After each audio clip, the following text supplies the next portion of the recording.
course. So, but we can get the same ones. But so this is what happened online. The highest course was 24. The lowest was 8.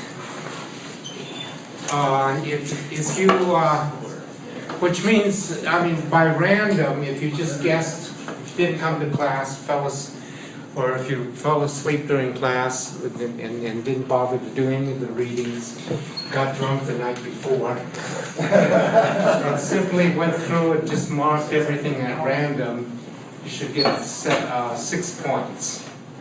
So this is 2 points above random is the 8. And then there's the range, and the mean is 18, the median. But then what we do is that, then this is nice because what we've got is a nice curve. A nice normal distribution that looks something like this. Right.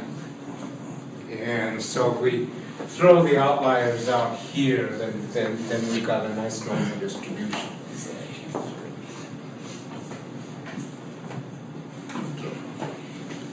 So, okay, now the part that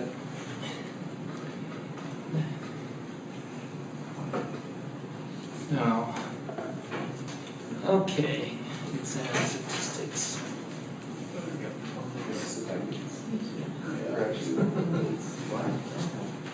Okay, so then what we do is we go through the statistics to see how many percentage of the people answered right.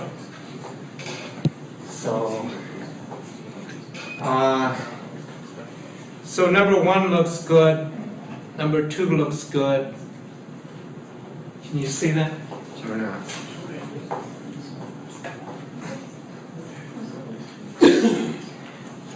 Okay, number 2 looks good. Number 3 looks good. Number 4 looks good.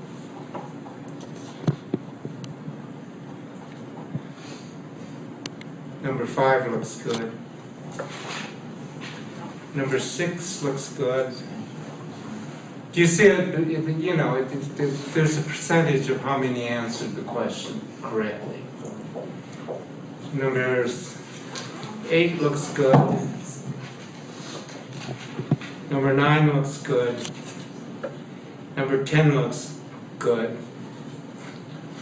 Number 11 looks good. Number 12 looks good, so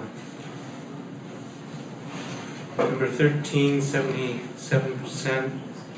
Number 14, 85%.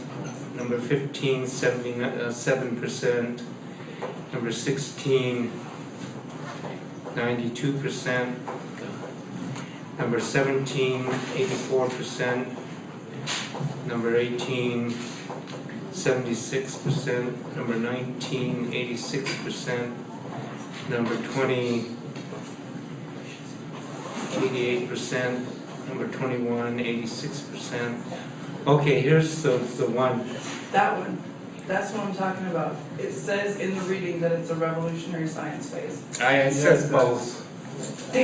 But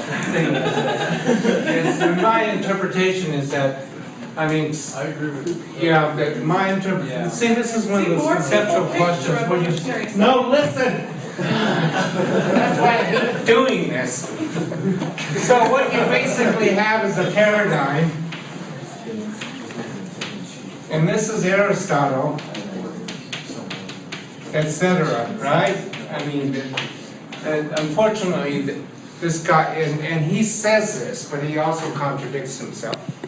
But according to, and then what you have is a pre-paradigm stage.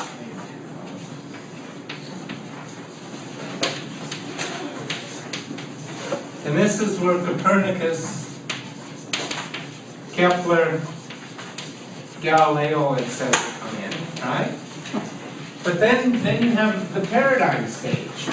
I mean, this is a rough way of interpreting. I mean, this is the simplest way of interpreting the question, or besides I wrote the question, so it has to be correct.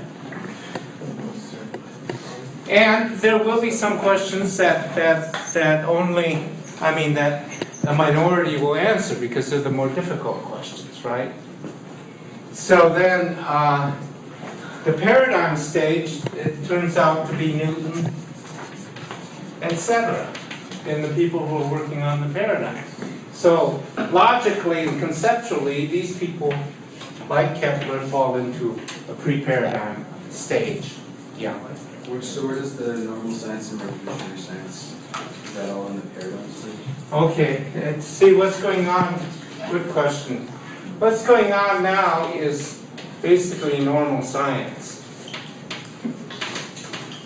by the people who accept the Aristotelian paradigm. And then the same thing happens here. Right now, what we basically have after this is normal science.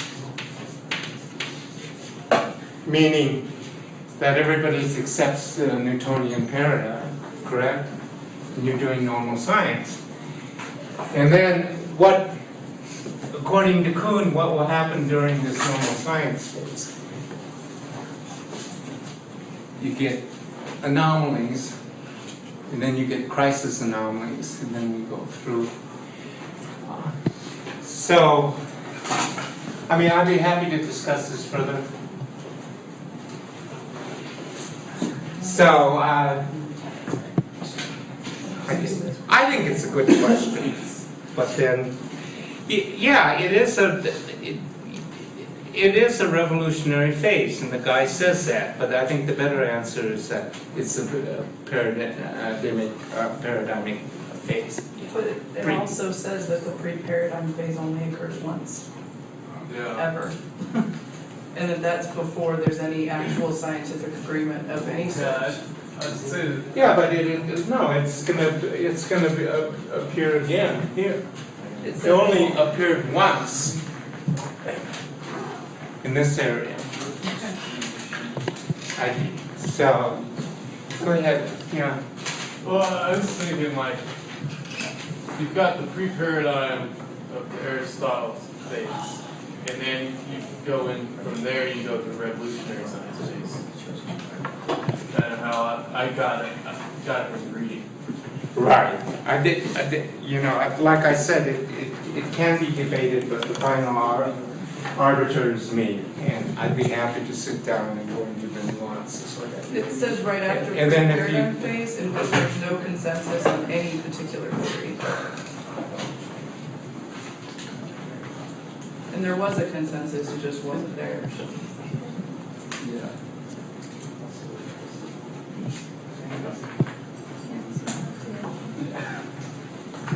I looked at this question for 5 minutes.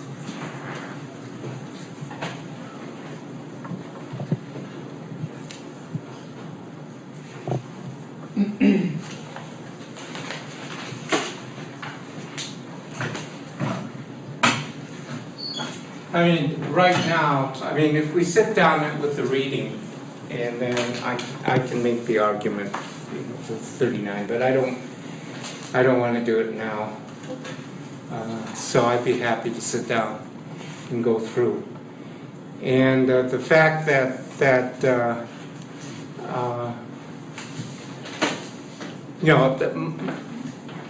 when I went through this last time, what I would like to argue is that the people who got it right, the 39%, got it right, and it was a difficult question.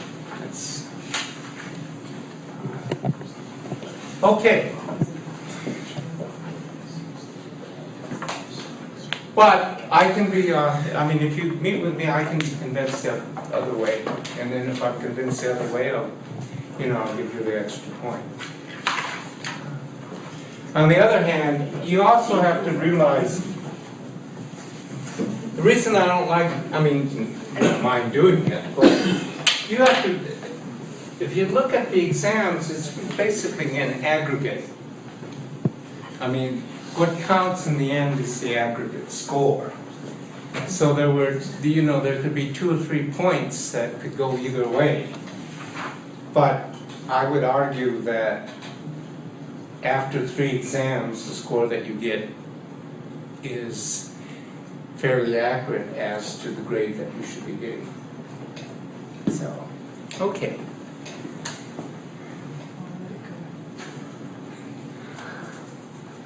Okay, so let's, any other questions?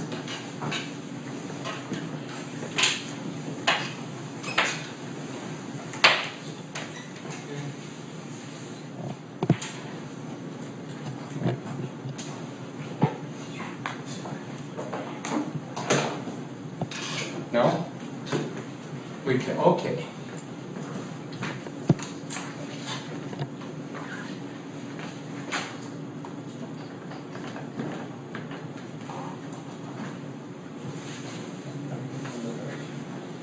Okay, so,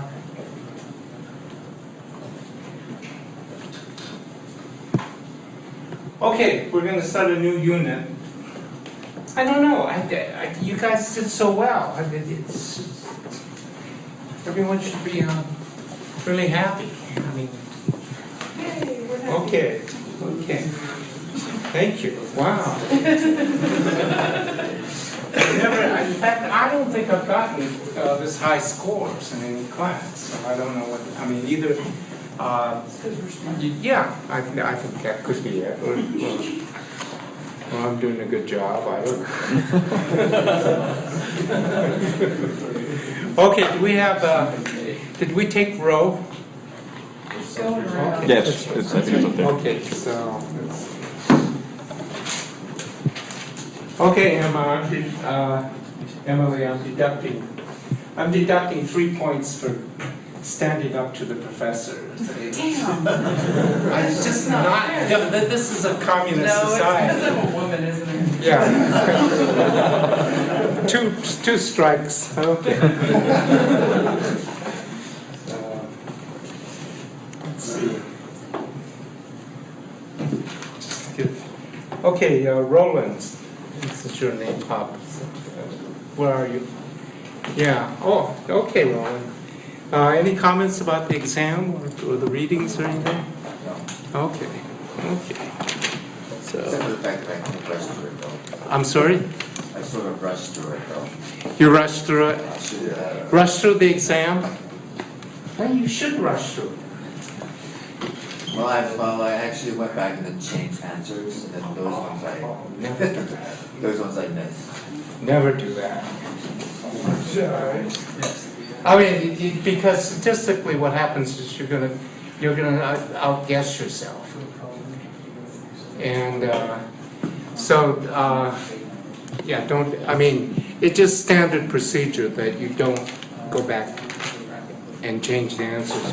What you want to do is just go through and answer the ones you're pretty sure about, and then go back to the more difficult ones.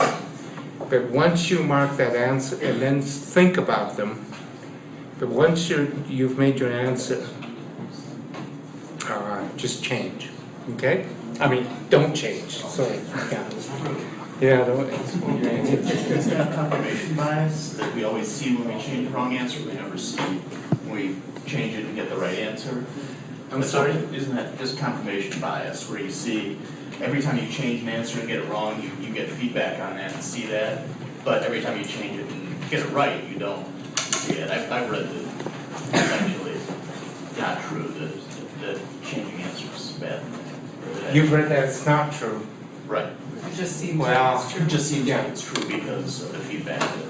No, I mean, all we're doing, I think that what I'm basing it is on those studies, and also it's recommended by, if you take a course on the GRE or Kaplan, that type of exam, which I try to pattern mine after, for good or ill, is that you don't, one of the things that they'll tell you that Kaplan is, go through this certain process.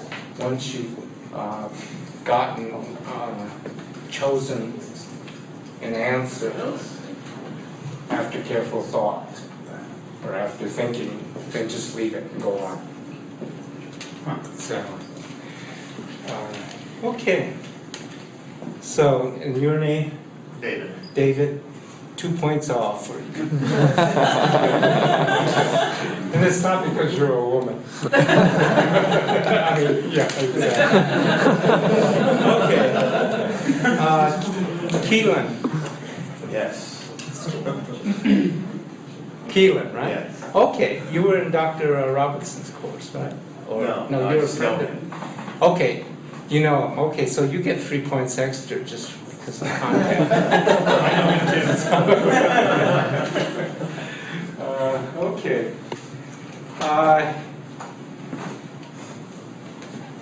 Well, that's enough for now, but then we'll do this every once in a while so I can start to get to know the people in the course.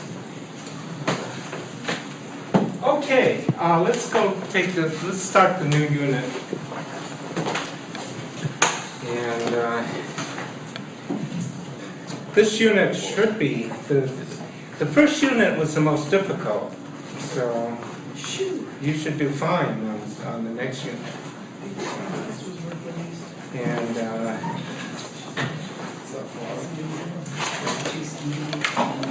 so what we've the unit 2 is on IT, which is Internet Technology, Gender, and Ethnicity.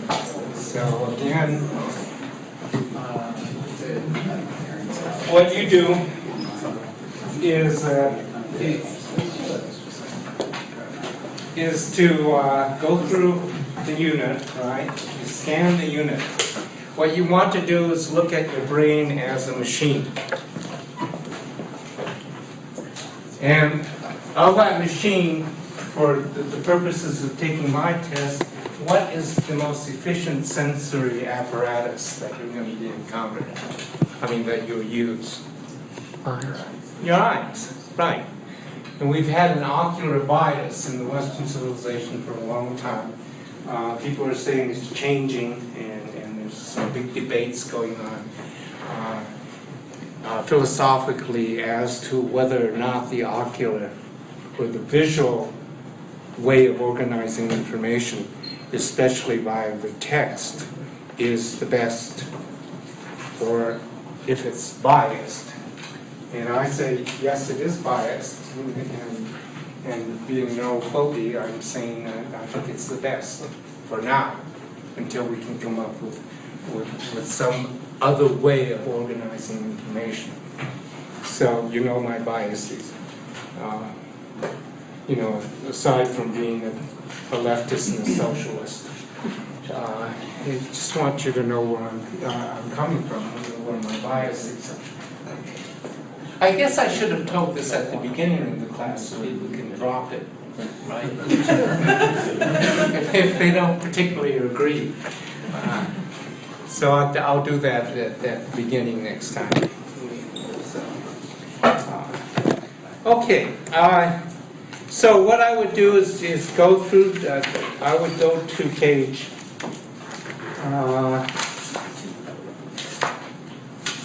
let's see. Marvin. 62, thank you. Okay,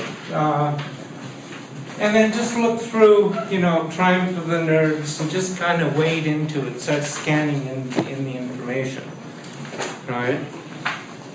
And then the first thing you're going to notice is that you got a script to a video that you're going to be doing. And then according to McLuhan, when we do in the end of the class, is that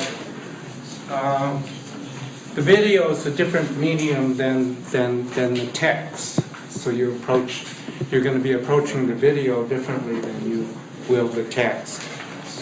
And then, so after you kind of scan through this thing, you'd say, oh, more of the same, oh my God. And then go back to the table of contents. And then in the table of contents, the title should tell you a bit about what we're covering. And basically, what we're going to do is cover the history of information technologies, and we're going to focus on two aspects. One is the internet, and the World Wide Web, which now has become one and the same. And then we're going to look at the people who were involved in the internet and the World Wide Web. And so some of the people or organizations involved in the internet is the government, the universities,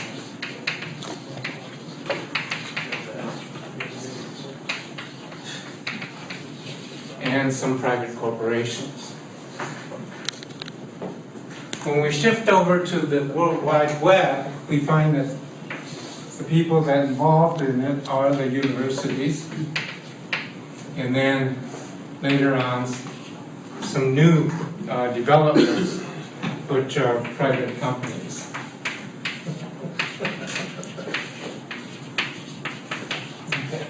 So now we got a feel of what we're reading and some kind of structure of what we're reading, and some kind of concept.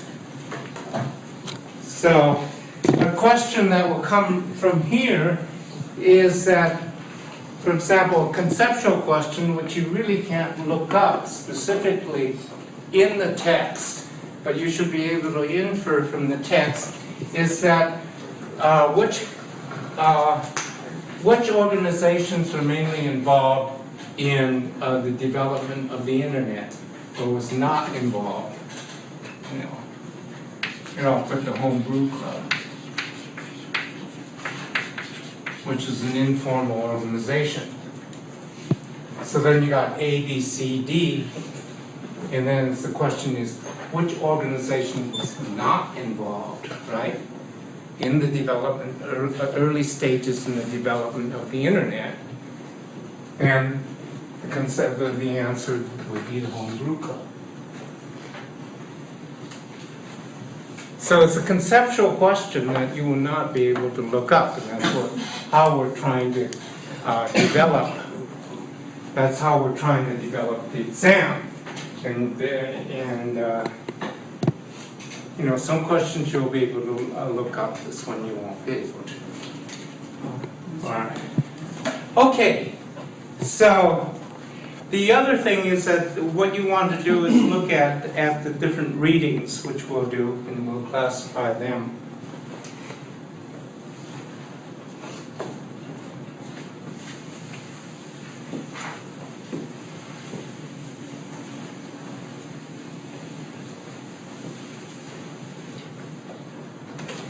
And this time I'm going to classify them according to medium.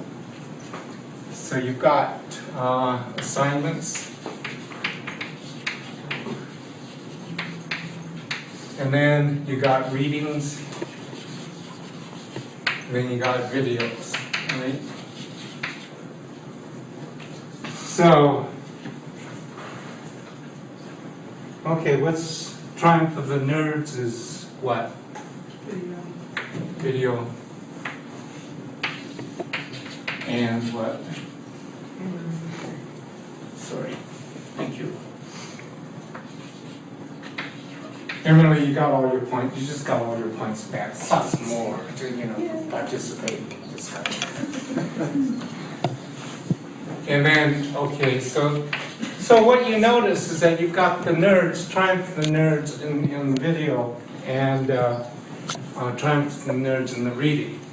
We're going to question you on both the video and the readings. So in the old days, I said don't bother with the video, just do the readings. So this will force you to do the video. And what we found out is that, and I mentioned this before, is that if we have the class just watch the video and base the questions on the video, on the readings, everybody flunks. Meaning that not everybody flunks, it's just that people don't answer correctly. And that's because the video would emphasize different things in the reading. because they're two different meanings. So I'm telling you this is because we're going to put video questions in, so that means that you should watch the videos, right? And then when you watch videos, what you want to do is just sit back and take notes. When you do the reading the way you've always been doing the readings for the class. Okay, architects of the web is what?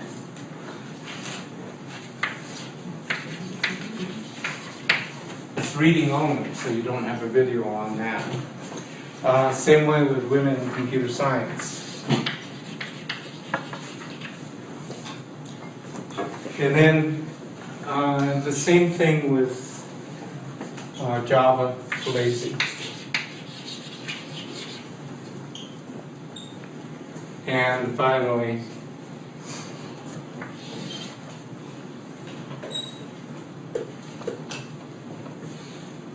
nudist. So basically, in this class, is that the emphasis again is going to be on the reading. In the other class, we have more videos. So, okay.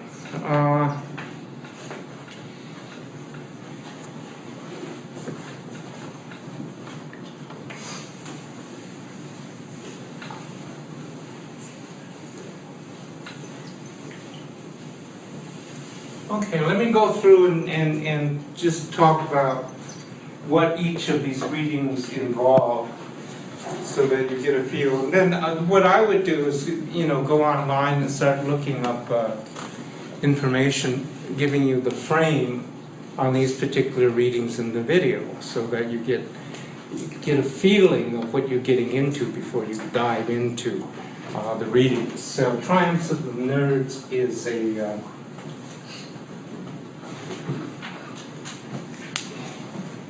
a documentary video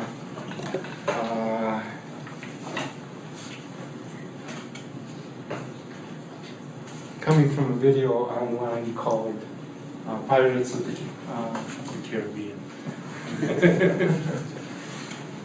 Pirates of Silicon Valley. So it's a history of the internet and the individuals who shaped, history of the World Wide Web and the people who shaped it. And mainly, it's going to concentrate on people like Bill Gates, Wozniak, all the entrepreneurs and American heroes of that group. And what you'll have is the video, and then you'll have the packet to read.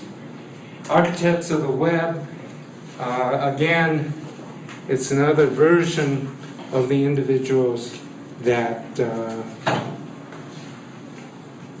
contributed to the development of the internet and the World Wide Web.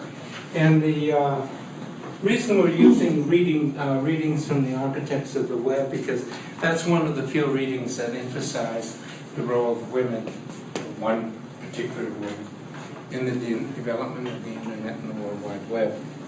And then we have another section in your packet called Women in Computer Science. And I really had to look hard for this. But it happened that I was in California, hobnobbing with my Bobo brother. And it turned out that we all went out to dinner, and one of the people that was at the dinner was a person who writes for a Japanese magazine on the internet and the World Wide Web. And he did an article for the Japanese magazine on women in the internet and the World Wide Web. And so he wrote the article, and he wrote it originally, I think, in Japanese, and then translated it to English, or it was in English and translated to Japanese. But what is interesting about this is that the Japanese seem more interested in the gender question than we Americans. So these are original articles, and Bart gave me permission to use them. And I think they're very good. It's just that they're very hard to find, which will tell you an overall theme about minorities and gender as far as the internet and the World Wide Web is concerned, which is what? Dominated Yeah, exactly. It's dominated by white Anglo-Saxon Protestant males. And then, so Java Revitalizing the Web comes from the book, The Architects of the Web. And we have, and Kim Polese is featured in one of the chapters in Architects of the Web. And so it's a fairly long section, but I think it's worth reading, mainly because there's so few articles on women involved in the internet and the World Wide Web. When you read this, though, you'll notice a certain pattern that's going on as to where women end up. I mean, regardless of where they start out, keep in mind where they end up. Because if you keep that in mind, then you get a better idea of what this internet and the World Wide Web is in relationship to our culture and our society and to our values. And then the last one is called Nudist on the Late Shift, and it talks about Sabir Bakhtiar and Hotmail.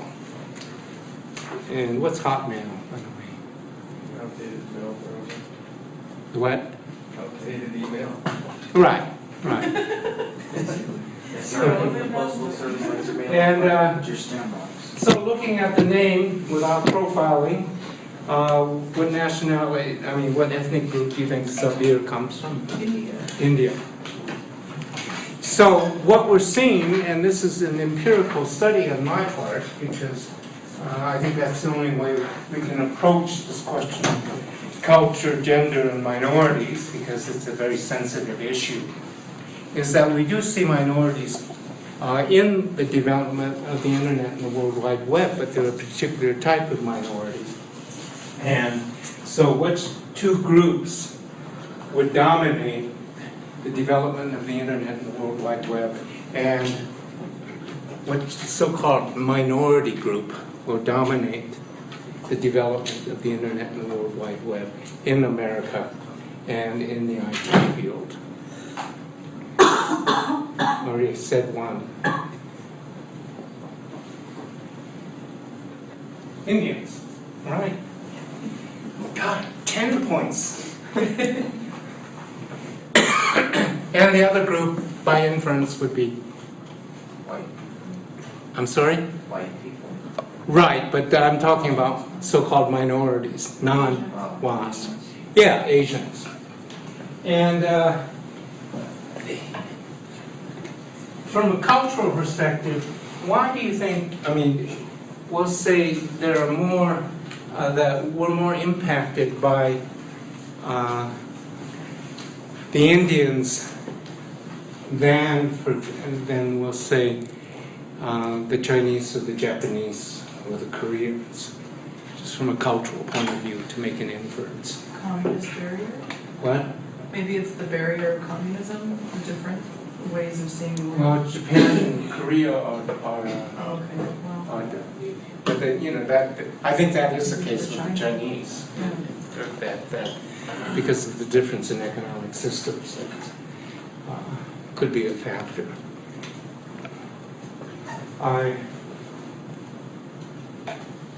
So what do the Indians speak?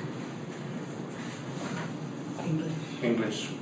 Not only English, but Queen's English. Meaning that if you have an Indian professor, they probably speak English better than you do. I mean, I'm sure they do, because they're trained. They're very concerned about grammar. So, I think one reason that the Indians were able to migrate into the IT field, and we'll talk about other reasons, is the language barrier. I went to the Rockies game with a friend of mine, and his son came home, who's in IT, and the son, and Dr. Johnson said to me, he says, see my son here, he's one of these people who are outsourcing our jobs. And he's outsourcing, he works for a Swiss IT company, and they're outsourcing the jobs to Brazil and to India. So here we have an American working for a Swiss company in the United States who's in charge of outsourcing IT jobs to Brazil and to India. And he says one of the reasons it's easier, what would be one of the reasons it's easier to work with the Indians than with the Brazilians? Sure, the language barrier, which is major. So when we look at this issue of ethnicity, what we're going to find in this case is women, I'm going to argue, and all we have to do is look at this class, right, are not going to be well represented in the computer sciences. And the same way with minorities, in the traditional sense of the word, are not going to be well represented in the computer sciences. And there are controversial reasons as to why that's the case. And to me, it's no controversy, mainly because I think the reasons are cultural and societal. So I'm going to say that right off the bat, that I believe that the position that I'm going to take is that the reasons behind these facts or developments are cultural and not anything to do, I won't say the other word. Okay, so that basically is an overview of what we're going to cover in class. And I can start the slide, but why don't we just begin that next time, kind of end it early today. Okay, this is going to complement your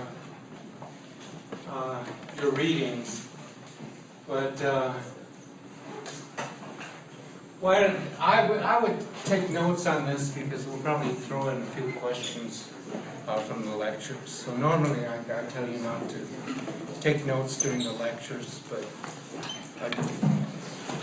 I will take some notes on this, okay?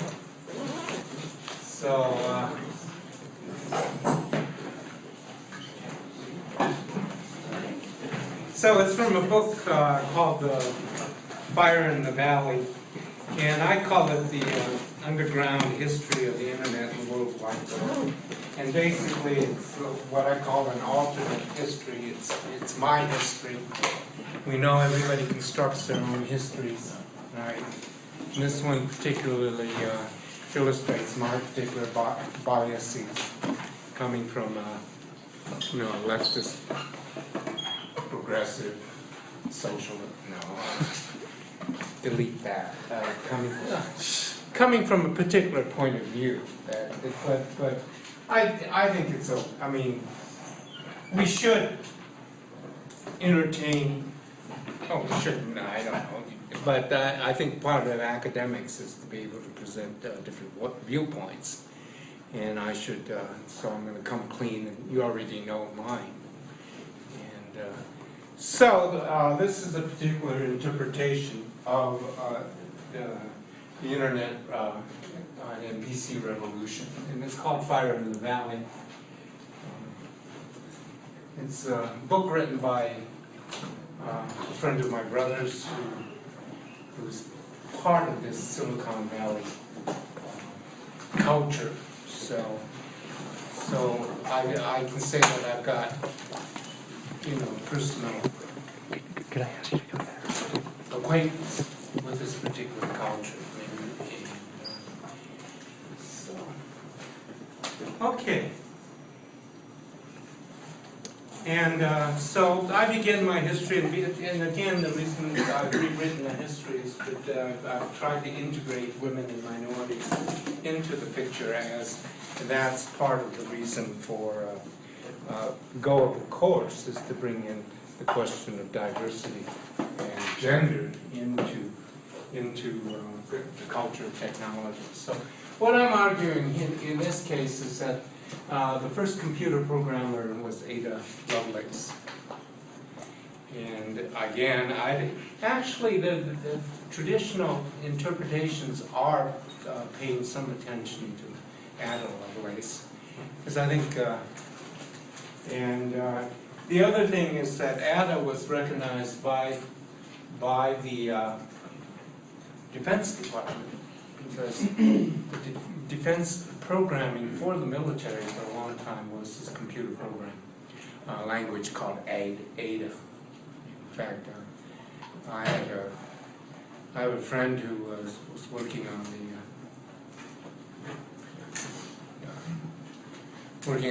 nuclear weapons and runs Livermore, and he was in my generation, and there was a big fight within the lab as to whether or not they should use Ada. I mean, if they were using Ada to develop their nuclear devices, and then there was a big debate whether or not they should bring in C++. And of course, the younger people would argue bring in C++ because it's a better language.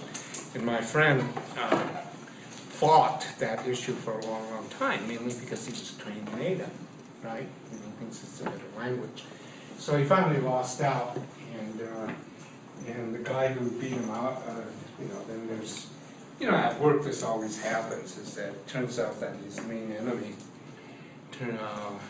was a younger guy, and that younger guy, and they had other issues, including personal issues. So the younger guy went out and became my friend's boss, and he said to me, those 15 years were the worst years in his life. So when you go into programming, and then he told my son, he said, when you get into programming, or he said, remember, 30% of your job will be programming, computer science, the rest is personal. The rest is being part of the culture, whatever the culture of that business you're in. So, again, this is, of course, in technology and culture. When you go to work with it, find a culture that you can fit into, otherwise you could be miserable. So Ada is the daughter of Lord Byron, who was a romantic 19th century English poet, and he wrote a poem called She Walks in Beauty Like the Night. It's one of the best known poems around it. And of course, if you go to Harvard, you can quote it, because Harvard emphasizes the humanities, unlike the University of Phoenix. Right? So we're kind of in between. So her partner was Babbage, who I would say invented the first computer. And so Babbage, there's what we call, I say is that Ada's partner was Charles Babbage, who built the first computer, the difference machine. And according to my interpretation, that what they would do is that they tried to build this machine, and Ada did the programming for it. And they were also kind of business partners, and they were running out of money in order to build the machine and also do the programming. So what they wanted to do is build the machine so that they could, and this is a cultural matter, so that they could bet on horses. Because in England, also, it's okay to bet on horses in England. In fact, it's the upper class that bets on horses, right? It's a cultural difference. And the thing was that eventually they went bankrupt, because the machine never quite worked, and this was before electricity, so how would they power it? I mean, from the merchant thing, from your merchant reading. Steam. Which is, so of course with steam you couldn't get you couldn't get a steady power source going. And the thing was that I had a friend in graduate school who was the head of the Babbage Institute up in, who's now head of the Babbage Institute up in University of Minnesota. And what they did was they rebuilt the machine with one difference, is that they powered it with electricity. When they powered it with electricity, then they used Ada's programming, it worked perfectly. So had they had electricity, I think we would have had a computer earlier. And not only that, Ada would not die, Ada and Babbage die in poverty, because they've been able to bet on horses, right? And they could finance it. I don't know. But it's one of the things. Now, if we go even back earlier, we can look at the history of the computer to go back to the yacht card movement. So what does that picture have to do with computers? If you take, I mean, you have to go back. You know, you have to be my age. In fact, that's how we did computing. Yeah. It looks like the old punch machine. Exactly. Yeah, and that's what the machine did. You would run through the punch card, and what would be the output? The what? Whatever the punch card told it to do. Yeah, but what would it tell it to do in this case?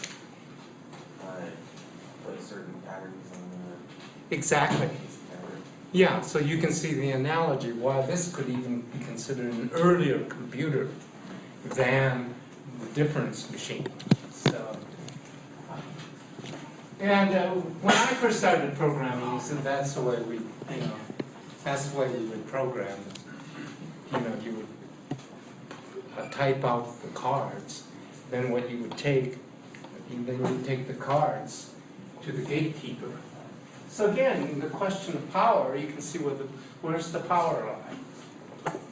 The person who's going to process your cards. So we'd be standing before the altar of the mainframe, so that the IT person would submit them. And then what would happen is he'd take it, and if he didn't like it, just drop your cards. No, I but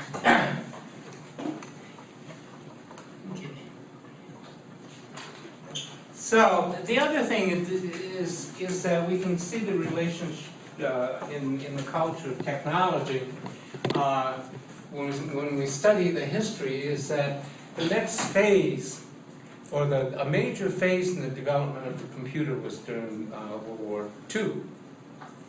And the main purpose is, which was developed by the Nazis, was, why would they, any idea how the Nazis, in fact, I think the German, yeah, go ahead.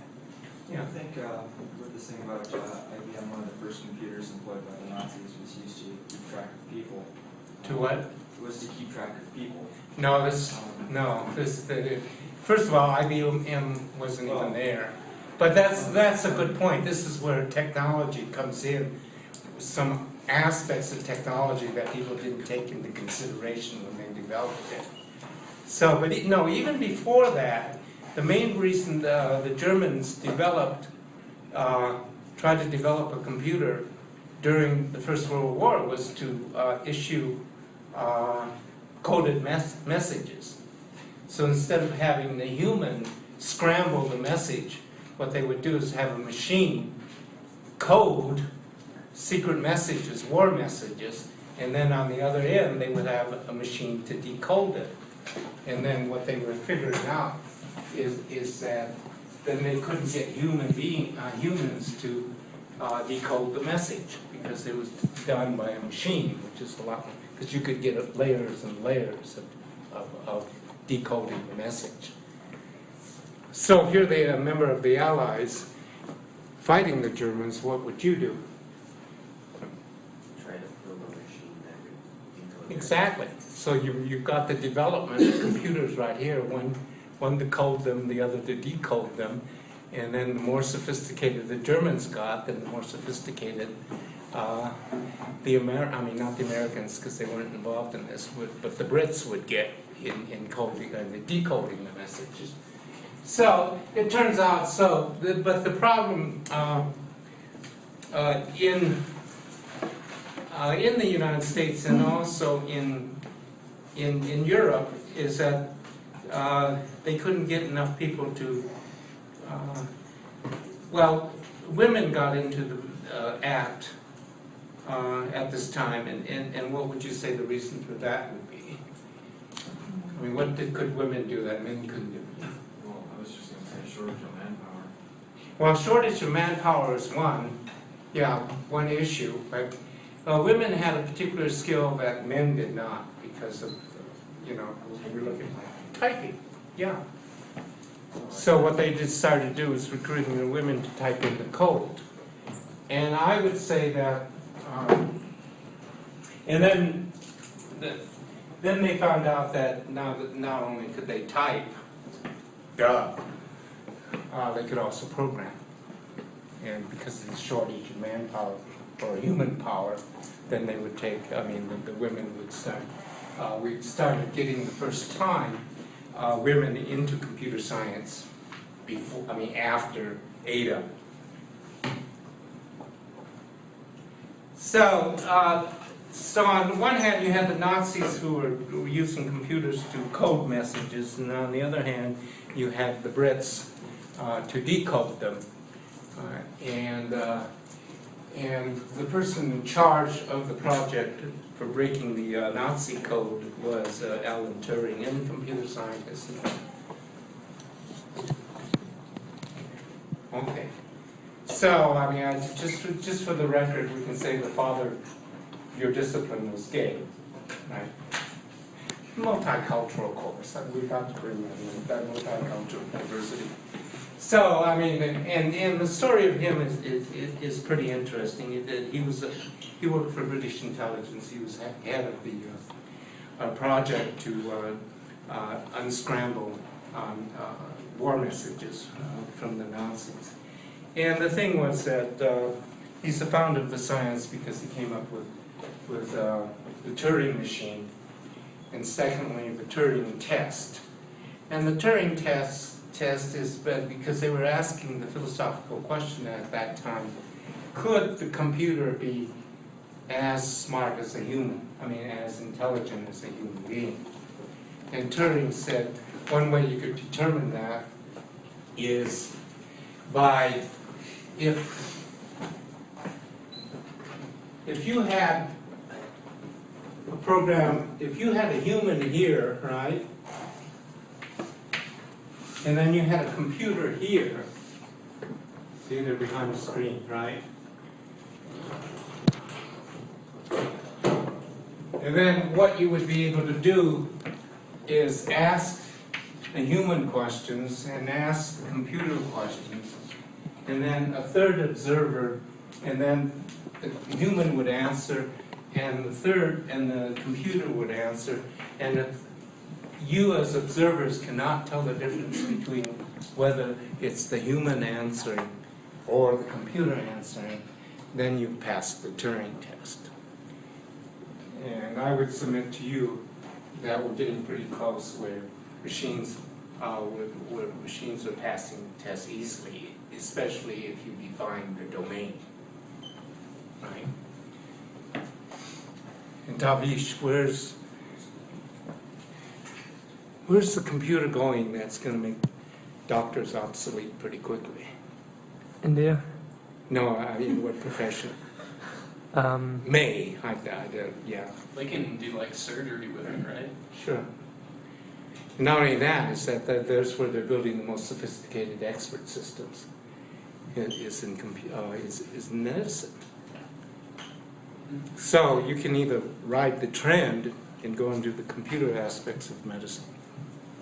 Because basically now what you would do, say you have a Turing machine where the computer is the doctor. So what you would do, go in is when you start typing things like, you know, whatever my liver, I'm vomiting or whatever your symptoms are, it goes into an expert system, and then it'll come back, correct? And I'm at the point where I would trust the machine more than I do my doctor. In fact, I just got a letter from my oncologist saying, what's going on? He wants me to, you know, he's telling me to go and get my checkup, you know, because you're supposed to follow up with cancer. Basically, it says, it's asking me for a letter to help him out because he's having legal problems and he needs a letter to the board of medicine in Colorado so that he can return to practice. So what's the issue going on here? I mean, what's the influence? He's being sued for malpractice. Exactly. So he wants me to say, hey, you know, which I'm going to do, but I'm telling you, the thing was that one time he came in, he looked at me, he says, looked at my blood tests, he says, well, I think we better do a biopsy, a bone marrow biopsy. Yeah, exactly, that's what I said, right? And I said, well, you know, fill out these papers, I'm going to take this home, fill out all the papers, and then one. And then I went on the internet, and then what I found out is that if the cancer spread to the bone marrow, you know, I better, I'll be seeing God pretty soon, right? I mean, if it's gone there, you're dead.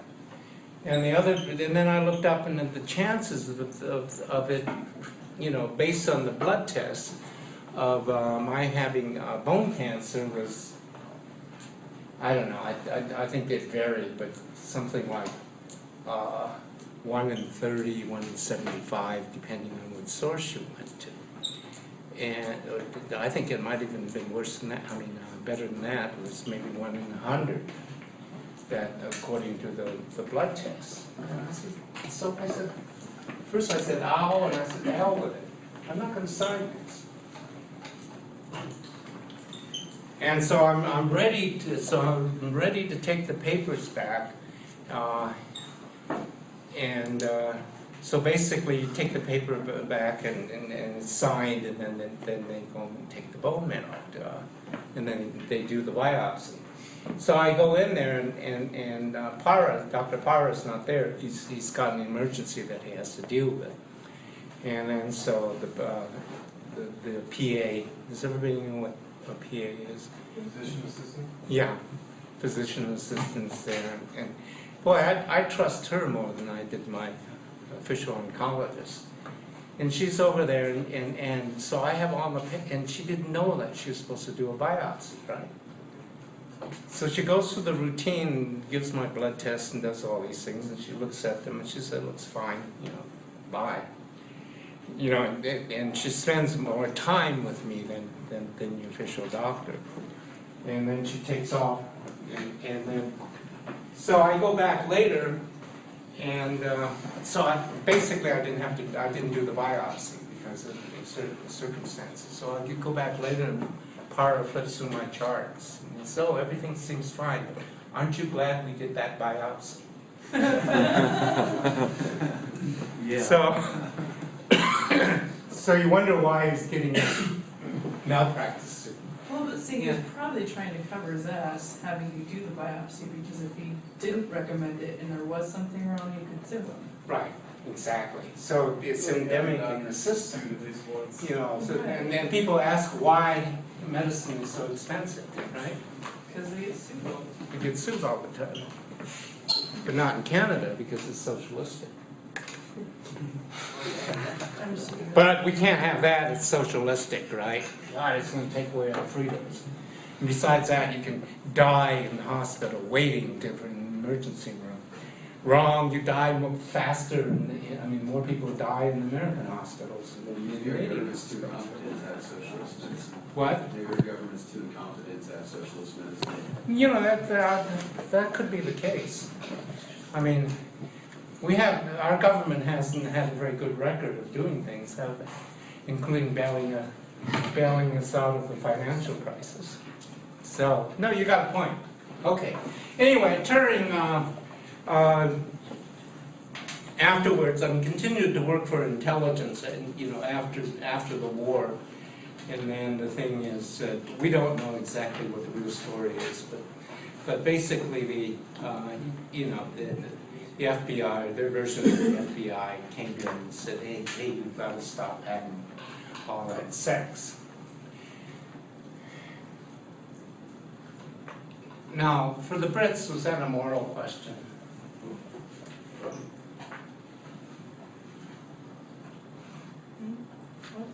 I mean, why would the British Secret Service go up to Turing and says, you gotta stop having all that sex you're having? Because he was having sex with the wrong gender. Well, I don't, yeah, but remember the Brits don't care. I mean, they're all, like French ministers said, don't take it wrong, they're all gay anyway. In terms of security. Yeah, That was just. right. It's the same way that they could have gone up with him and saying, hey, you shouldn't be having sex with all these Russian women, because they know that there are all these Russian women spies. Or I don't know. But it was mainly for a security reason that they told Turing not to have sex. And then, so of course Turing, being the who he was, says, screw you guys. Not literal. And so what happened was that what the CIA did was they forced him to take these shots so that to keep his hormones down.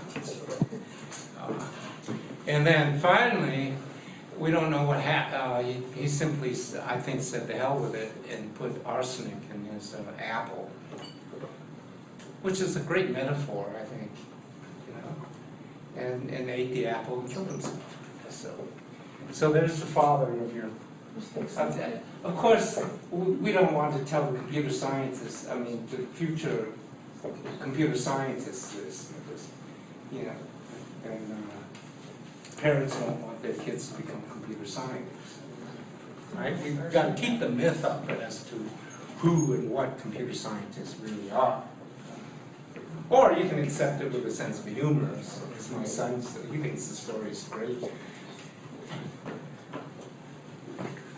Okay, so here's an example of women getting into computer sciences during the war because of the lack of human power. And secondly, they found out that they were good at computers, and that was Hopper, who's another female was gotten into the discipline. And she coined the word bug because evidently something went wrong with the computer. And they thought it was, they're looking for the malfunction. And then they found that it was a cockroach that got into the hardware. So that's where you got the word bug.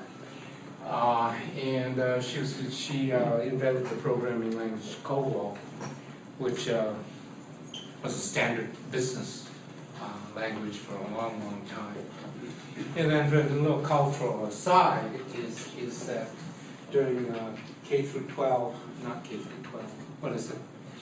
What was the millennium thing? Y2K. What? Y2K. Y2K, yeah, during Y2K is that everybody was panicking because most of the business computers were done in COBOL. But the Americans had advanced to such a degree where nobody knew how to do COBOL anymore. Yet all the machines or very few people knew COBOL. And the machines were all written in COBOL. So somebody discovered that the Indians were still teaching COBOL in computer science. So of course what we went over with corporations that was going to India and imported all these Indians to look at the machines. So what did they, from a corporate point of view, what did they find out about the Indian programmers? Well, from a corporate point of view, why did they like the Indian programmers? Well, they were cheap. But the second thing that they found out was that they were damn good programmers. And so you wonder, yeah, go ahead. Well, the reason they never upgraded past COBOL is because they wanted to just keep the costs down. And if they had looked toward the future and actually listened to like the people that might work in IT and had upgraded with, you know, the rest of corporate America, or just the way that things were happening, and they wouldn't have had to go back and find, you know, people that you know, or people that knew what they were doing. Because it's like my dad knew how to program COBOL, and he's like 60. Right. Nobody used to know how to do it. But if they had actually kept up with stuff instead of trying to save money, that wouldn't be an issue. Right.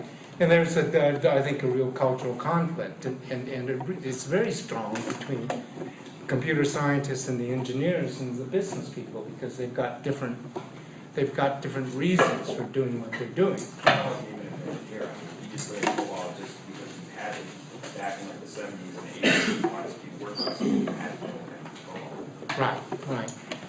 And you know, and that's what happened with the computer scientists. And I mean, there were no computer scientists back in those days because there were no computer science schools, or you know, back in the early '60s, which we'll see. So anyway, well, one interesting, this is just an illustration of how another way that we got around. I mean, how we decoded our military messages. Basically, instead of inventing a machine, we just got some humans. And the humans that we got to send out the messages were the Native Americans. And the reason is because their language was so complicated that nobody could, the machine or a human couldn't decode them. So these are now called code talkers, and they were sent over to the Pacific. And basically, they transmitted secret messages in the Pacific when we were fighting with the Japanese. The Cheyenne, I think, did the same thing in Europe. And so that's one solution to the problems of coded and decoded messages. And the story is that no matter how sophisticated the Nazi machines are, the Japanese machines and the Nazi machines, but they couldn't crack the code. So it was a very efficient way of sending out military messages. So the first stage of the development of computers was during the war, and its main World War II. Its main purpose was to code and decode messages. And then after the war, certain people were looking at the computers and getting looking at it and say, hey, we've got something here.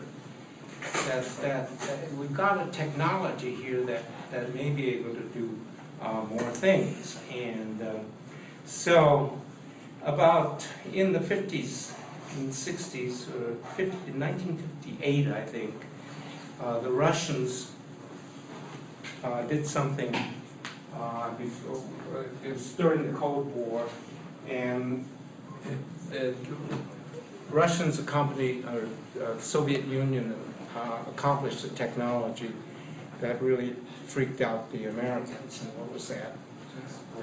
Sputnik. Yeah, they were the first to send out the satellite. And of course, the reason we're sending up the satellites is that we want them to spy up there, right? I'm sorry that I have to tell you, pure scientists, that we're not doing science for the good of the pure pursuit of science, which we're taught why you should be a scientist. But anyway, so we freaked out mainly because we were going through a nuclear war, the Cold War, and the thing that we were afraid of all that time was the atomic war. The nuclear war would happen. And so, like in class, we were taught, these desks. So we'd have nuclear war drills. you know, where this, cover. yeah, that's for covering we get under our desk. Well, that's really smart. That's really gonna help.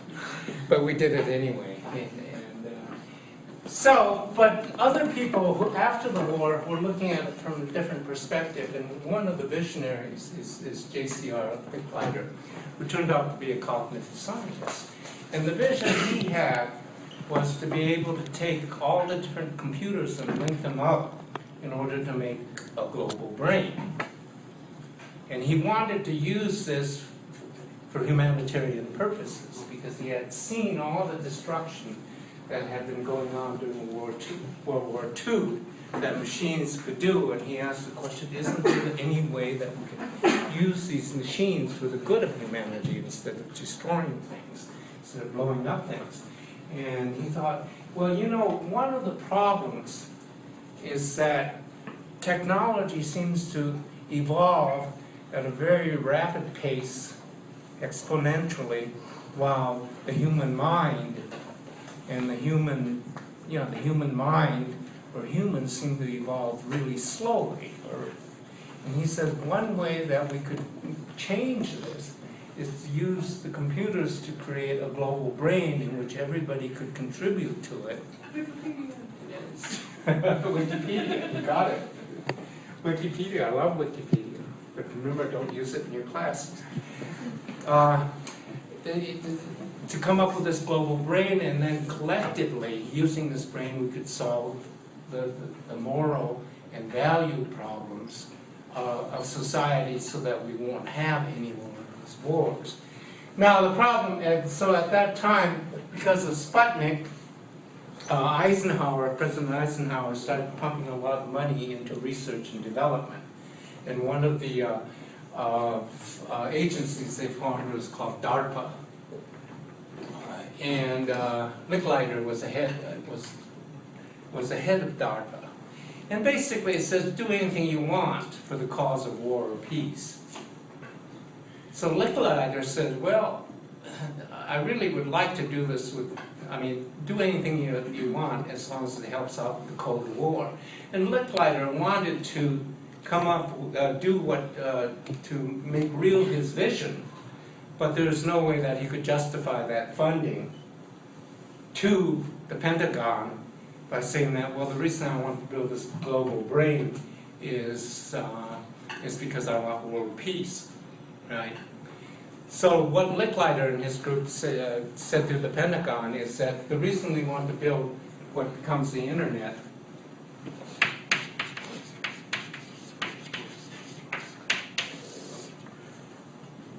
is because we really need it for military purposes in the area of communication.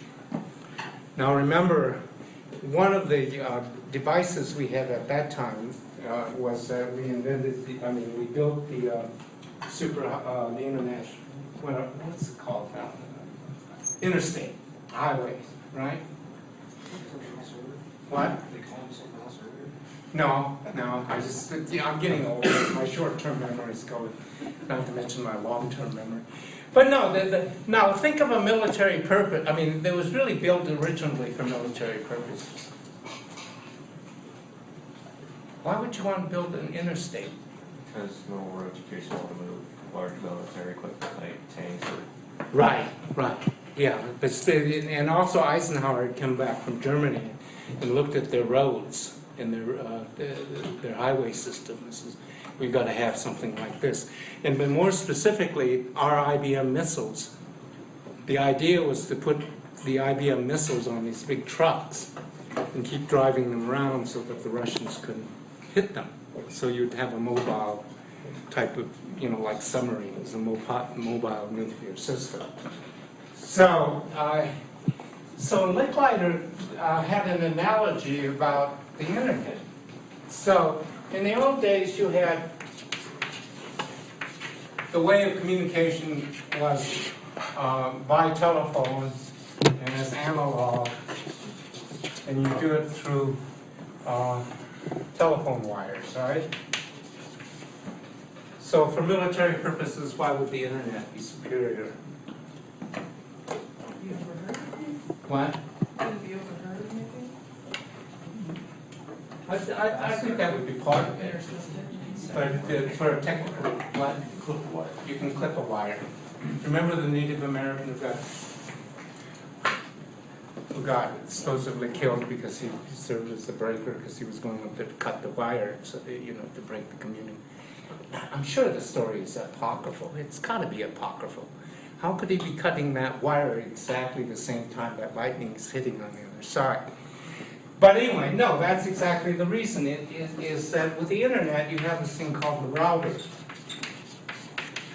right? So if you cut your telephone, if you cut the telephone wire between Washington D.C. and Cheyenne, what's that place down in? NORAD? Yeah, NORAD. If you cut the telephone connection, what you do is just simply reroute it. And so the justification for the internet from a military perspective was that with the telephone you're going to have problems if they drop nuclear bombs and cut out the telephone wires. But with the internet, they said they have to cut down all the telephone wires because you can route the messages back and forth. I mean, you can route them through different routes. And not only through different routes, you route them through the route in the fastest way possible. So in a lot of, and also because it's not oral, it's not audio, written messages, as we know from the telegraph, is a lot faster, right? And then another reason for, military reason, well, in the process of developing this at DARPA then, the other thing that they came up with is package switching.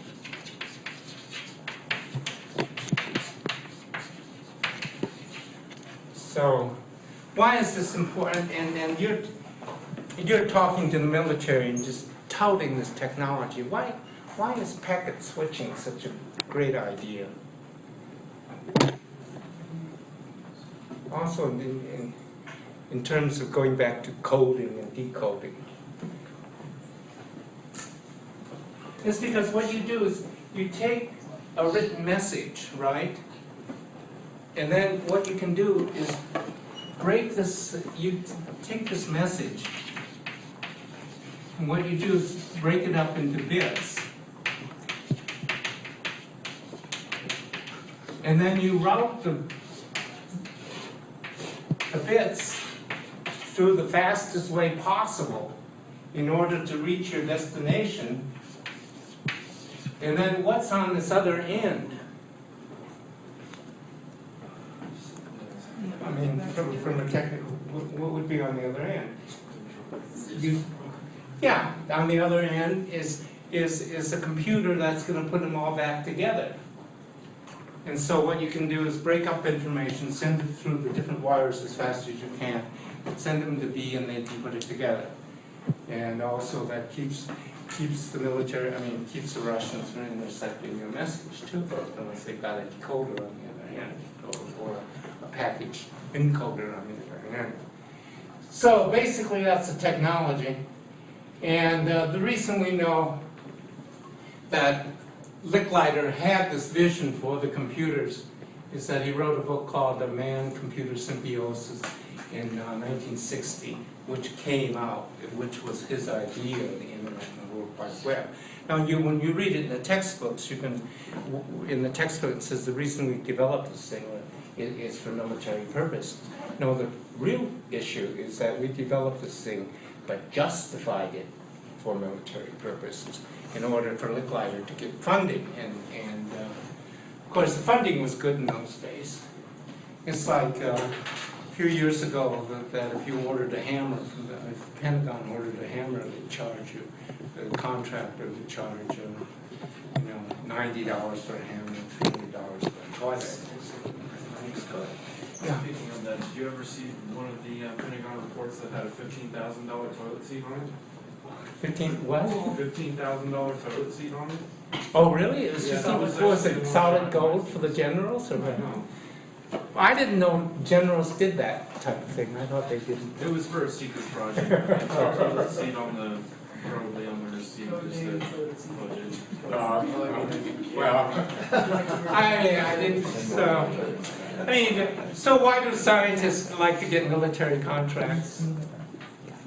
Yeah, exactly, I mean, and just to tell you what a good capitalist I am, I've been trying to get this funding for a computer program that I've been doing, a teaching program for a long time. And I think I'm gonna, and everybody's, all the, Department of Education, National Science Foundation is gonna probably turn it down, but my former dean used to teach for the military academies.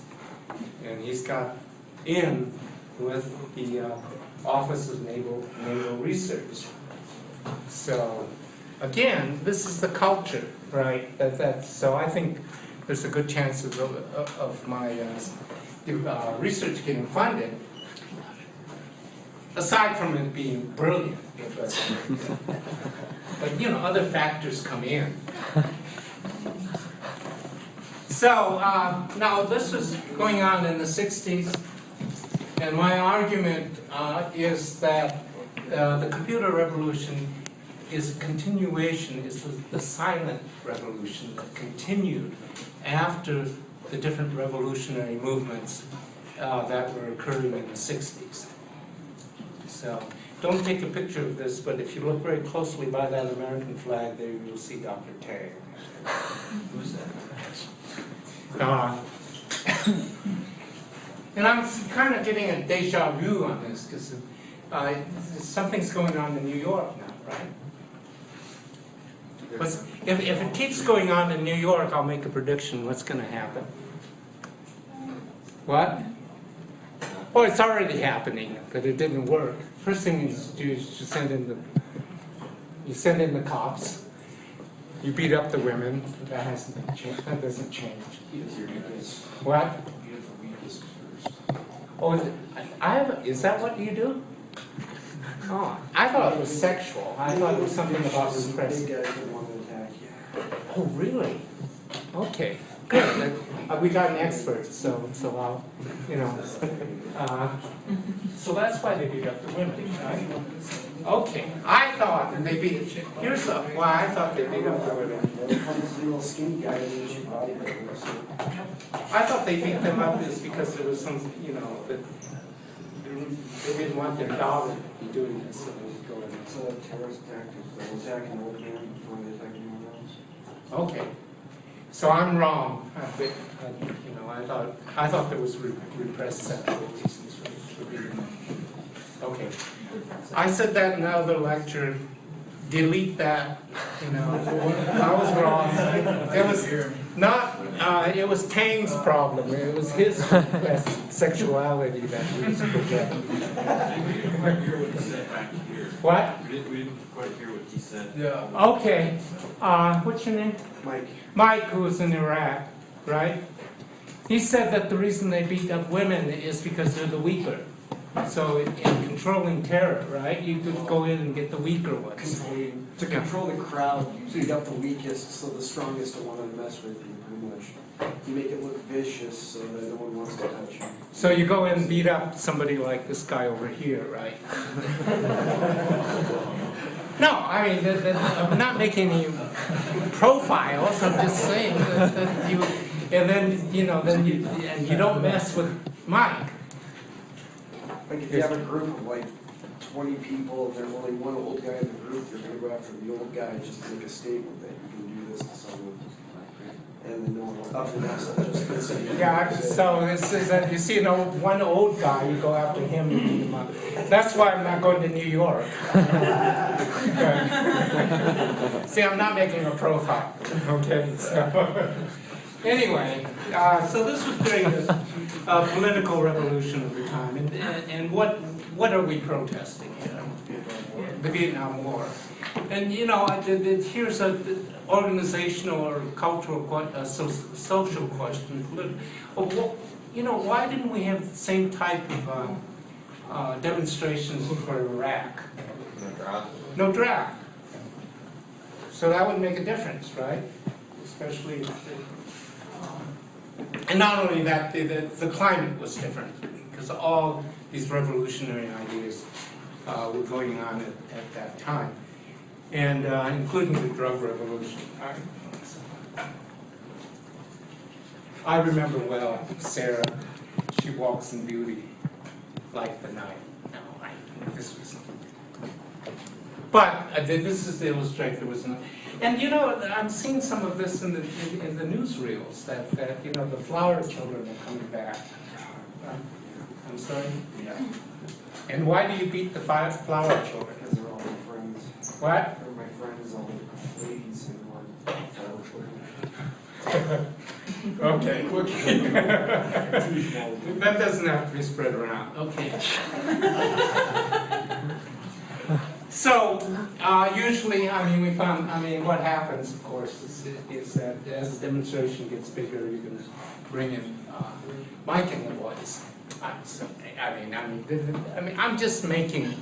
just saying what usually happens in these cases. And again, I'm not making moral judgments. You know? And so, the demonstrations are taking place all over in all the campuses all across the United States and in Europe, by the way. It's an international movement, just like it is now. But the one thing that was interesting is that the networks did not report the demonstrations that were going on in other colleges, except for only focusing on a few, which is Columbia and Berkeley, and saying that the reason they're demonstrating in Berkeley and Columbia and Wisconsin is because they're all a bunch of spoiled liberals, college liberals anyways. But what really was happening was taking place all across the country at all the universities, including a place called Kent State.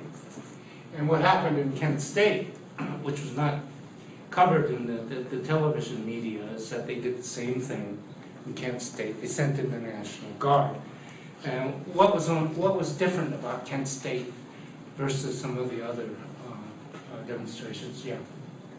Weren't some of the National Guard units given actual rifles, not just tear gas? Right. I mean, they all everywhere we had. I think there was live ammunition. But what was different at Kent State? They shot people. They actually shot people. Now there's questions. It could have. I mean, it could have been provocateurs. I mean, there's always different interpretations, you know, as to why 5 or 6 students were killed. And I say, to get upset, you know, do like the Chinese. Because when the Chinese demonstrated back in Tiananmen Square, yeah, you just bring in the tanks. Well, you know, I think I told the story at the beginning. The demonstrators convinced the army not to do anything, even though the orders was, you know, clear them all out of the square. And the demonstrators, most of them were a lot of them were college students. In fact, most of them were college students, and half of them, you know, half of them were women. And they'd go up to, you know, to the army, and say, you know, pass out a leaflet and say, hey, comrade, you're one of us. We're doing this for democracy. We're doing this for freedom. And it'll benefit China and it'll benefit you. And so the army did not go in there and move them out the way they were commanded to do. And then the leader of the country at that time, Deng Xiaoping, the hero of the Civil War, the military mind behind the Civil War in China, says, had this idea. What we'll do is we'll go up to northern China and we'll use this one battalion there, who consists mainly of farmers, who've never seen a city in their life. They're basically not. I mean, they're uneducated. And then we'll send them down. And then when they came down into Beijing and seen the city for the first time and seen all these spoiled college kids running around, when Deng Xiaoping says, do whatever you can, they open fire, right? And See, when the Chinese do it, they do it right. 60,000, 100,000, we'll never know. Kent State, 5 or 6 students. No big deal, right? But I think it was effective enough to stop the strikes, stop the demonstrations, because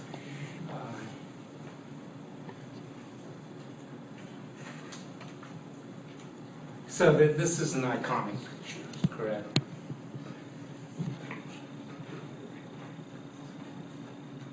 So, the end of the political revolution, I started to wind down, the demonstration started to wind down after Kent State.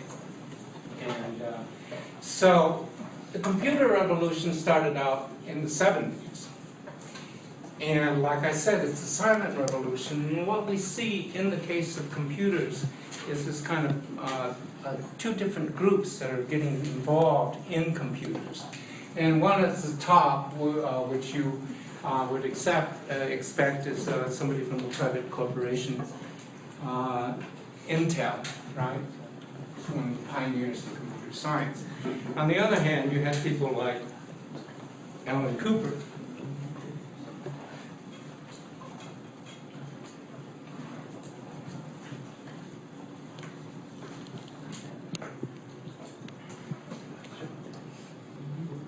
One of the first programmers for Microsoft after it became a company. It'd be cooler if we had a Volkswagen, that's all I can say. And Alan Cooper programmed Visual Basic, which by the way is such a, they still use Visual Basic. In fact, Visual Basic is coming back. So after he programmed this thing 40, 60 years ago, so it must be a pretty good program. It's elegant, stable, and but it didn't come, from what you would expect from the traditional engineers, traditional sources. So, and these people formed a counterculture within the engineering profession itself, and the emergency of Microsoft as a dominant economic and cultural force found its roots not in corporate or government research laboratories, which had been the case in the first stage of the internet, but in the counterculture of a group that later would be called hackers. Whose idea is this? It's mine, right? Of course it could be argued, because all these are interpretations. It's my particular interpretation that you won't find in the textbooks. And you probably won't, since I'm not going to write a book about it, it'll probably die here, so. Oh, we got the tape.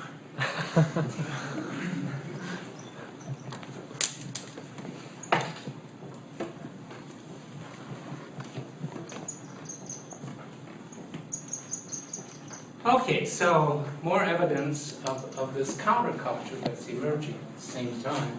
And I know that I'll end with Captain Crunch. And I've forgotten what he was doing, but what happened was, he created the first word processor for IBM, and he became friends, he's a good friend of Steve Wozniak, who did what? Yeah, he's good buddies with Steve Jobs, and they both founded, with a third person whom we'll talk about, founded Apple. And what happened was that Draper and others, I think they attributed to Draper, but he's one of a typical hacker. Is hacking and drinking, they don't drink Mountain Dew, but some high caffeine, cola. And then he would eat crackers, something like Cracker Jacks. And this thing happened to be Captain Crunch. And in there was a toy. And then he's hacking away and he takes out, he's eating the Cracker Jacks for Captain Crunch, pulls out the toy, and blows into which happens to be a whistle, and he blows into it and goes, Now this is a mark of genius, is to be able to make analogies. He says, I've heard that sound before. And it occurred to him that an analogous sound is a sound that they make when you're doing a long distance phone call. So what he did was he simply would go into, I'm not sure quite how they would do it, is that one of the because programming is so boring, is that they decided to have some fun by making 3 long distance calls using this whistle machine. And then so it was a great idea. I mean, so whoever can come back and brag about who they contacted free would be, they'd be considered a great hacker, including, so somebody would come back and says, guess what, I called Pope. Pope actually talked to me, or I got this far, And so this is where the idea of these antics would later take the form of hacking into computers to steal all the code. And in this case, this is where hacker got its pejorative name, is that hackers for a long time were considered pejorative or something bad. And but for my son, if you call him a hacker, he's proud of it. Because a hacker is a certain club that only the elite can get into. And we'll talk about that in our system. Continue with that later. So what we're looking at is the history of the internet and the World Wide Web. And so their stage 1 would be the internet.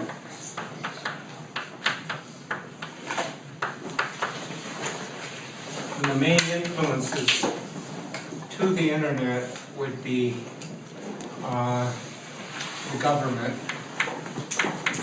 The government takes 2 forms, military and also DARPA. And DARPA, as you remember, is Defense Advanced Research Project Agency. Thank you.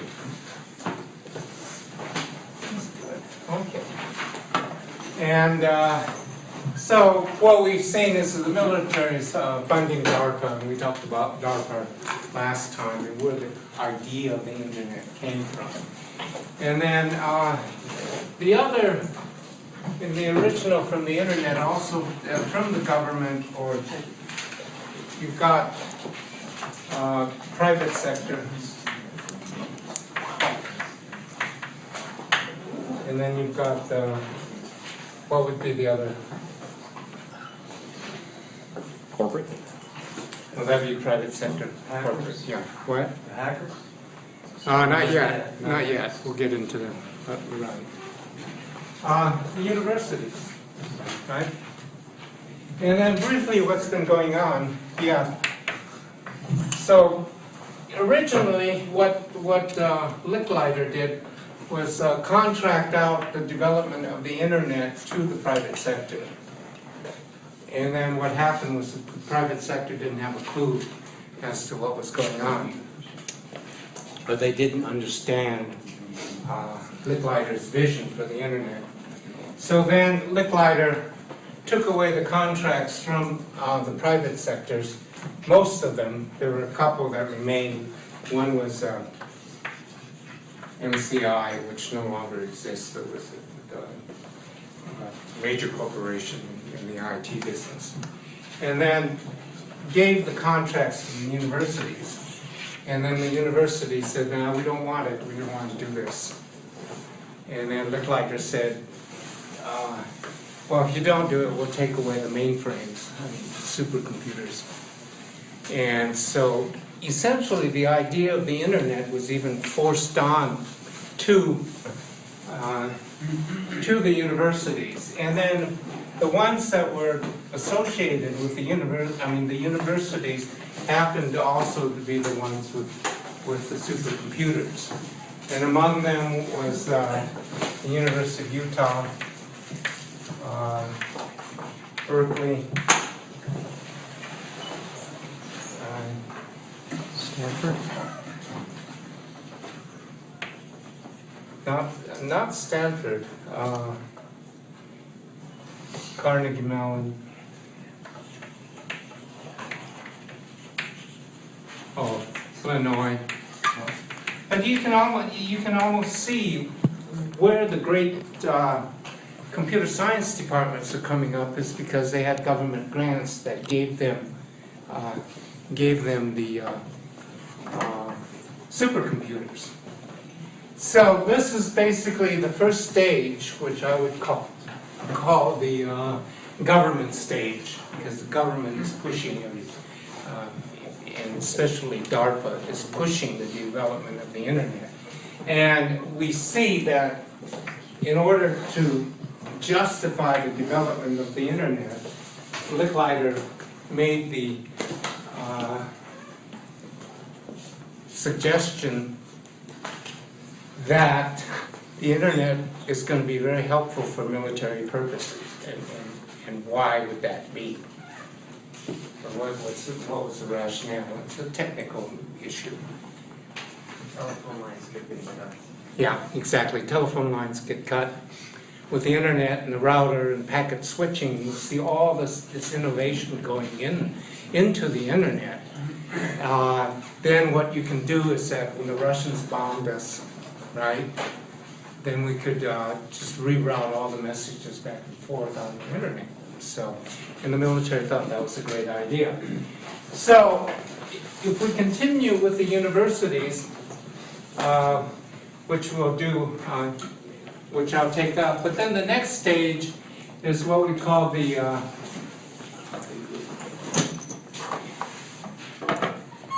I'll just call it the Home Brew Club.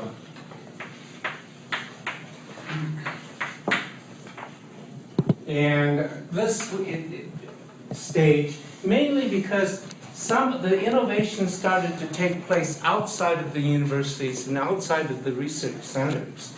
And where, knowing the history of Steve Jobs, where are the innovations taking place? And I think it can only happen in America.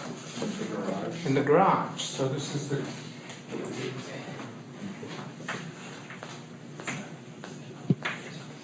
and then out of this stage came the PC, right?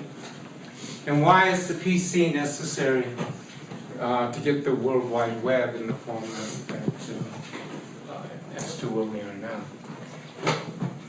See, somebody brought this up with the idea of Usenet. Is that so? For a technical reason, why did we need the PC to be able to have the World Wide Web become what it has become today? Access. Yeah, exactly. It's because in this stage, the internet is basically a plaything for the university professors, right? Or the university researchers, in order to download, communicate with each other, download information, share information. And you couldn't, and it wasn't until the invention of the PC that you could get the World Wide Web. And then, so if you look at the PC, and then you combine that with the internet, then we get the third stage, which is the World Wide Web stage. And this stage I'll call the entrepreneurial stage.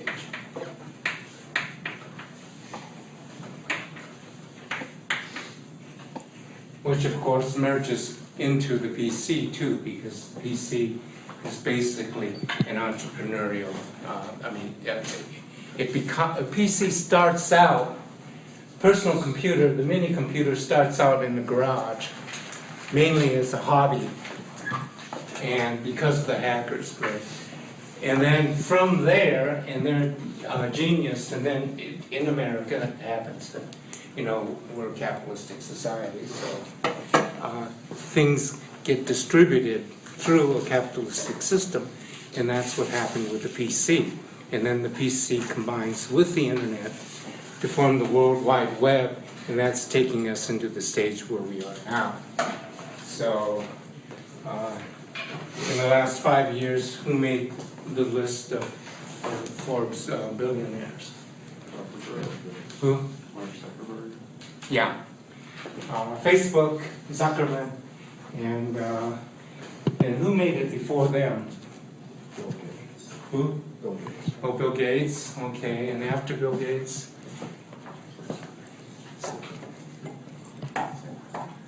Google guys, yeah, Larry Page, and we'll talk about him. And again, it's, to me, it's a fascinating story, you know, and it's a quintessential American story, and I hope we don't lose it, right? In fact, when did the PC, when did the first Apple come out? Is it 1977? So it's been, so from 1977 to, when did the bubble bust? When did the IT bust? When? 96, 98. 96, 98, yeah, so, let's make, 1990. So we had about 20 years of incredible innovation. And then, I get lost, where are we now? 2010, 11?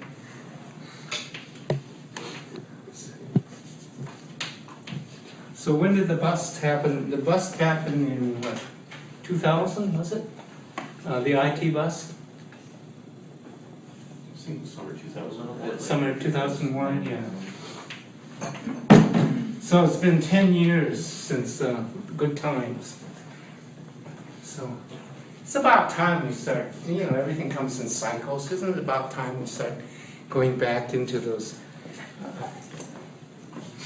moving into this other stage? So hopefully, from this lecture, we'll give it, by looking at the roots of that first revolution, we maybe get an idea of how the next one is going to occur in the United States. Yeah. Oh, sorry, I was stretching. Oh, okay. Okay. Want to add with quantum computing? I kind of doubt it. I mean, where did we get the PC? Garage. You got it. Can't remember quantum. I mean, government's going to hell, the university's going to hell, and the corporations are going to hell, right? I mean, that's my personal bias. Well, it But, sounds about right. what? It sounds about right. Oh, okay. I mean, that's my prediction. It's got to come from there. And then when we look at how the PC came, that's where it came from. I mean, you can get me started. I mean, I'm looking at these politicians, God. I mean, we got more brains in here than in the Senate. God. But that's my bias, right? It's,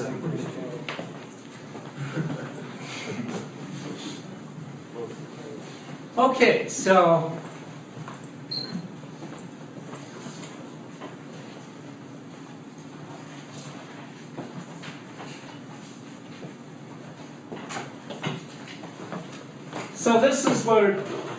this is the beginning of the PC revolution.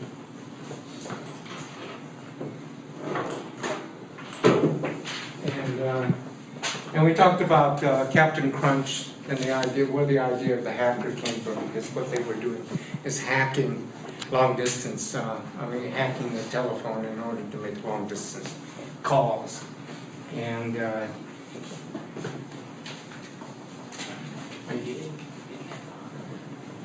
you know, and I think it's part of the American culture that I hope we don't lose.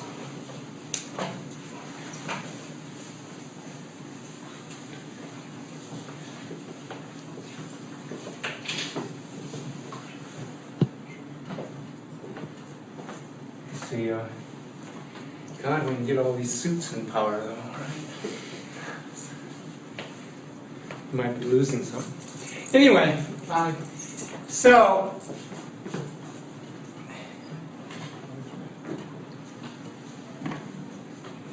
now the hacker culture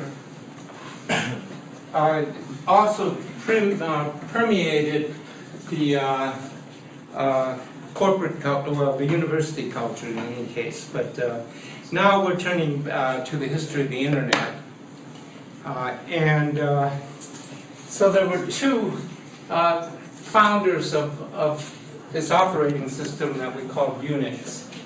And why is Unix important for the internet? It's open source. Sorry? It's open source. Unix isn't a. No, Unix, Oh, no. Unix is not. I mean, it was at that time. It became closed source. So the computers can talk to each other in the same language. Exactly, yeah. So what you have, I mean, the problem with the internet, thank you, Emily, is that you've got computer A, computer B, computer C, and they're all, so this might be an IBM, and this might be a digital. And Apple's didn't do mainframes, MCI had their own computer. And they all had their own operating system. In order to work on the internet, you need a common operating system, or what they call cross-platform. So Unix will allow these three computers to talk to each other. And so it was a major problem that had to be solved. And two people were working at AT&T, which, by the way, grew out of Thomas Edison's research labs. So there's still that tradition of being very innovative at AT&T. And what happened was that DARPA gave a contract to develop an operating system for the internet, and they gave the contract out to Berkeley and AT&T. So what happened was that AT&T probably wanted to get rid of these guys anyway, so they shipped these hippies. I mean, look at them. How can you work with these guys? God. So they shipped them off to Berkeley, and it's at Berkeley where they're, out of this combination, they're working on the Unix in order to find a common an operating system for the internet and the World Wide Web. So Ken Thompson and Dennis Ritchie, one of them, I've forgotten which one, invented one of the first Trojan horses. What's a Trojan? I mean, everybody knows, but this one was so sophisticated. Once you detected it, it would go down further into your computer. So you're about to get it, and then it will go down further. And then finally, when it's ready to go out and destroy your computer, you know it's too late. So a hacker, why did this guy do it? No. No. I mean, it's important for the hacker value. Because he could. Because he could. Because it required an elegance, it required intelligence, it required dedication, and it required an expertise that hackers prided themselves on. Because who are you fighting? I mean, who are you? It's like a samurai battle. Who are you fighting? You're fighting the people. I mean, the people who don't want their computers hacked. So what you have on the other end, you have according to the hacker code, the bad guys, IBM and Microsoft, right? So why do hackers love to hack? IBM, yeah, the challenge, exactly, and that has to be part of the equation in the hacker ethic. And what we'll find out, it's not money that's driving. So, basically, that's their approach, and I think we'll look at my favorite American hero.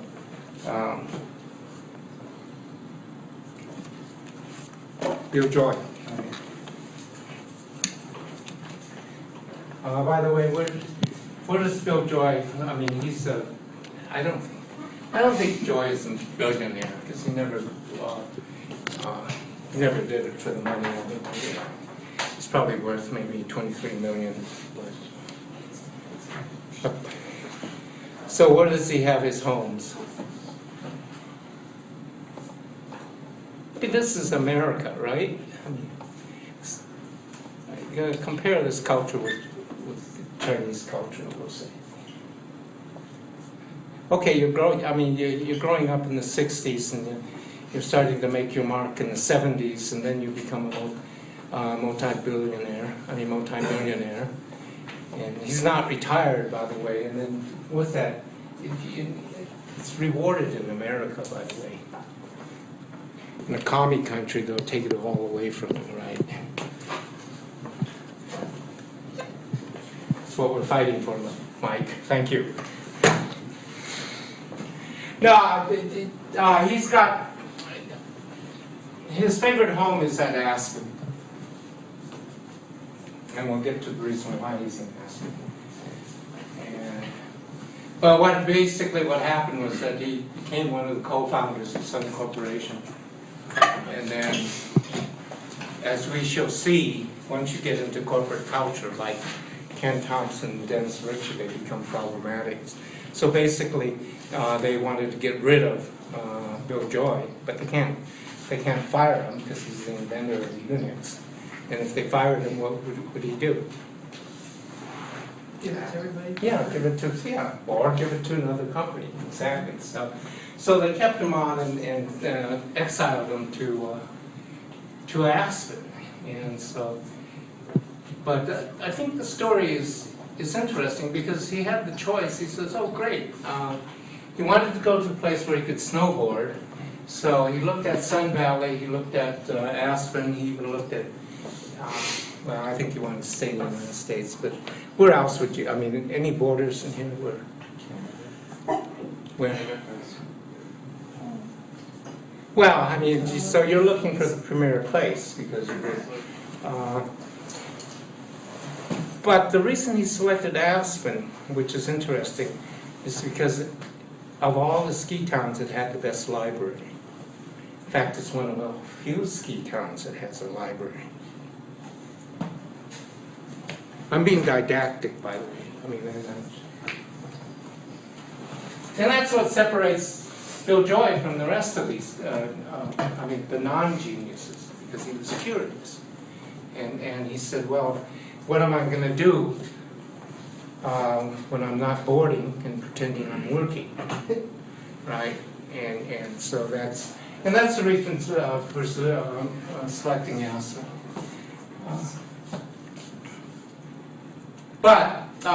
So what happened with Bill Joy, and these are typical American legends, but I think they tell us about a lot about who we are. Bill Joy grew up in Michigan. I think his father was a pharmacist and his mother was a librarian or a school teacher. And so he comes from a good, solid, middle-class background, meaning it's not privileged like our villain Bill Gates.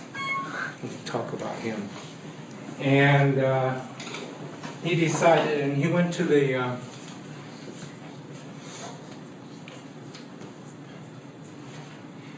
he went to the University of Michigan, and he was going to study, probably, I think he was pre-med. And then somehow, just by accident, and we're going to read about this, is that Michigan was one of the few universities that had dumb terminals, meaning a keyboard and a CRT or a monitor that attached to the mainframe.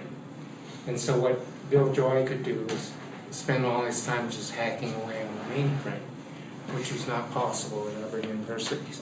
Another university that was possible to do was, by the way, University of Colorado Boulder, and one of our American heroes will come out of there. So after, but when he was in Michigan, it's, you know, what he wanted to do was, even though he was into computers, because he was into computers, he wanted to find a place where he could continue. Why couldn't he study computer science? Knowing, It wasn't the field at the time. yeah, exactly, it wasn't the field. We learned that from Merchant, right? Computer scientists have not reinvented themselves in order to get into the higher echelon of power and prestige. So what he decided to do was study electrical engineering, and so according to legend, he went interviewed at Berkeley, MIT, and Stanford. And he decided to go to Berkeley because when he walked in and looked at their laboratories, it looked like, you know, the laboratories over at Metro. I don't know, I haven't been there. But they could be better than UCD's, but all they had was a couple of breadboards. And whereas at MIT they had these huge mainframes, and they had this huge, all this great equipment. And Joy said he wanted to study theoretical, he wanted to be a theoretical scientist. And he knew that if he went to Berkeley, there was no choice. There was no way he could do applied sciences because Berkeley didn't have the equipment compared to MIT and Stanford. It's according to his memoirs. So he goes to Berkeley, and then immediately Ritchie and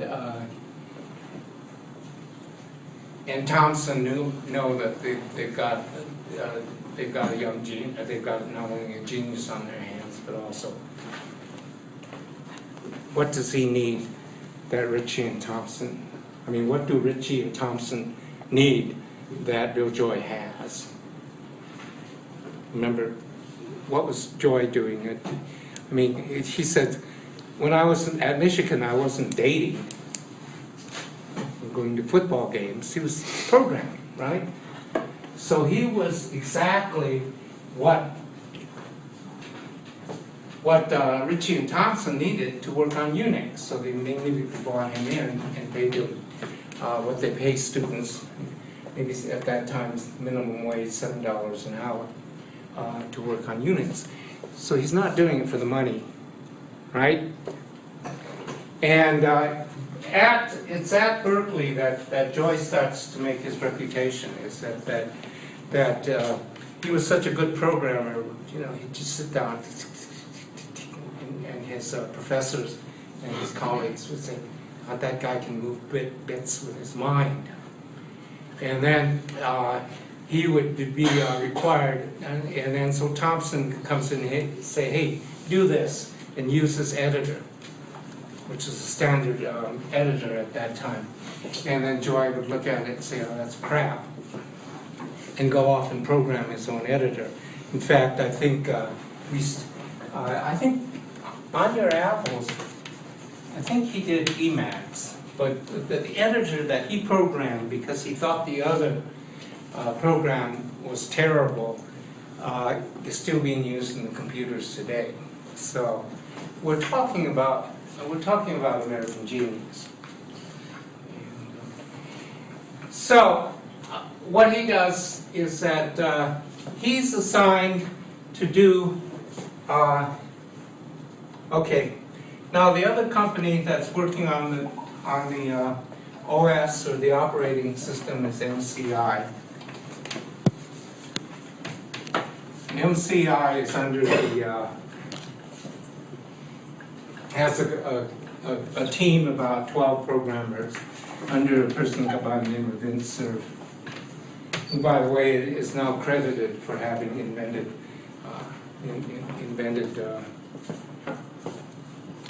TCP/IP. But MCI was supposed to do the protocol,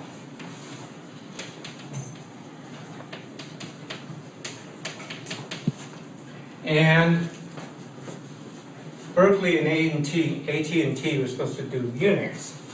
And then what what Thompson and Ritchie wanted Joy to do was integrate what MCI,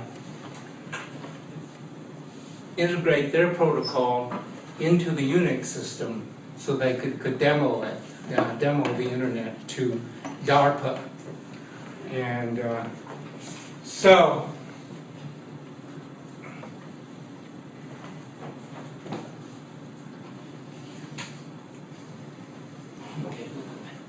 a little bit about the background. I'm not making this up. Instead of sex, drugs, and rock and roll, their credo was sex, drug, and Unix. But I don't think there was that much sex going on. But that was their ideal. And I don't think they did much drugs either. They tell you that. Well, no, the early ones did. There was a favorite drug of the early ones. What would that be? LSD. Yeah. So whether Joy did LSD or not, I did, because it gave them vision. Marijuana makes you stupid. I don't know. I mean, what would I know? I'm a suit. I'm putting that up because you have to look at, what I want you to do is get a feel of the creative energy that's going on. And it ain't taking on at level star.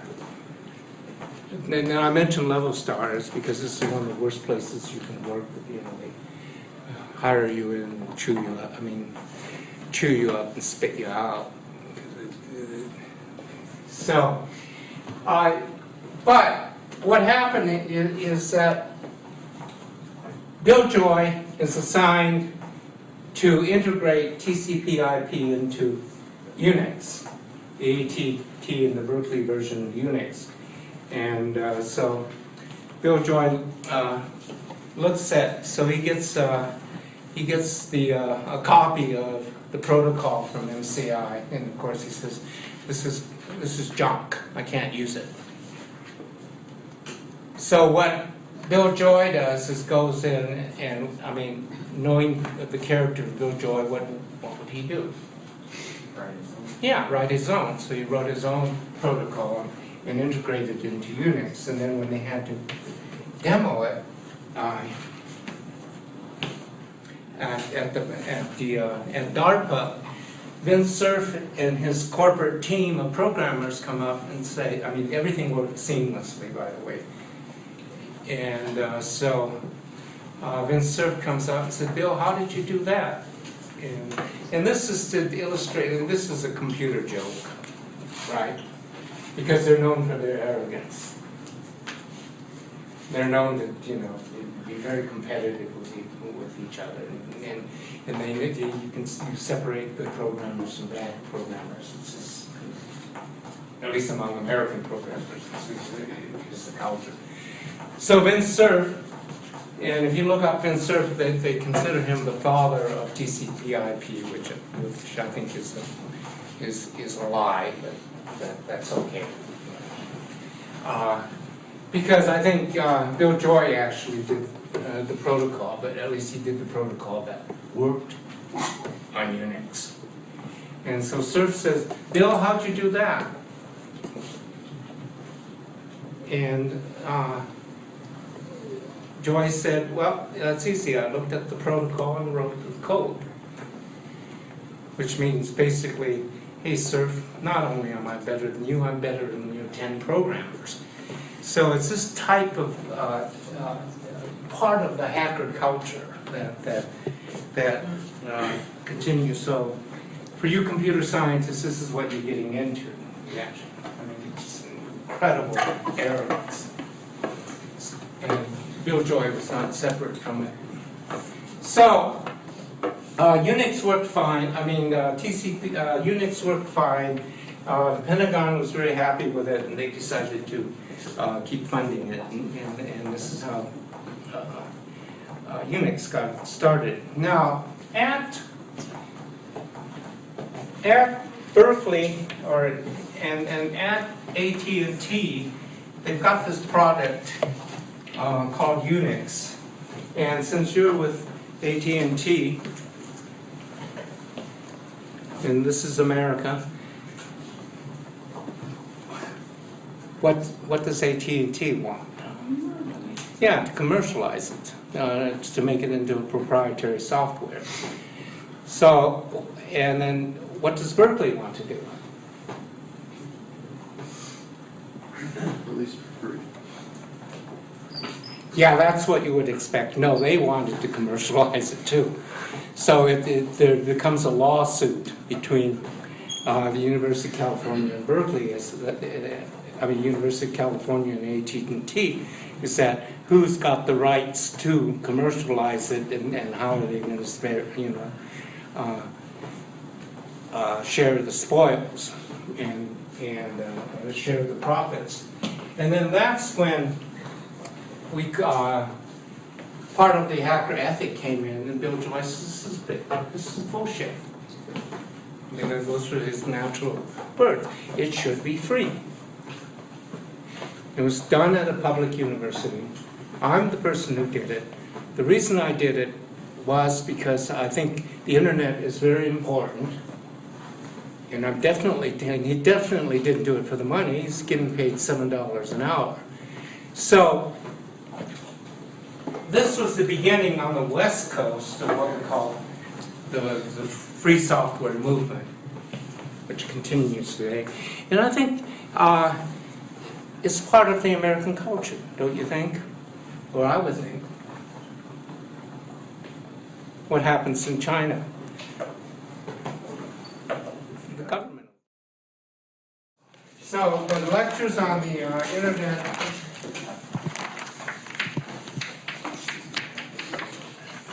which I'm continuing with, World Wide Web, PC, World Wide Web. So that's basically the stage. One way to look at that is and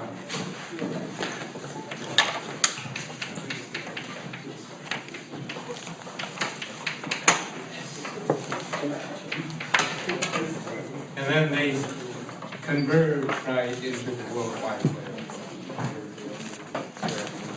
The World Wide Web as it is today. The other major theme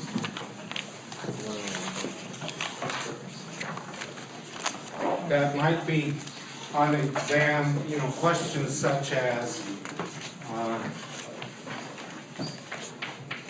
the major stages of the internet, PC, World Wide Web are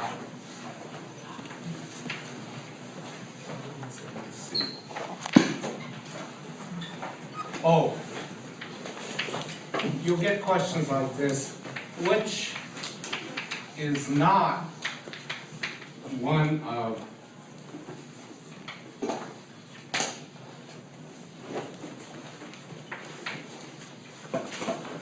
the major stages of the internet, PC, World Wide Web.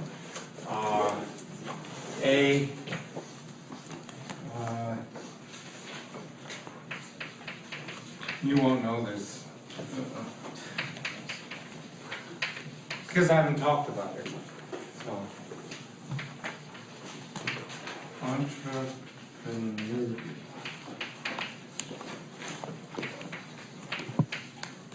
Hobbies.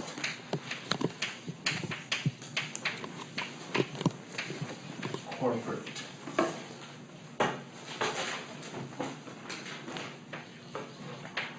Research. Government. Universities. So, what's the correct answer? C.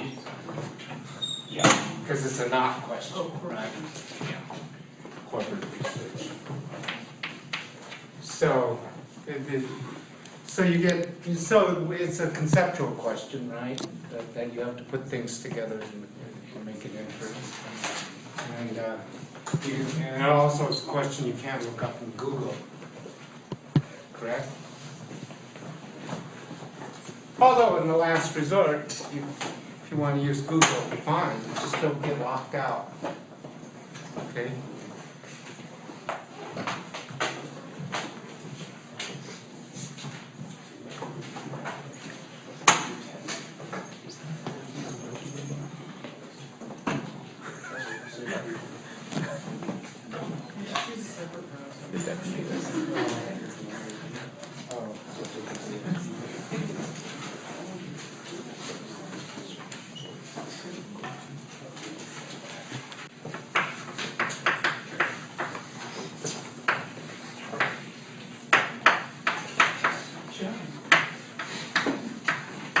And I mean, who meaning great computer scientist.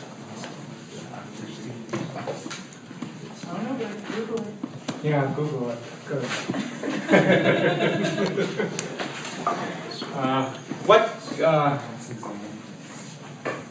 I don't know, so good, there's a question going on as to whether Google, there's a book coming out, is Google causing the dumbing down of America? And I don't know, it's kind of controversial. But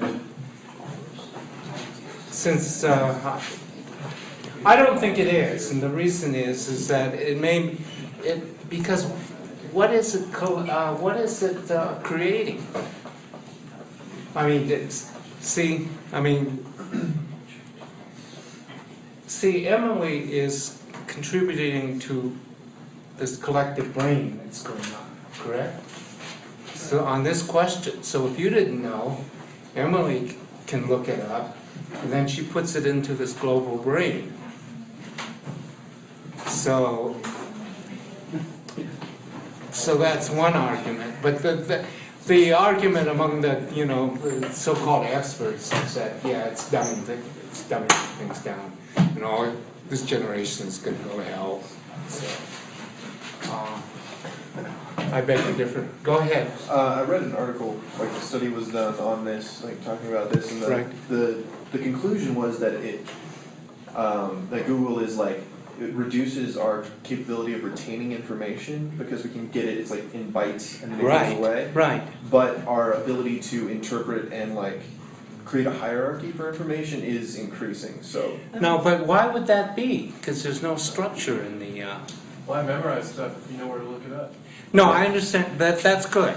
But our ability to analyze. But why would the Google be making us be able to analyze it better? Things. Well, because with the immense amount of information that is shot at you all the time, you have to be able to catalog what's important and what's not. Yeah, you have to be able to decipher what's true or false or whatever.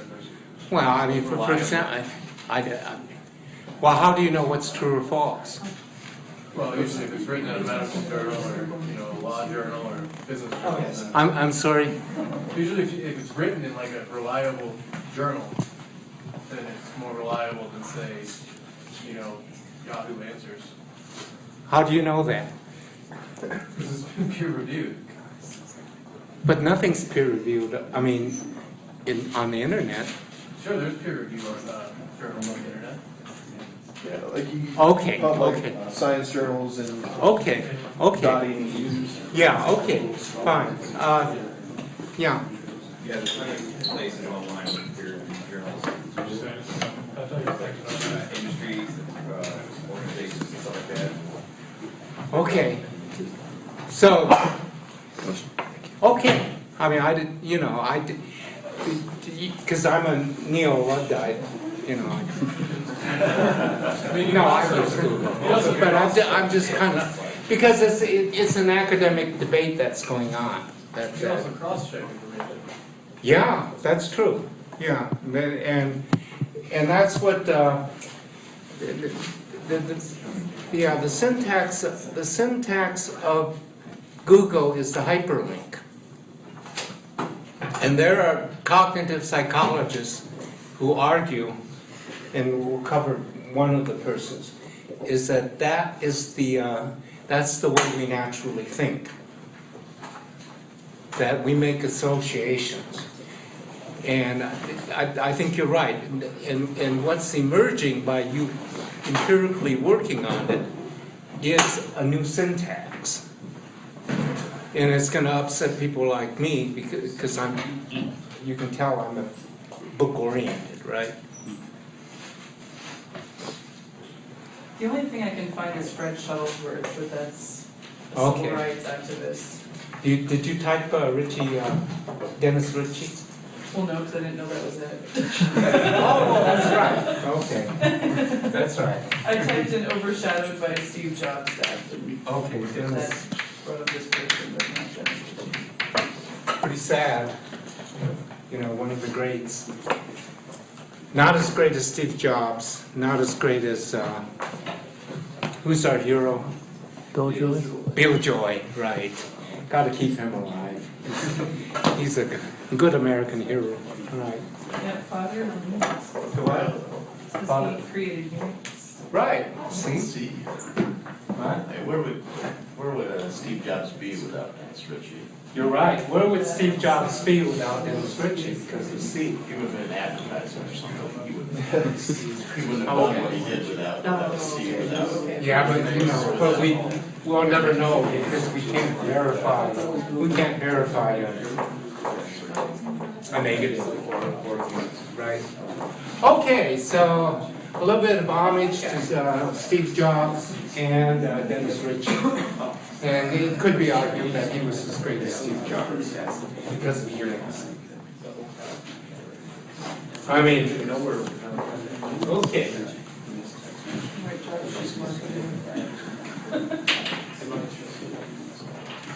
So, okay, good.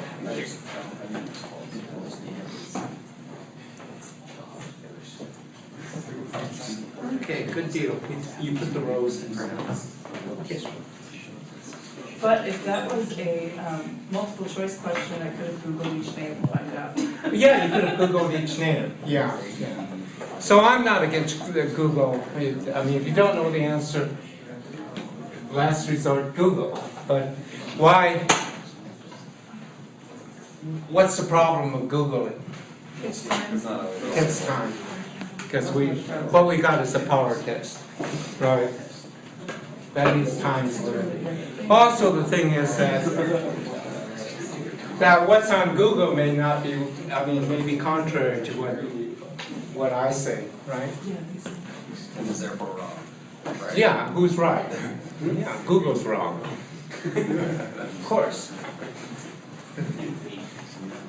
Okay.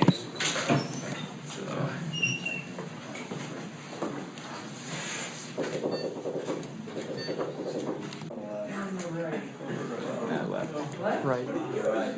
On our right. Looks like acting teacher. It's a good-looking guy. Which is, I don't know how they're rewriting. I don't know how they're rewriting Jobs, because his biography. But Steve Jobs was the ultimate, what I call the techno-hippie. And at that time, everybody wanted to go to India. Because of the new religions. It's the beginning of the New Age movement too. Steve Jobs. I didn't know what I wanted to do with my life. I didn't know the form of it. I thought I really wanted to go to India. And who went to India about the same time? The Beatles, right?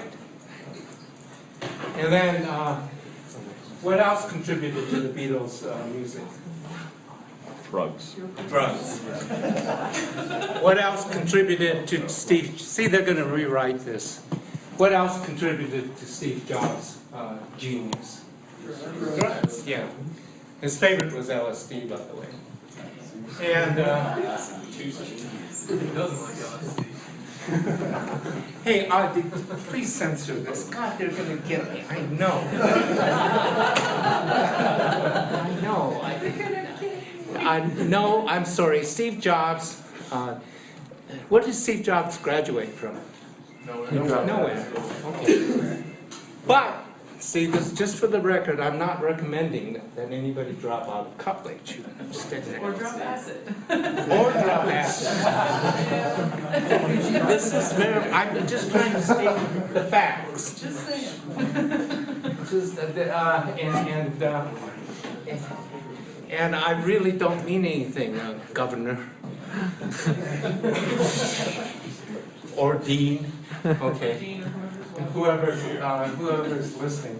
And of course, they can do this, it's on the internet, so they can, everything's up there for the CIA. But you know, I mean, the thing is, and I can't, in the old days, we could always spot the CIA.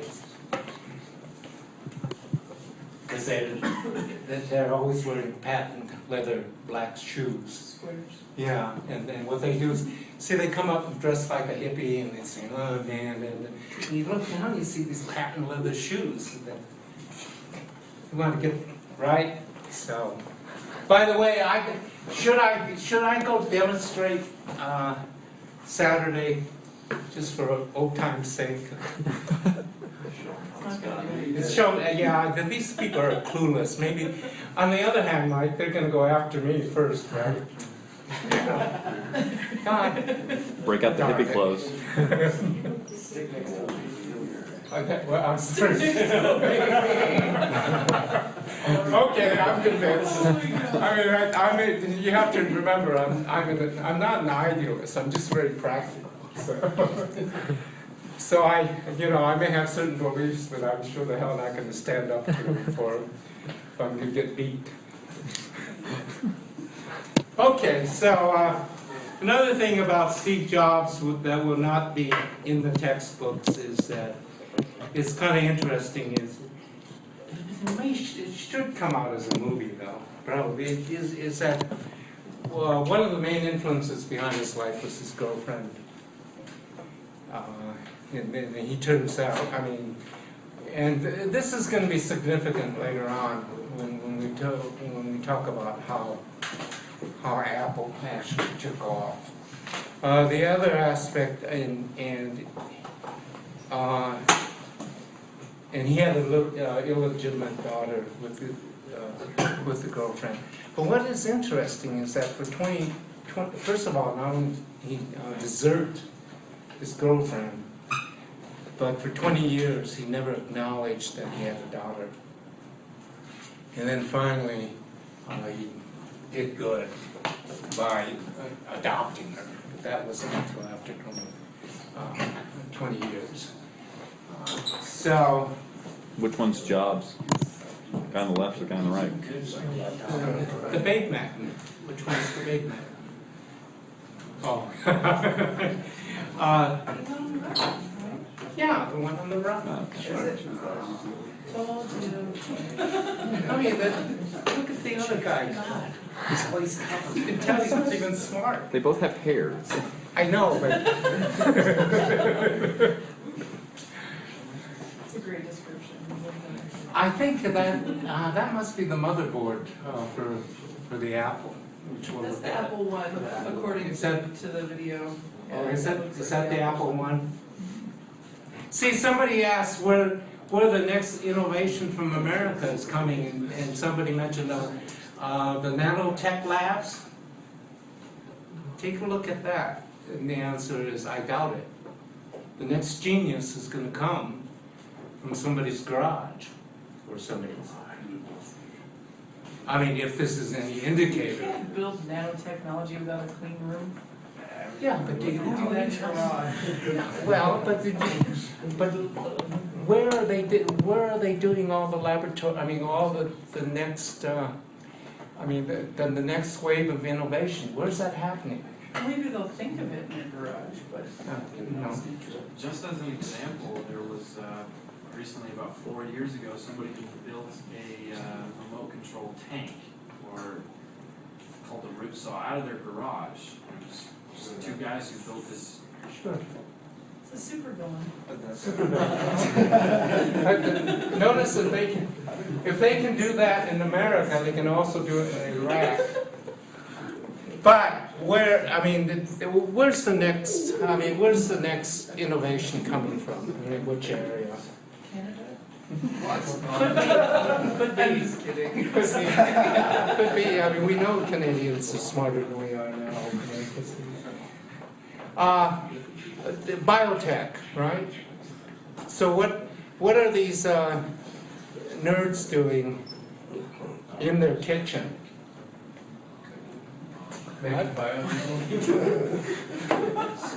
Oh, they're splicing DNA. They're all trying to create clones of Britney Spears. You know, like finally have a girlfriend? kids can't have girlfriends, so there they are.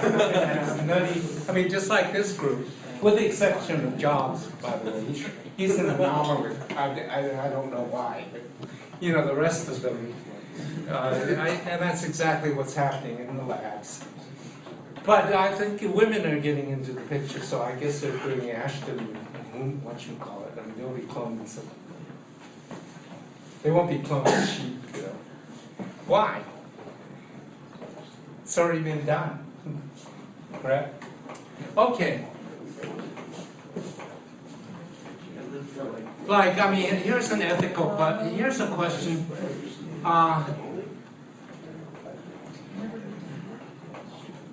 Are these people, are these nerds being ethical, working in their lab, trying to clone Britney Spears? I mean, working in their kitchens? Sure, why not? Depends on your ethics. Yeah, depends on their ethics. I don't think it's ethical. I think it's ethical. I just think it's bad taste.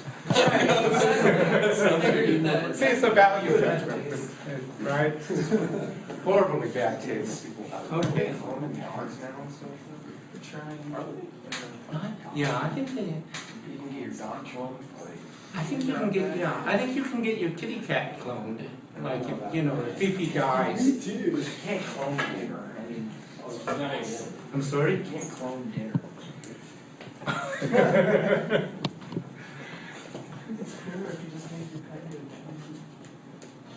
Oh no. How can I let It's on your neck. Yeah, you can compress them down into a. Okay, so. I mean, even Bill Gates could not escape the techno hippie movement. So, I mean, he grew his hair long. And he's at a conference here, the World Altar Computer Conference. And Steve Jobs was there too. Steve Jobs was there with the Apple, right? And so Bill Gates noticed that everybody's flocking over to the Apple booth. And so Gates went down there and see what was going on. Because Bill Gates is trying to sell the Altar with BASIC installed into it. We'll talk it later. And Bill went over there and said, hey Steve, I really like what you're doing. Maybe we could, you know, have coffee. I was going to say have a joint. No. But please, please, no, I didn't mean that. That was a joke. And basically, Steve Jobs says, "Get lost, kid. I don't want to have anything to do with this." And I think part of the reason is that we're talking about East Coast versus West Coast. And so where's Bill Gates from? I mean, he's East Coast, right? And where did he graduate from college? He didn't graduate. No, he didn't. Dean, I'm not telling these kids to drop out of school, right? Okay. No, he went to Harvard. What did he study, by the way? Yeah, of course. Or law, is because his father was a corporate lawyer. And so what basically happened is his Jobs dropped out of Harvard and went down to New Mexico to form Microsoft. I mean, and at that time, what he was working on was on the Altar, and he didn't do, he might have done the programming, because he was a good programmer. But he and probably, he hasn't, who's, I've forgotten his name, my short-term memory is gone. He owns the Seattle Seahawks, and he's up in Seattle now. Paul Allen, yeah, yeah. I'm sorry? Is that the Portland Trailblazers? Yeah, well, he owns that too. I think he owns all the major sports teams in Seattle. But do you know what his favorite accomplishment, I mean, his pride and joy is not his sports team. And it's up in Seattle. And he's one of the, is that he funded the National Rock and Roll Museum. In honor of guess who? Could be, I mean, good guess. I mean, we could all Google it. If somebody knew, then they could contribute to the collective brain. It's, boy, my memory's going. I need Google. I mean, yeah, why do I have to memorize these things when I can just Google it? You're right. Jimi Hendrix. Yeah, yeah, good taste, right? See, these people were creative. You know, they're not like the image of the engineer today, correct? Who's Jimi Hendrix? If you so that, yeah, he's got, I don't know, you know, all of, it's the place to visit, because and the other reason he has a lot of Jimi Hendrix's original guitars. So, anyway, probably the programmers for BASIC were Steve Allen and Bill Gates. And then, so what happened after the convention? Steve Jobs and Bill Gates were rivals, and they continued to be for a long time. Except I think a few years ago they finally came together and made up and said, "Hey, bygones be bygones." And so, who's the other guy at the keyboard? Yeah, Wozniak. That's spelled wrong. So Wozniak, where did he drop? Where did he? Yeah.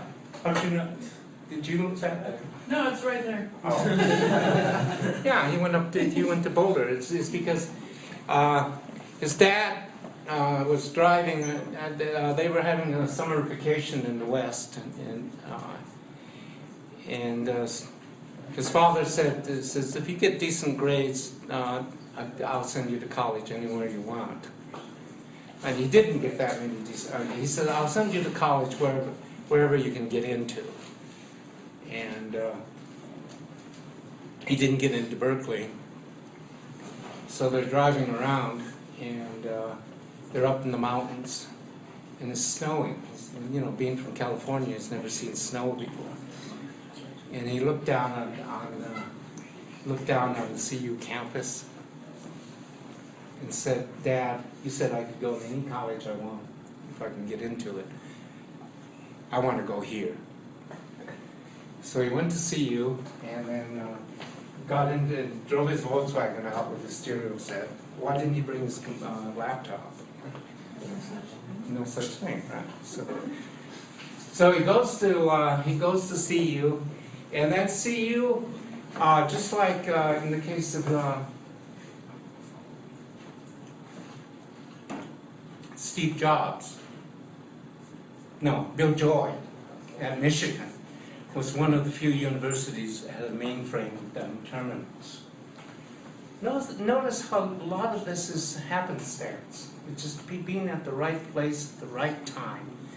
Because if he'd gone to another university, we'll say in California, in fact, if he'd gone to California, this would not have happened, because I don't think Berkeley had a mainframe at that time. So here he's at CU Boulder. There's a huge mainframe, but what they had was dumb terminals. So immediately Wozniak did exactly what Bill Joy did at Michigan, was just use the dumb terminal and start hacking away. And so, of course, he's neglecting his studies, right? I mean, who cares about English lit and deconstruction of Shakespeare? Well, I do, but I don't think Wozniak did. And so Wozniak is there programming away, and here's how the organizational structure works, is that anybody here works in IT, here on the university? Okay, so I can delete the camp, no. But what happens is that, so IT, they're checking up on who's using the dumb terminal. And they're saying, hey, this guy, he's using the dumb terminal 10, 15 hours a day in the middle of the night all the time. This is, what should we do about it? And the IT guy said, I don't know, what's the big deal? We got plenty of memory. And then, one of these suit type guys who wants to get ahead in management, correct? Says, we better take it up to the vice president. So they took it up to the vice president. And remember, Wozniak is 18 years old, 19, 20 years old kid. And so the vice president looked at it, and I don't know if these were his exact words, but according to legends, the vice president said, "Bill the bastard." So here this 19-year-old kid is getting in the mail an invoice for $3,000 or whatever they're charging. So he completely freaks out. And this is why he dropped out of it. He said, oh my God, I'm flunking anyway, and now they're going to bill me for $3,000. So he gets in his Volkswagen and drives back to California. Which is lucky, because at California, he meets back with his old buddy, who? Steve Jobs. And by that time, oh, by the way, where did Steve Jobs graduate? College. He did drop out. And he went to a private school up in Oregon known for its radicalism. It's Reid College. And so, we don't know why he dropped out. Probably studying English lit, right? I'm sorry, are there English majors? Oh God, I'm sorry, I apologize.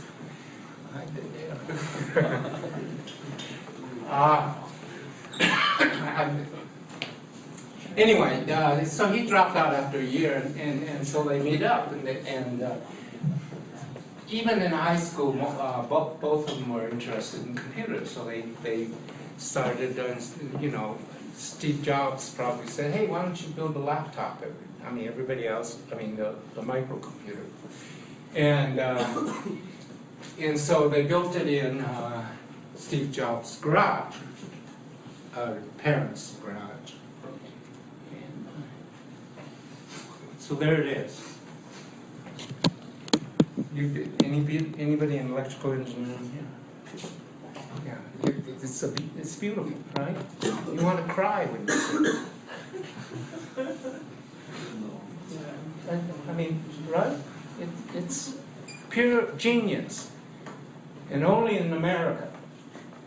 So, so that's the first computer with the circuit board, and this is the computer that wowed everyone. Another interesting thing, and I'm just throwing this thing out, and I don't know the reason behind it. Somebody should look up the story. I don't have time. But there was a third person who helped build the same computer. His name was Bill Fernandez, because he was a good friend of Steve Watson. It's interesting is that when I was looking, trying to, doing empirical research, I found this guy first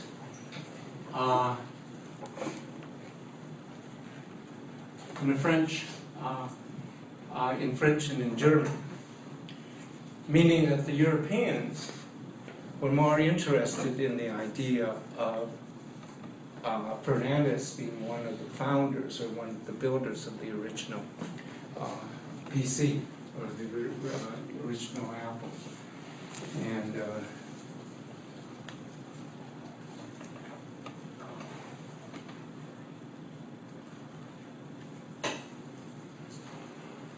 so this will be on the exam, and it will be in French. If you can't speak French, that's tant pis, as we would say. Tough. So, but Bill Fernandez was a fourth employer, and they've been friends. Bill and Lois sont des amis d'enfance, that they were friends ever since they were kids. Right? This is coming out, and why? And my question is, why is this coming out from France, and why don't we know about it? And why didn't it come out into English until some hacker discovered it and posted it in English and translated everything?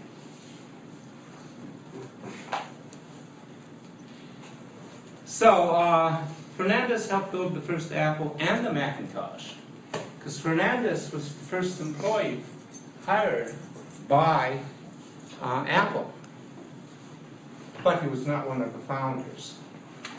And then we'll meet one of the founders later on.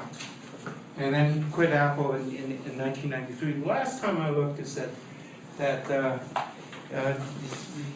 I think he's following his first love, which is photography and art. Right? You got to follow your heart. But there was no doubt that he was a great programmer. In fact, I think he worked on the next.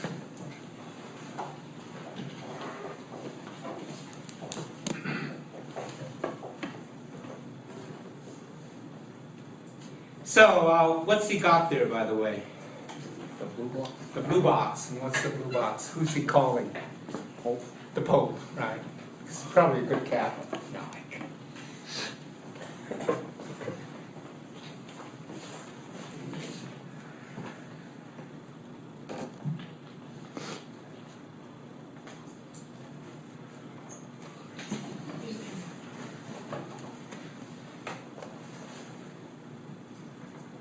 See, if you're doing the lecture, what I would do is download it and put it in CD,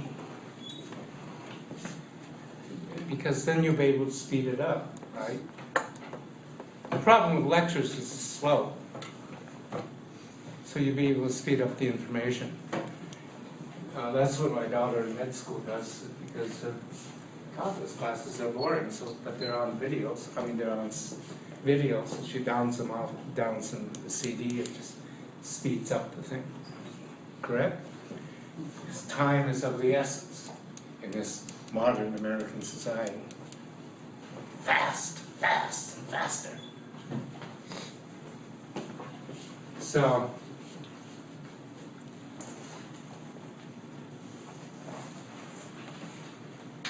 what happened was that we'll go back to Steve Jobs in the Apple later, but what's going on now is that here you have, in the PC world, here you have IBM, right? And then suddenly, from somebody's garage, you have the Apple. And then, if you're IBM, your main technology is the mainframe. And then finally, IBM is waking up that they're losing their, I mean, first of all, I mean, they're the most powerful corporation in the world at this time, and yet this new technology is threatening them. So what IBM had to do was, their engineers, I mean, their executives came and said, we got to do something because we got to start competing with Apple, okay? So, if you're IBM, to compete with Apple, you're going to have to build a PC, correct? So they're going to have to build their own version. And Apple, why can't they just copy Apple? Because their operating system is proprietary. They want, and nobody knows the operating system, right? It's hidden. And so what the engineer said, well, listen, we can't we can't reverse engineering the operating system. And also, so what we have to do is, if we're gonna come out with a PC, we're gonna need an operating system, correct? So, if you're management, what do you say? I mean, you got your own engineers, right? So, okay, so you say, so what's the big deal? Develop an operating system. So what happened is but the thing is that the business people said, unless you do it within, we'll say, 6 months, our projections are that Apple will completely take over and we will not be able to compete. So what happened was the executives decided they said, well, go find an operating system and buy it, because there's all kinds of operating systems out there. So they're looking for an operating system, and it turns out that the CEO of the IBM, well, by the way, if Bill Gates' father is a big corporate lawyer, Bill Gates' father is a good friend of Warren Buffett, right? We're looking at some societal aspects, cultural aspects. So, what does Mrs. Gates do?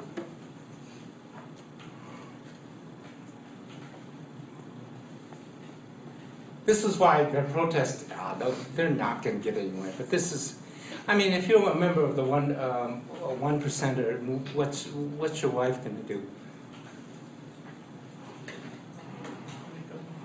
What? Pick up the phone. Yeah, nothing. But you can't just sit around the house and pick up the phone, and you don't have to worry about cleaning the house, right? So what's she going to do with her time? Charity things? Yeah, exactly. This is America, right? So, of course, and one of the boards, and she turns out to be involved in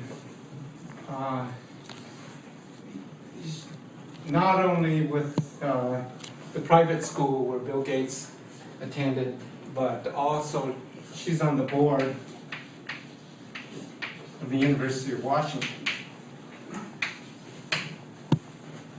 And also happens that the chairperson of the chairman of IBM is on the board. And so they're having one of those social events, and so Mrs. Gates says, "Hey Tom, how you doing?" And Tom says, "Not so good, not so well." And Mrs. Gates says, "Well, what's the problem?" He says, "Well, we're looking for an operating. We can't develop our own operating system in time. So what we need to do is find one really quickly in order to get the PC off the ground." And then Mrs. Gates said, "Oh, I think my son is developing an operating system down in New Mexico." Just remember, Bill Gates and Paul Allen both quit. Oh, by the way, where did Paul Allen graduate from? Didn't. Same caveat, right? And so they were down in New Mexico working on developing BASIC for Altar. So the mother didn't even really know what Bill Gates was doing, what her son was doing down in New Mexico. So she said, "Well, why don't you go down and talk to him?" And so, I mean, the executive isn't going to, I mean, if you're CEO of IBM, you're not going to go down to New Mexico to talk to Bill Gates, right? So what they sent a couple of his executives down there in the Learjet, flew down, and there was Bill Gates. Maybe had, I don't think they had another programmer. There was Bill Gates and Paul Allen, and you know, in this rundown house next to the barrio, and So they knock on the door, and they said, Mr. Gates, I hear that you have an operating system. And Bill says, well, where'd you hear that? And Gates said, they said, your mother told us. And then Bill says, no, she doesn't know what I'm doing. Your mom. Exactly. So, exactly. I mean, I'm glad you find it humorous, because your computer scientists don't. But anyway, Bill Gates said, no, listen, I'm not developing an operating system. We've developed BASIC for the Altar, and we're trying to sell it. And so the executives are about to leave, and Bill Gates says, hey, but I do know somebody who is. And it turns out that the person that was developing the operating system was Gary Kiddo, another American hero. And Kiddo, I think he's one of these ne'er-do-wells who not only did not graduate from college, I think he dropped out of high school and got into college because of the GED. Like, because in the Army, if you don't graduate from college, they prep you for the general education exam, which is a substitute for the high school diploma. And then on the basis of that, he went into electrical engineering and went to, and then after he graduated, I think he actually ended up getting his PhD and ended up teaching at, is there a naval college, Emily, in the Bay Area? Yeah, I think there is. There's the graduate, the Naval Graduate Center for Education and Research. But this is, see, what's going on is the military is getting sick and tired of traditional education, right? It's turning out a bunch of dummies, and you have to retrain them, right, Mike? I'm sorry? Weak-bellied, okay. So what happened is that Kiddo ends up teaching at the Naval Academy, and at the Graduate Research Center, the Naval Research Center in the Bay Area. Somewhere, then he migrates over to private corporation, and there he's building a boot disk for this corporation. And by that time, everybody's looking for an operating system, right? So he's building the boot disk, and then he says, hey, this boot disk is basically an operating system. So like a good employee, he takes it up to his boss. Knowing the corporate culture, what did the boss say? Yeah, get the hell out of there. Go back and work on the boot system. Right? Because all these corporate types, as we can see, have no vision.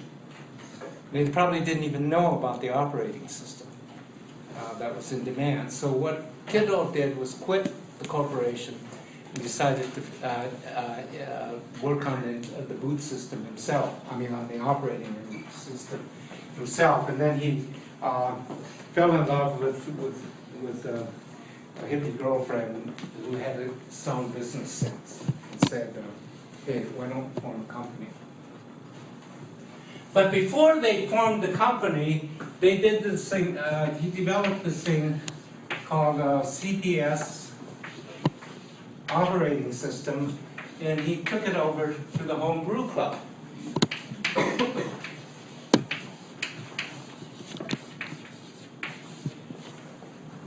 And this is what we call the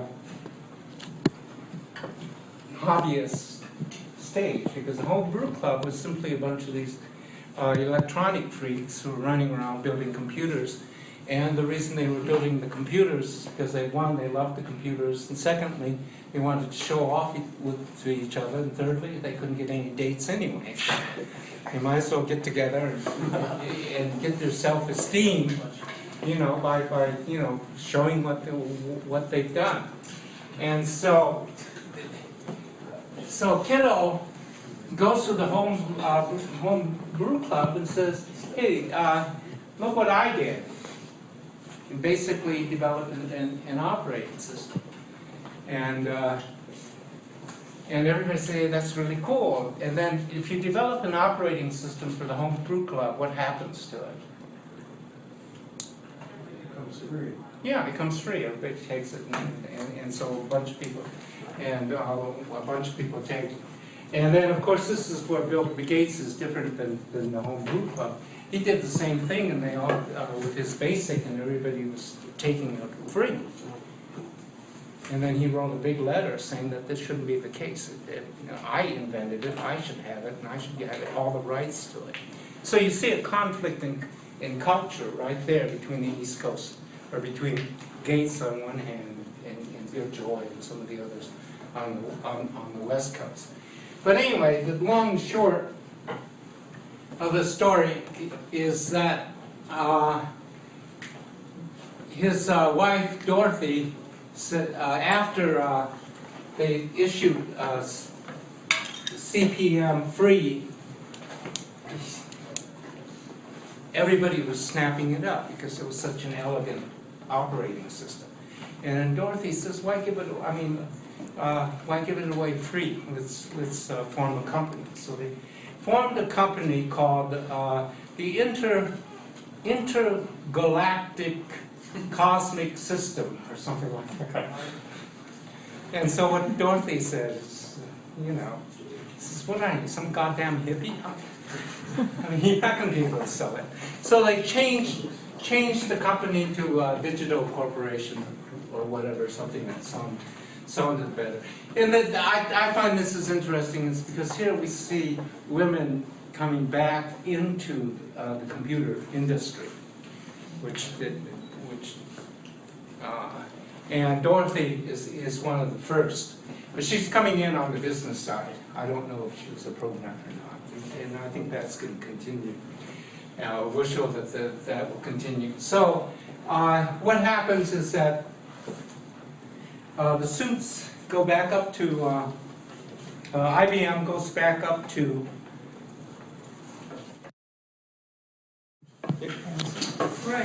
right? You with us? I mean, you should be with us. You should. And that's what the Chinese did. They said, they would, when they were demonstrating, they were saying, "Hey, comrade, what are you doing? We're demonstrating for you too. We want freedom. We want democracy, and we want reform." And so what happened was that they actually convinced the army. I mean, for a while, but then what they did was that what the military guy did was he went up and says, "Hey, I got a regiment. They're not going to buy it." And these were peasants from the north. They'd never been to the city before. They'd never seen a college kid, right? And then so here they come down, and so when the order was, fire on the crowd, they didn't hesitate. So anyway, I don't know how this one's going to turn out, and it's. But when we demonstrated, see, what happened was that the thing was that I come to think about it, I think the tactics. I mean, they haven't used helicopters yet, right? I mean, why aren't we bringing in the helicopters? Yeah, I mean, because as I remember, the helicopters would come in, and they would even drop the tear gas. What's the end game on this anyway? Yeah, what do Like, you want? aren't they just pissed off that like 1% of the population has like 40% of the wealth? Well, I think- What's to happen about that?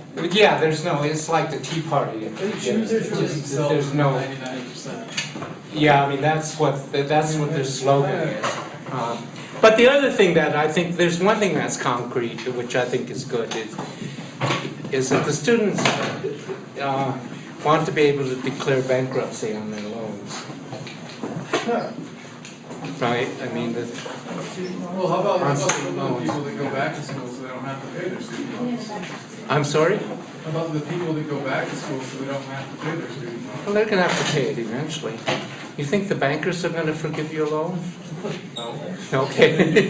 That's why, I mean, we think it's good because, everybody keeps going to school because they don't wanna pay they can't pay their loans, so they just keep going.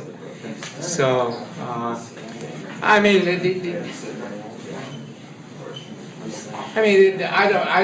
I think most of you went in, with the loans with open eyes, but no. I mean, it's the proprietary school people that are really hurting. Because what happens, they get recruited, and the University of Phoenix comes and says, hey, you can get your degree. And then they say, we'll guarantee you a job afterwards. And then they go out of the way to get them their loans. And then they graduate with $40,000 worth of loans, right? And so, I don't want to pick on the English majors. The question is, so where are the jobs? And so, but they're not the ones who are, I don't think they're not the ones who are protesting because they're clueless, right? So they're stuck with 30,000, 40,000 compounding. I don't know, what's the interest rates on loans these days? Depends on if it's subsidized or unsubsidized. Okay, so, Between like 3 and 7%, but 3 and 7, depending. yeah, 3's not bad. But it's bad if it compounds and you don't have a job to pay them off. So if it's 7%, that means if you have a 30% loan, I mean, if you have 30,000, if your loan is $30,000 and you can't pay that off, and it compounds, that means in 7 years you'll be owing $60,000. And then unless you can pay it off, it's going to keep compounding. So I'm a quantitative financial type of guy. I mean, I would protest with that. But then, then us Darwinian, survival of the fittest would say, well, you're an idiot. You shouldn't have taken out those loans in the first place, right? At least Mike's having the army pay this way. Right? It's not like those liberals taking out loans and saying, I'm sorry, I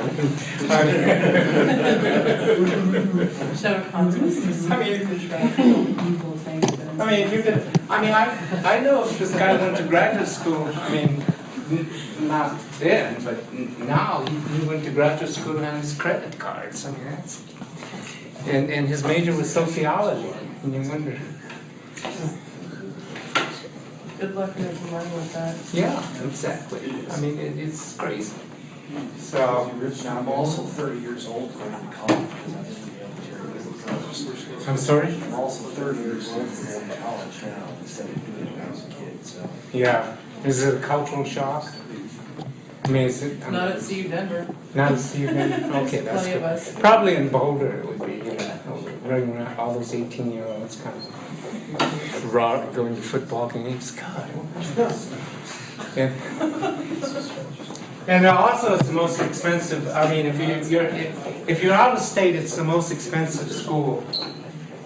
One of the most expensive. It's more expensive if you're out of state to go to CU Boulder than to go to Harvard. Wow, really? Yeah, and the other thing is that I think 40% of the students are out of state. So, and what? I'm sorry? That's why they raised the prices 20% last year. Yeah, so, but in Finland, remember, how much do you pay for tuition? Nothing? Nothing. It's like Florida. What? It's like Florida. Florida isn't, is it practically not? Yeah, Texas is that way too. But that's the way it used to be.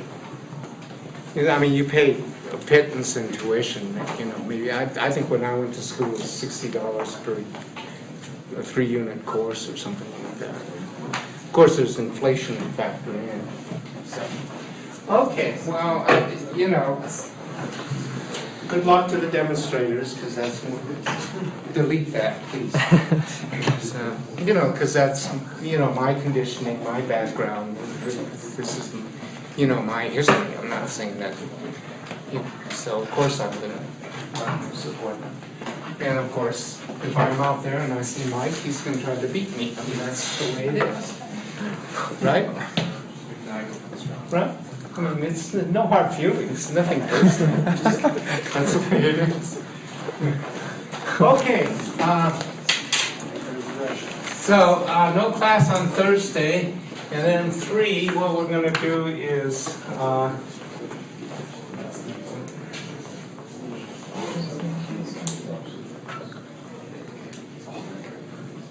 what we're going to do, we're going to Triumph will be,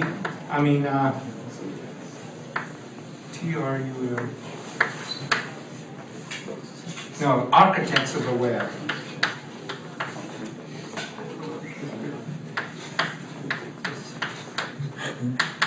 I can't spell even. There's an I in there somewhere.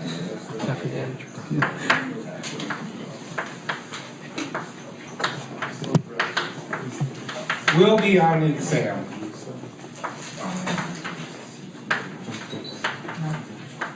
But not the lectures. Okay? And we'll just make it simple this time around. Okay, anything else? Is the row sheet going around? Yeah, I think so. Okay. Let's bring it down.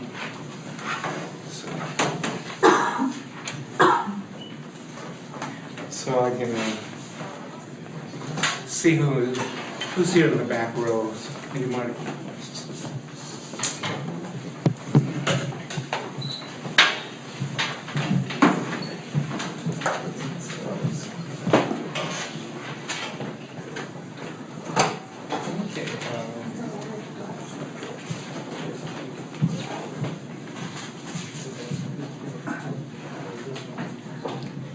Okay.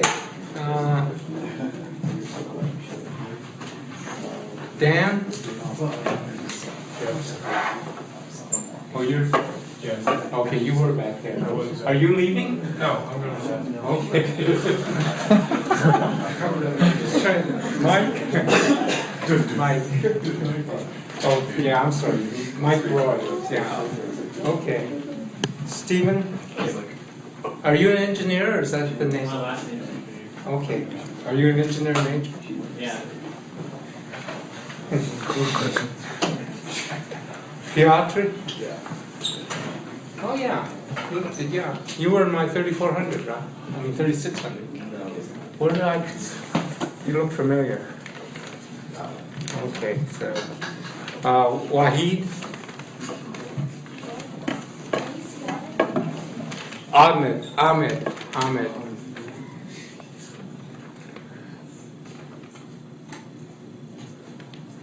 Did somebody sign in for him? Wait, say that name again? Wahid Yeah, I Ahmed. sent him a train. He'll be coming in like 2 minutes.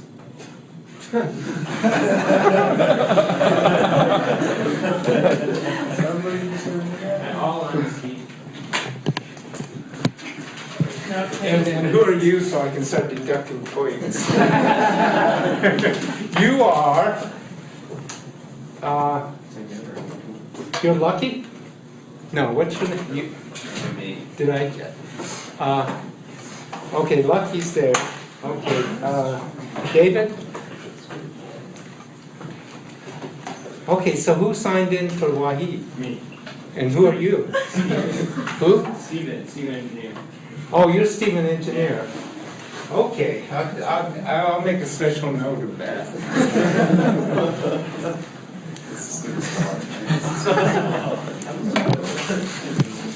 Okay.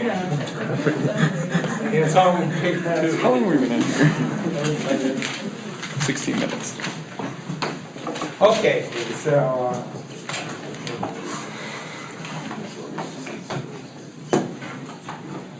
okay, give me a minute All right. and I'll be done. And then the last verse goes, "'Cause baby, I'm an anarchist, you're a spineless liberal. We marched together for the 8-hour day and held hands in the streets of Seattle." No, that even rhymed, didn't it? Somewhere. "But when it came time to throw bricks through the Starbucks windows, you left me all alone."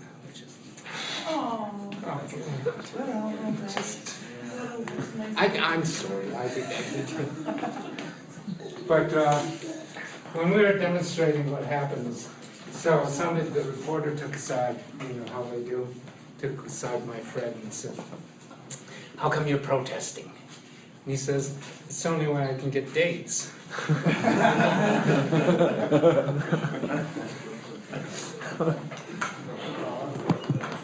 Was that the quote that made the news that night? I didn't see it on the news. I think that, you know,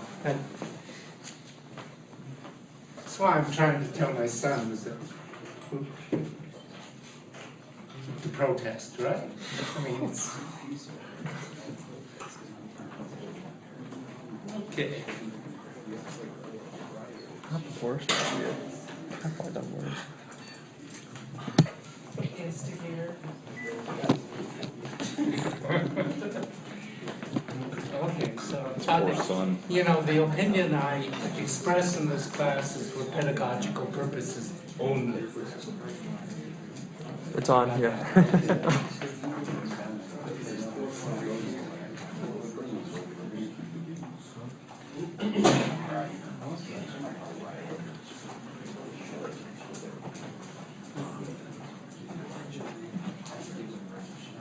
Okay, so we were talking about another great American hero, Gary Kildall.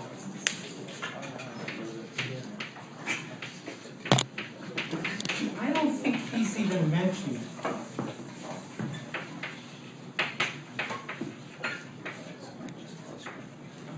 Kildall. I don't think he's even mentioned in Triumph of the Nerds. At least I know he wasn't in the first section. But remember that this was the intergalactic software corporation.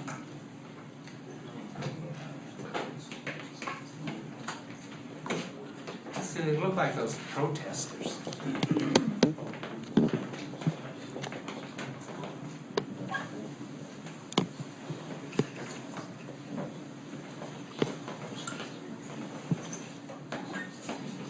But it's interesting is as women start coming into the IT field for the first time since Ada Lovelace. And there's Gary, and there's Dorothy, and she's the CEO of the company. He's the Chief Technology Officer. And I don't think they had a... No, of course they didn't. I mean,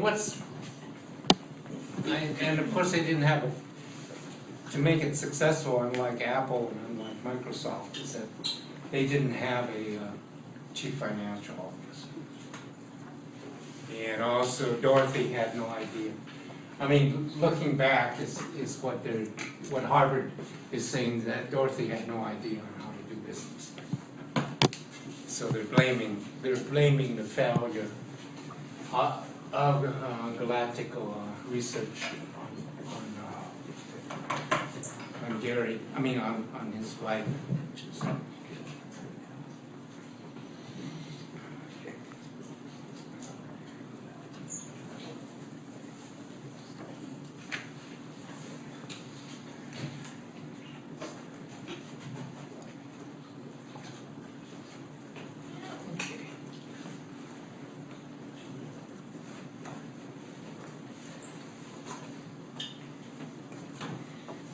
Okay, so, well, here's what happened, or the latest version from Wikipedia. What I love about Wikipedia is it changes all the time.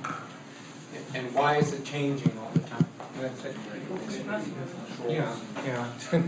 They keep rewriting it because it's democratically edited, so there are no authorities behind it, and so it changes.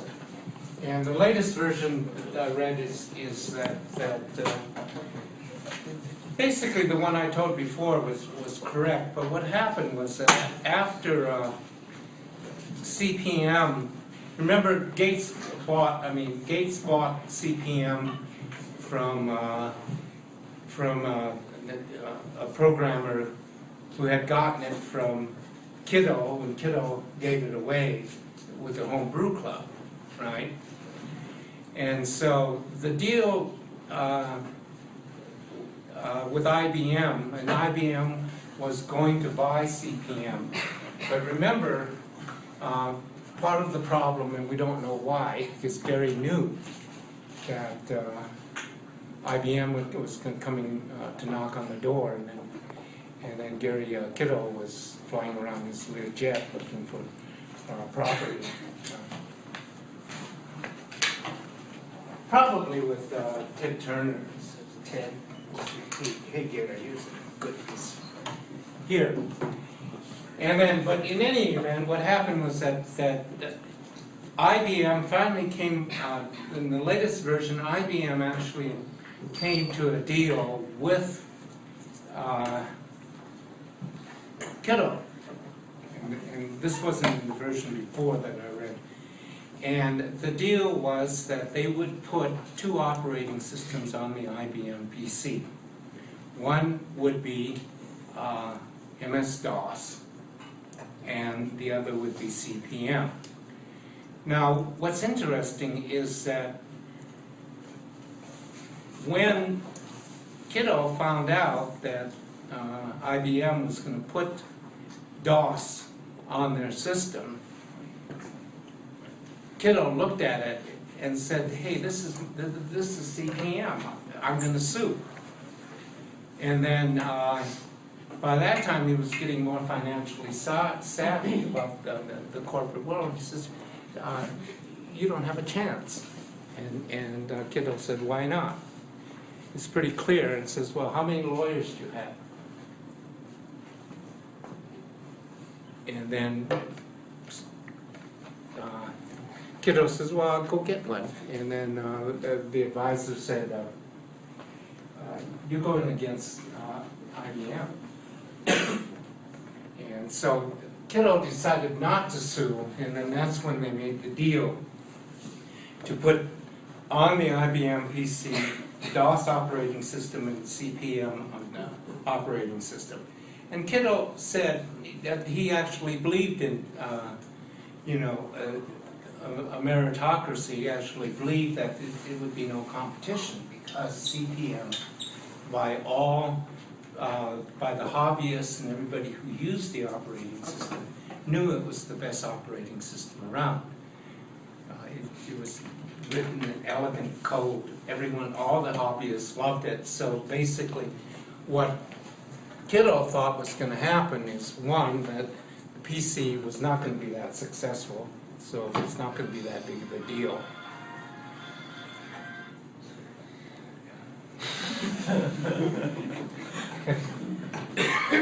Let me recover.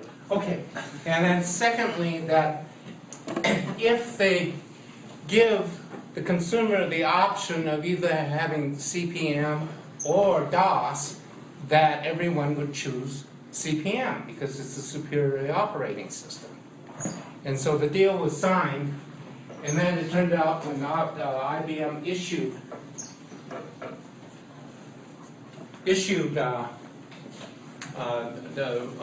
shipped out the PC, found out that you had the option. However, the DOS system was for $49 and the CPM system was $149.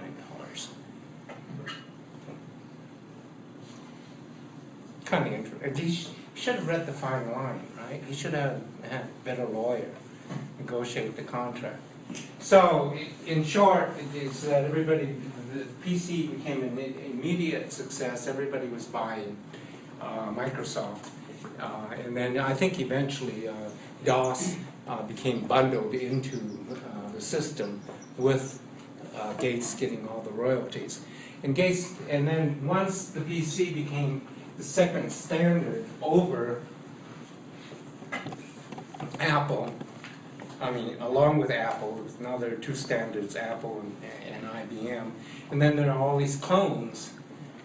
And why are the independent entrepreneurs able to build the clone? I mean, why did they choose to build the clone that looked like IBM?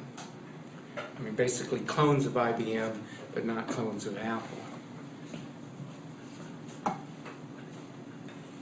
Because Apple is a closed system, right? It's completely proprietary, completely. But remember, IBM was built off the shelf because the executives couldn't, because their engineers couldn't develop IBM fast enough. So the decision was made, well, just go off and buy everything off the shelf, and then we'll succeed over the market simply by economy of scale. And besides that, we're IBM. But all these other clones were able to do the same thing and buy off the shelf exactly like IBM. Which is fine, but they all needed an operating system. And because they all look like they all needed an operating system. And then Gates, Microsoft moves in and says, and made a deal with all the clones that they have to use, or they can use DOS. And so all the clones came out using one operating system, which was DOS. So, and then later on, what happened was that Dorothy and Kiddo decided they better bring in a CEO, a professional CEO, which they did. And then they started working on some other stuff. And I've forgotten exactly what it was, but it was some software programmer that they were able to, a graphics program that again Kiddo created, right? And they sold it to Novell for several.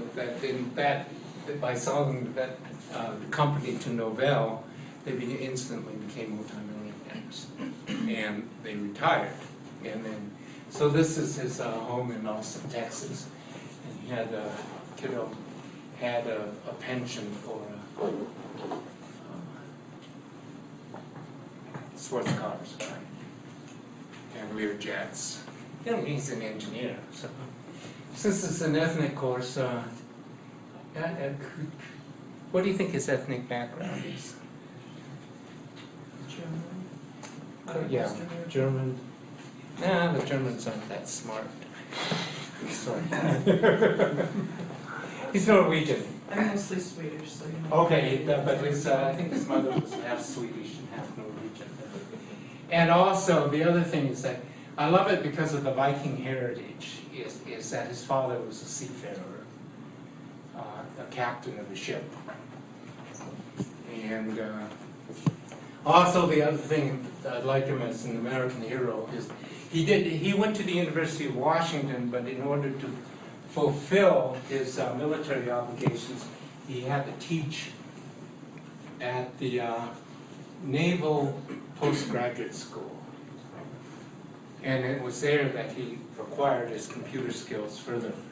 And then after the Naval Postgraduate School in Monterey, by the way. So, God, what a beautiful place. You know, these Army people, they just went in and moved and took up all this beautiful property. And then, you know, set up there. So, it was then after Monterey, he went to work for a private company, and that's when he was working on the boot disk. And then he took the boot disk up to his boss and said, hey, I think we got an operating system here with all the PCs coming out. We could make a bundle on it. And the CEO said, go back and work on the boot disk. who cares about operating systems for PCs or for the microcomputers. So that's when they formed the company. So after they sold the company to Novell, both of them retired, and then what happened is that he went to the University of Washington, and is now famous because of Novell, because of the graphics that he did. And then he was invited by the University of Washington to a graduation ceremony to be one of the distinguished alumnus. And he said, oh, fine. And then he found out that Bill Gates would be the keynoter. Yeah. So he turned it down because he thinks that, as far as kiddos is concerned, they stole DOS from him. And so what happened was after this incident, he started writing his memoirs. And then in the memoirs is his description of Bill Gates being a user, a conniver, but here's the worst thing you could say about any hacker, is that Bill's code is incredibly inelegant, meaning that it's not a true artist. Right. And so then later on, so you're supposed to look up how did he die. I'm sorry? Just one moment, please. Okay. And this is the latest version. There's been different versions. I like this one. Only in America. With the conversions of his death. What? The bar. What? Is there different versions of his death? Yeah, because they're not sure. But this, when we find out the latest version, we can figure out why there's some controversy. He fell at a biker bar and hit his head. Yeah, that's what happened. Exact circumstances remain. Fell at a biker bar. Worst way to die. No, Bill Gates went in there with his henchman and smashed his head in. No, I don't. They claim he fell from a chair, fell down the steps, or was assaulted because he walked. Oh, he was, because that was the version that I thought was that a bunch of bikers beat him up. Okay. But the strange thing is that they found him in his swimming pool, Blunt force trauma to the head. which was empty. The swimming pool had no water, and he was at the bottom of the swimming pool. So he fell at the bar and then went swimming in an empty pool. Totally, and managed to He was die a little of head dazed trauma. So, but I think it's a good death, right? He's not like, God, Bill Gates, the wimpy liberal. God, what kind of... this is a real American hero. This is a real American hero, don't you think?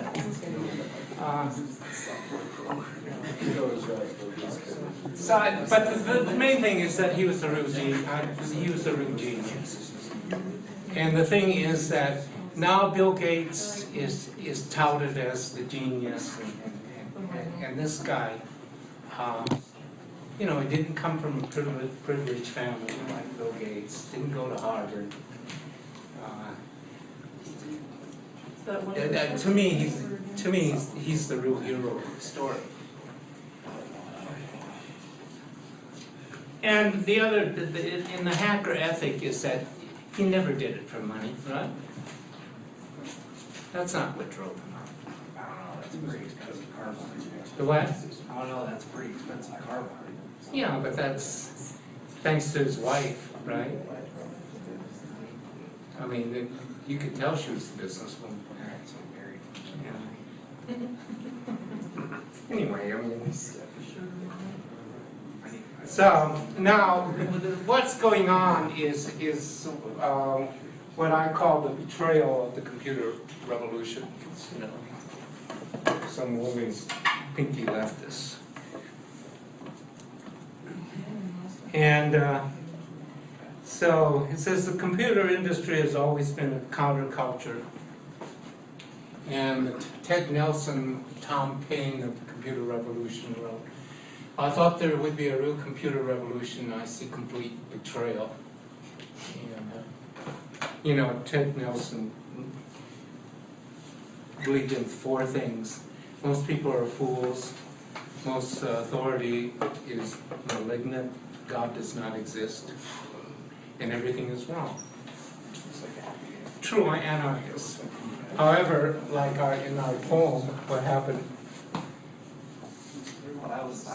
But when it came time to throw bricks through that Starbucks window, you left me all alone.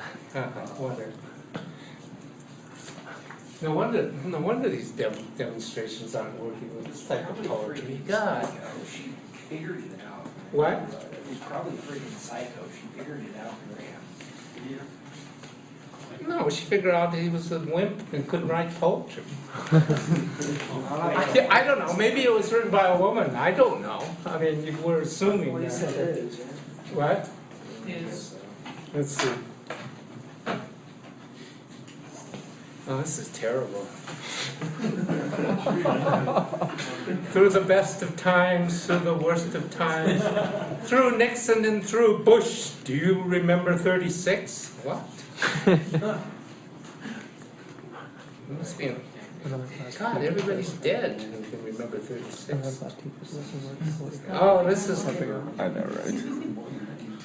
I almost want to Oh, say this yeah, one. this is it's a historical poem. I guess probably believes in reincarnation. What they're doing is a history of anarchy.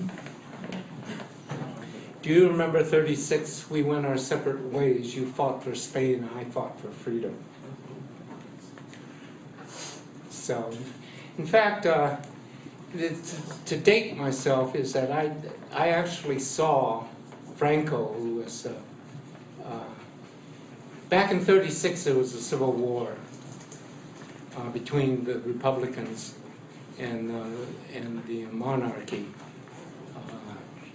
and the monarch at that time was a dictator by the name of Franco, and then. So the Civil War was going, it was going the side of the Republicans that were about to overthrow the government. And then the Germans came in and tested their weapons. So we know who won, right? So the monarchy, Franco won. And he continued to be a dictator until, I think, 1969 when he died. But I was in Spain in 67. Since Mike's here, I'm not going to tell why I was in Spain in 67. 67 was the worst year of I think it was the year of the Tet Offensive.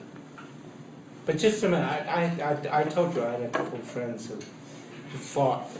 I mean, they were second lieutenants, because, if you graduate from college, you immediately get a commission, and they fought all their way up to the Nang. And we're still good buddies, but it took a while. So anyway, so I was in Spain in 67, and then everybody was lined up in the streets, and I was with a French friend. And so out comes, like in England when you have all these people on horseback and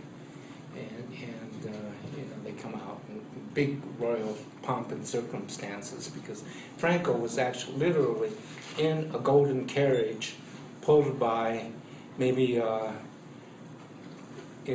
5 teams of horses, white horses, all the soldiers are on their horses, but also there were convertibles with a lot of flowers on them. That's where the machine guns are, right? So they're coming out, and then everybody got on their knees. And I said to my friend, I'm American, I'm not going to get on my knees for anybody. And my friend pulled me down. He says, you don't know where you are. And he said, see that convertible over there with the flowers? Those aren't just flowers. So this is what they're talking about. You fought for Stalin, I fought for freedom, meaning that he fought with the Republicans. You believe in authority, I believe in myself. I'm a Molotov cocktail. Oh, this is good. I'm a Molotov cocktail, you're a Dom Perignon. It's not bad. Baby, what's that confused look in your eyes? What I'm trying to say is that I burn down buildings and you sit on a shelf inside of them. You call the cops and Mike on the looters and pipe. This is so bad, I can't Okay. Okay, so there's our hero, Steve Jobs. And so what we're witnessing now, and remember, I don't take any normative judgments as to what's going on. I'm trying to just present was Eisenberg or what happened, right? And the thing is that, remember, the guy with the tie, right? His name is Mike Markula, and he's giving a check for $92,000 when Apple went public in 1980. And the lesson of this is, for you international students, about how America works, is that, It says 92 million there. is it 92 million? Yeah. It's a little bit more. Okay, so the thing is that in America, if you want to be a 1%er, you don't work, right? What you do is you hire a VC, or you find a VC. And you know, a VC is not a Viet Cong, right? What's a VC? A venture capitalist. And this is exactly what's going on. And so what the $92 million is for is Makula is taking the company public. And this is how the bankers work.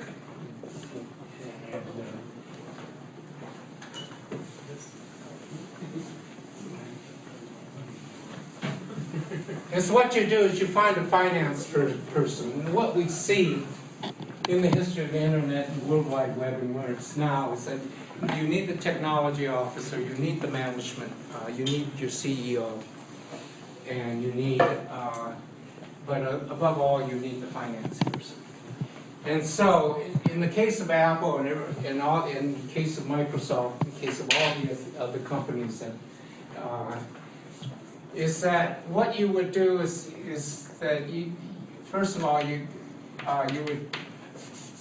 declare yourself as a company, and then what you do is that you issue stock options. And then the stock options are either public or, just for a better word, private stock options. And then the stock options basically go to the employees. And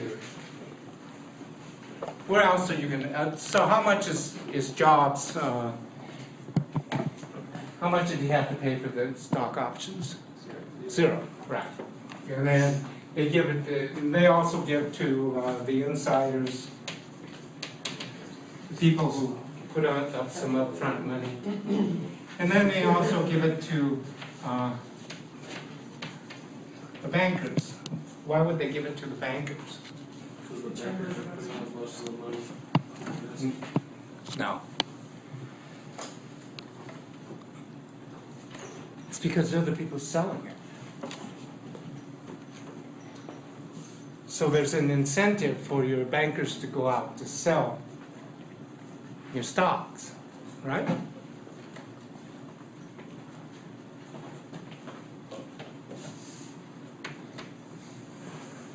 I mean, you know, I told my son, don't be a computer scientist, go into finance, become a banker.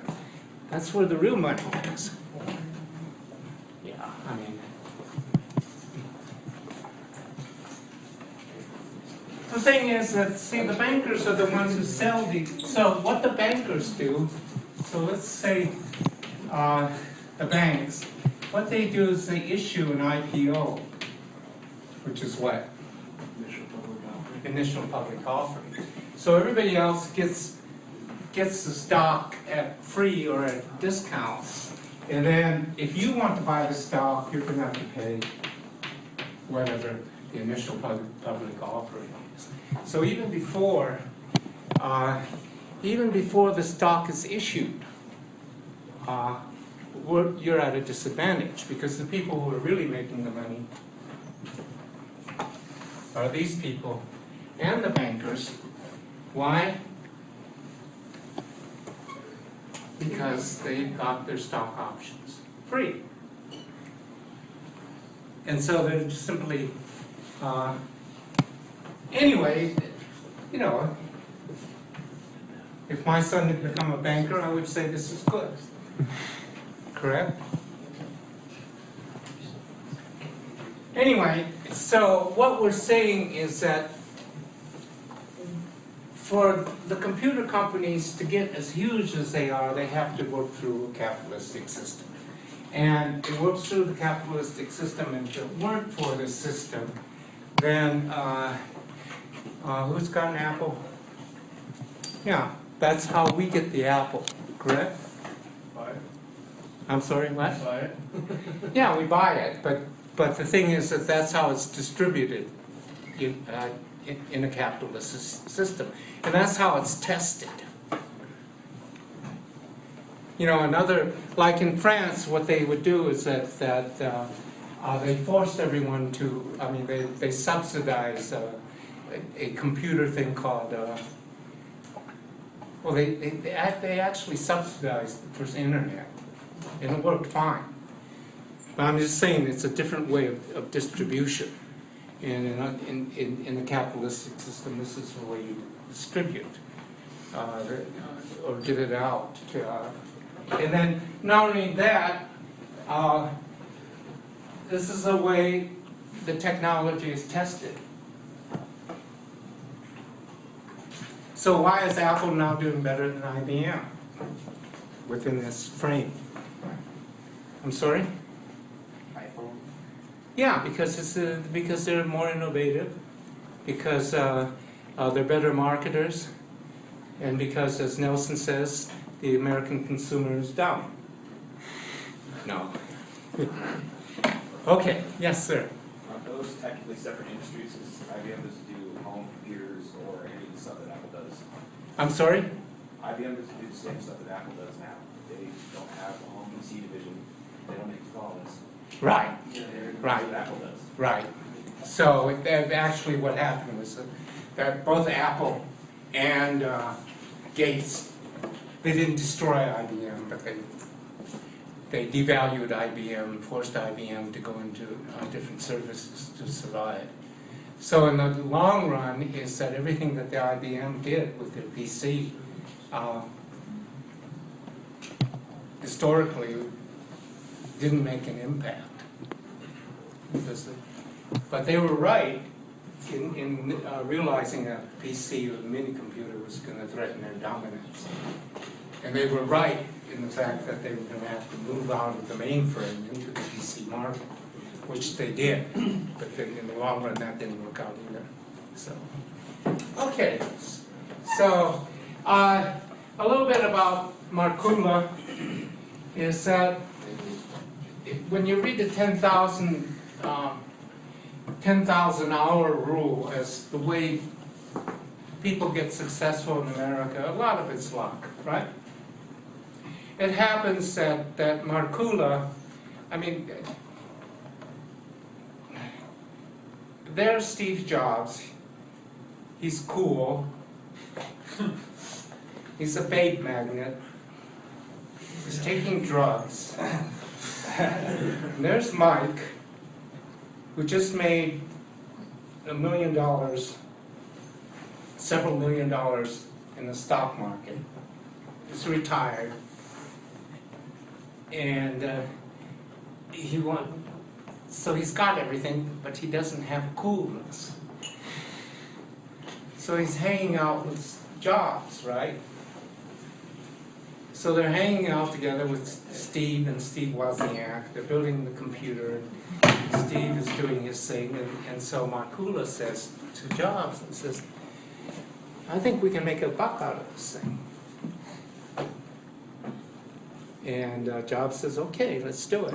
And they were able to do it because of Markula, right?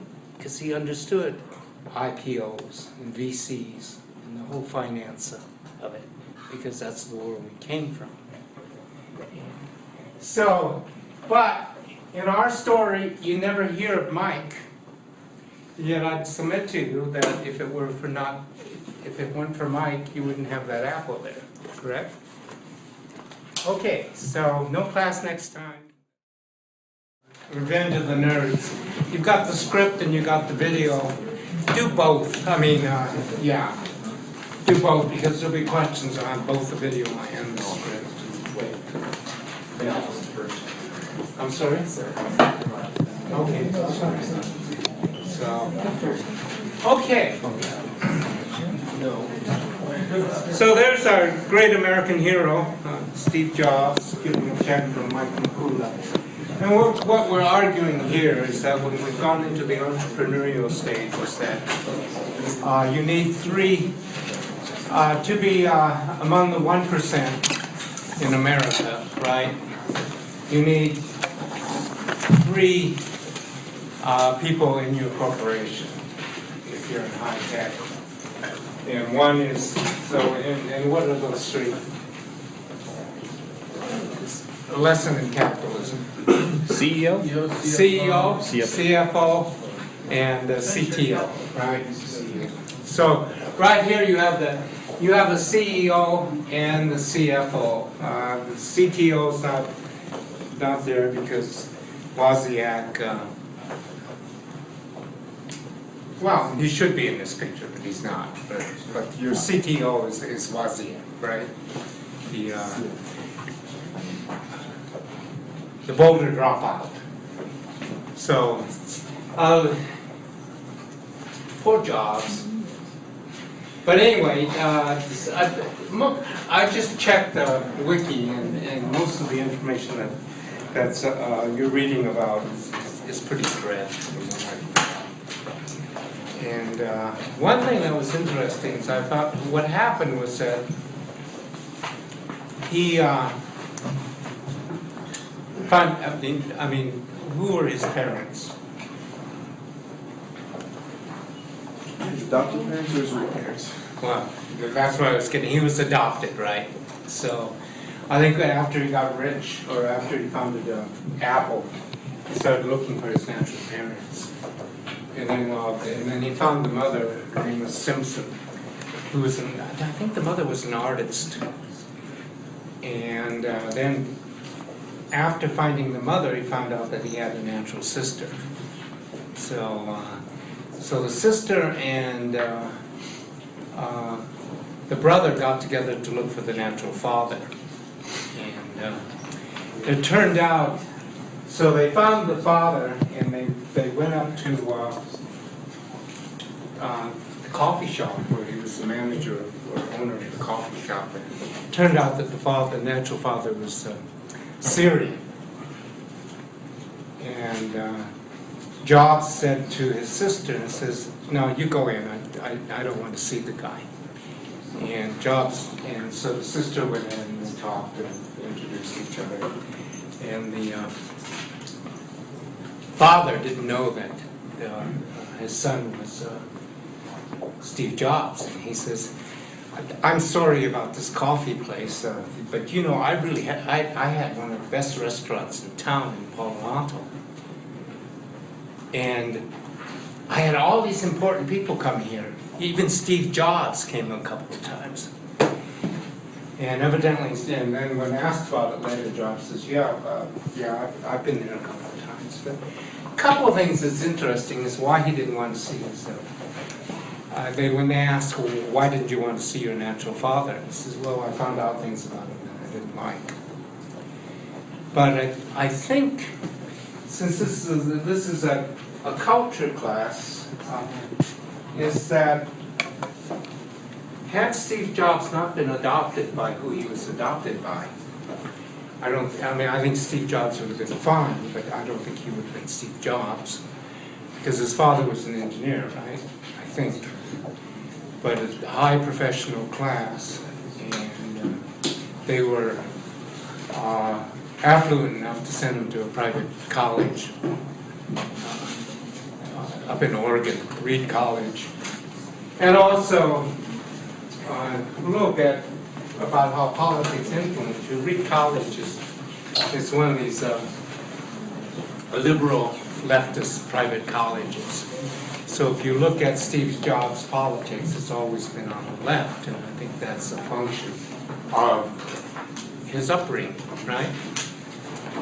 And so I would argue, I think this is a case of where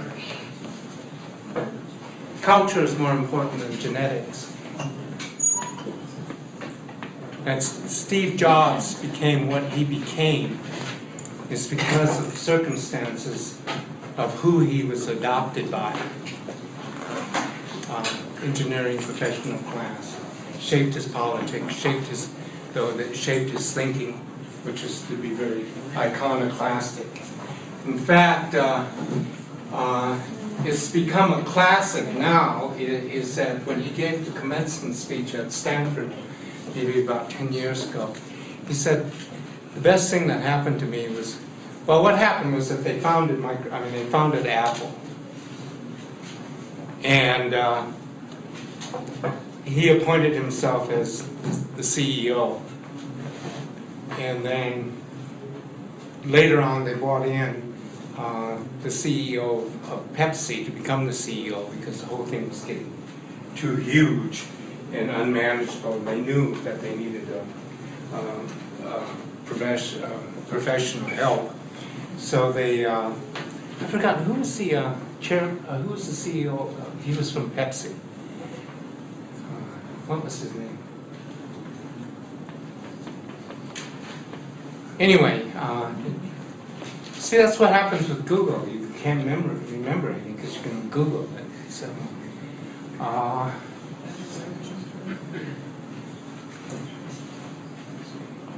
somebody want to just go to Wiki and look it up really quickly. The CEO of Pepsi? Of Pepsi, because he became the CEO of Apple.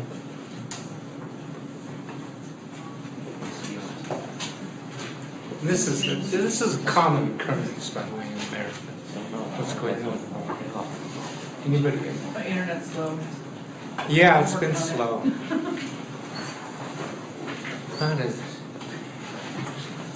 Hope it's not slow when you're taking a test and Googling. It's going to be a problem. Michael Scott. It's better just to have your Michael Scott. Michael Scott? No. You talking about the guy that replaced Jobs in the 80s or whatever? Or Scully. John Scully. Right. Thanks, Chris. Yeah, John Scully was a CEO at Pepsi. And Jobs went up to him and said, hey, we need a CEO. I can't do it anymore. So I think Jobs' words were, do you want to sell sugar water for the rest of your life? Or do something that's important? So Scully took the job and took Apple. And then, after a while, Scully fired Jobs, right? As CTO. Jobs stayed as, I think, Chief Technical Officer. Wozniak had gotten into a plane accident and thought about his life and what he really wanted to do. And Wozniak said, since he was a college dropout, he decided to go back and get his degree in computer science. And this tells you a little bit about education. But he didn't want his professors to show any favoritism, so he registered under a pseudonym.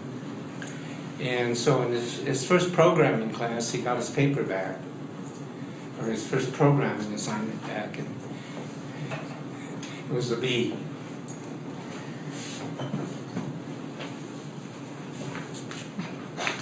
I think it's funny. It shows you what, what your professors know about how good you are at programming. But eventually, Wozniak got his BS degree and then basically retired, right, from his stock options. And and he was supposed to come back with some capital venture thing, but it never panned out. But his main love was ballet, so he founded a lot of, I think he donated a lot of money to San Francisco Ballet, which of course is now one of the top ballet companies in the world. So anyway,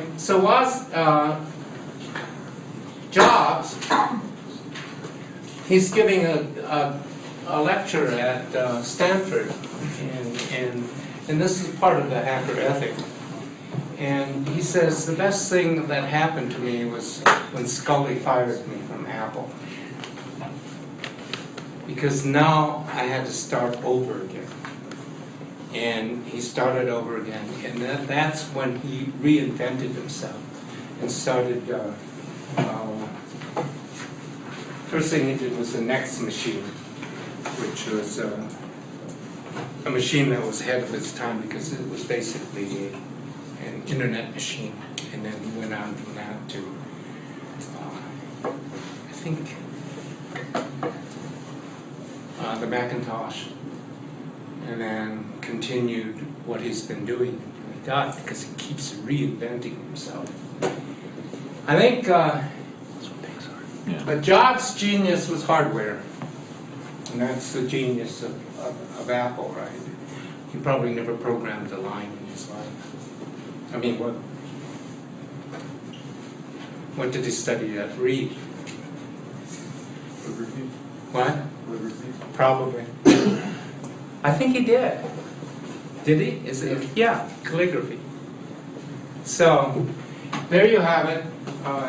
One thing was that when there was a saying that, in one of the quotes, it says that I knew I had this force in me and I didn't know what I wanted to do. I thought I would go to India. Because the Beatles went to India. I thought maybe he wanted to do the same. He didn't go to India, but he did become a Buddhist. And so one of these cultural questions that we're asking now is that when he was diagnosed with cancer, he was diagnosed with pancreatic cancer.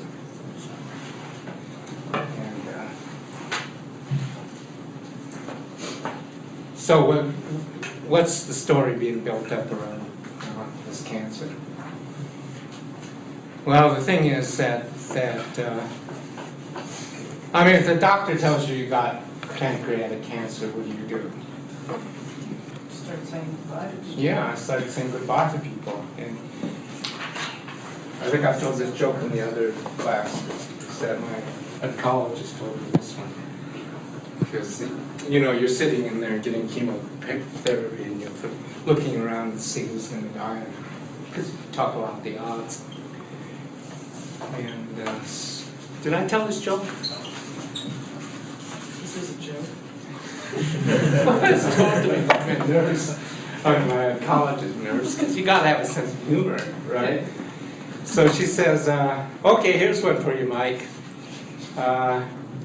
The patient goes in to see the doctor, and the physician says, I got bad news for you.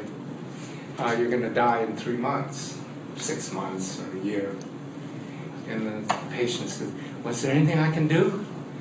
He says, well, what you can do is go out and buy a Ram truck, preferably with a gun rack. This was told to me by my nurse, who's female, so I can't. And then marry an ugly woman. And then go and live in Waco, Texas. And the patient said, will that make me live longer? And the doctor says, no, but it'll sure the hell seem like it. But that's the thing with the pen. Well, I'm glad somebody laughed. You know, I can get in trouble with this. You know, it's one of the problems of teaching a cultural class, you never know. But what happened was, that, so he had pancreatic cancer, and the thing that's coming out now is that he had a rare form of pancreatic cancer on which they could operate. And he chose not to operate, and went on a Buddhist macrobiotic Japanese diet for 9 months, and then it started getting worse, and then, so finally he went in and decided to operate, and went to the best hospital possible in Memphis, and they operated him. And I think he went into remission for a while after the operation, and of course the cancer came back. And so the medical question that's going on now is whether or not he should have operated sooner. And everybody else was saying, you know, he should. I mean, he's finally said, yeah, I should have gotten an operation right away. So. But my thing, I'd like to look. My feeling is that 5%, even if he operated, he probably would have died. If you look at the odds. Okay, so there's Mike McCullough, and he's giving Steve Jobs the IPO, the check. So that's the other thing that, you know, it's not going to be on the test, but I want you to go way with is that, so that everybody's got to graduate from college and know what an IPO is, just like, you know, Shakespeare is. And what's an IPO? Initial public offering. Initial public offering. And for you international students, that's how you make money in America, not by working. Although these are, I mean, Steve Jobs is one of the hardest workers around. But that's not why he got rich. He got rich because of the initial public offering. And I told you how it works. Right? In that everybody gets stock options. And so once the initial public offering goes, if it takes off, then you're an instant millionaire. And so after Steve Jobs, and we can date this, I think this happened in this took place in 1980. So we can use that as a date when the internet went, the World Wide Web went into the third stage, which is the entrepreneurial stage. And so Jobs is a multimillionaire, and we enter into what we call the entrepreneurial state. And also, to characterize, so if we go back to 1980, 1990, between 1980 and when did it bust? 2000 what? 2002, yeah. So those were, God, it seems like ages ago, right? I mean, we were right in the middle of the Depression, or recession, and yet between maybe 1990 and 2002 was good times in America. We've got to get back to it. So I think it's good studying these folks to be able to figure out what's in the American character that will allow us to return to these times, or at least a resemblance of it. In fact, the joke going around there's several jokes going around at that time.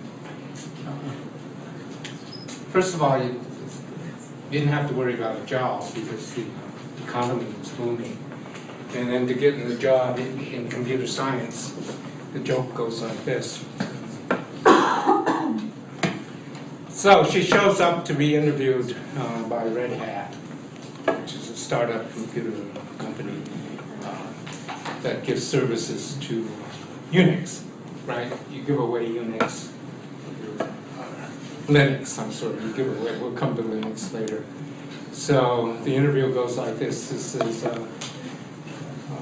what'd you major in? English. This is the way the joke goes. English. I said, oh, good. And then this is where'd you graduate from? Yale. Okay, good. Here's the question though.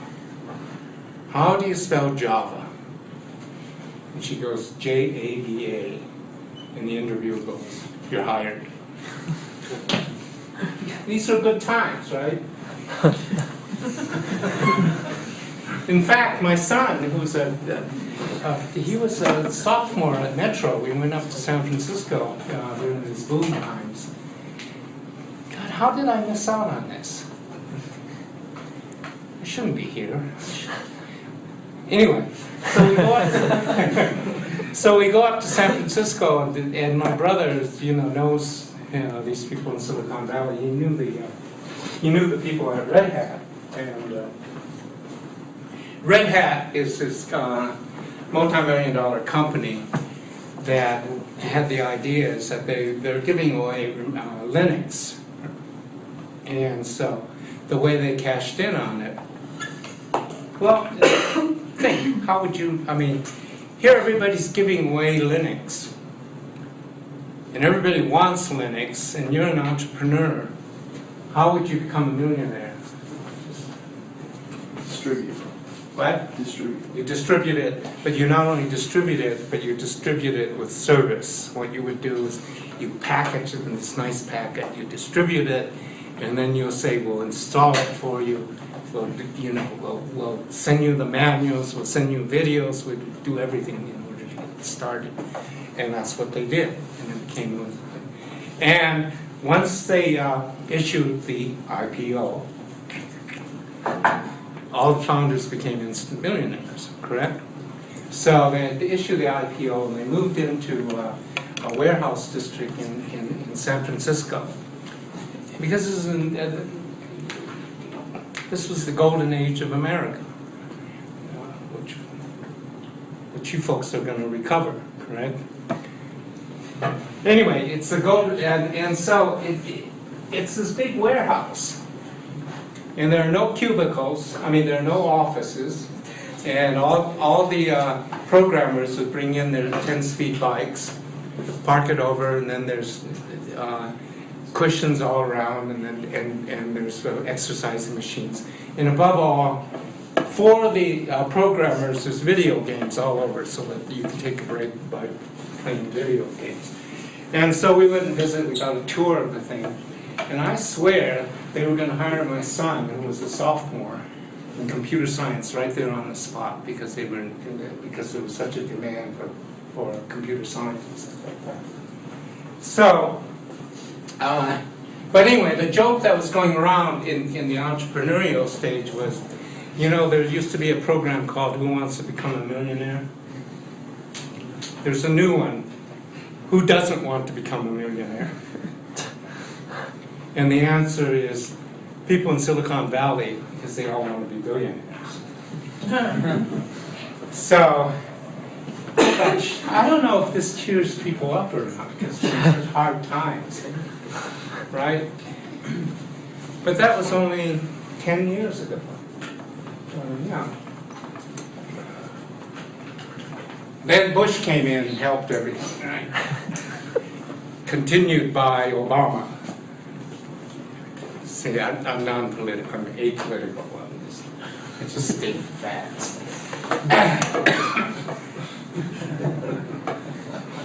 Spent all that, I don't know.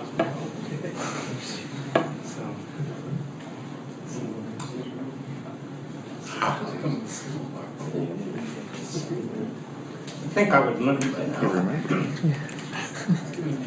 This is a new computer, though.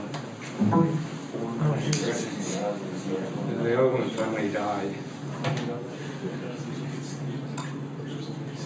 So, we already talked about IBM.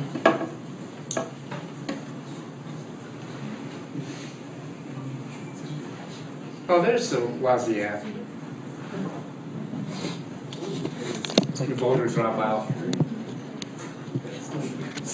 Ballet, Tiziano. Who's that other guy? Bill Gates. Bill Gates. I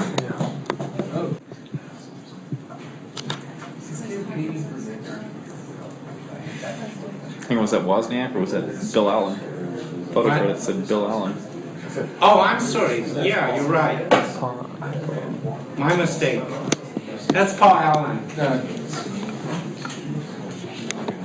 Who was a real, I think, yeah, Wozniak was a hardware person. Paul Allen was a software person, software guy. What, and I mentioned, what does he own up in Seattle? Everything.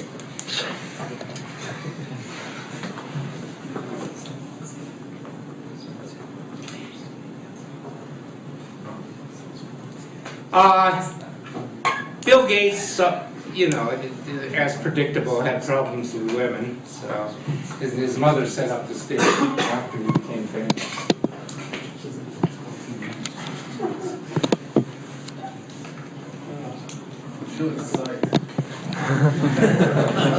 This is America, right?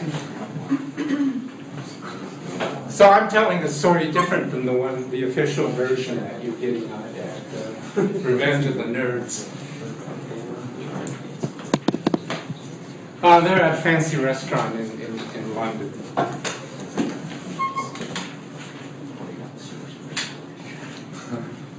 So there we go. This is Steve Jobs' brainchild. This is the man.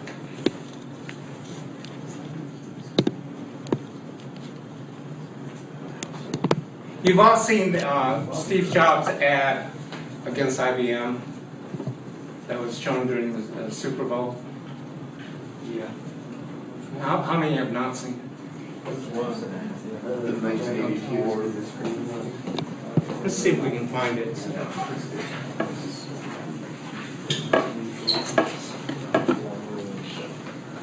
Because see, if we look at this, it tells us about us. It tells you who America is. I still remember using a Macintosh. My first was a 95.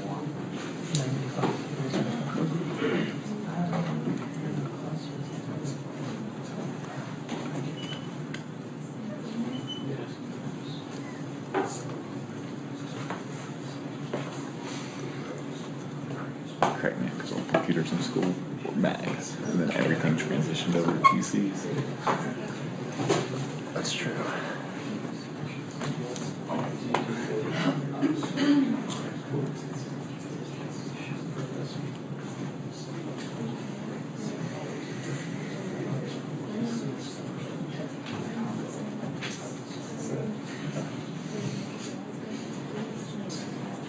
This is appropriate because it came out in 1984. And 1984 was what? What else? To be what? A novel, yeah. Which predicted that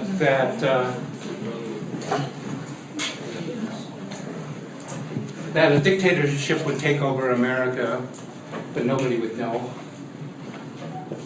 So it's already happened, by the way.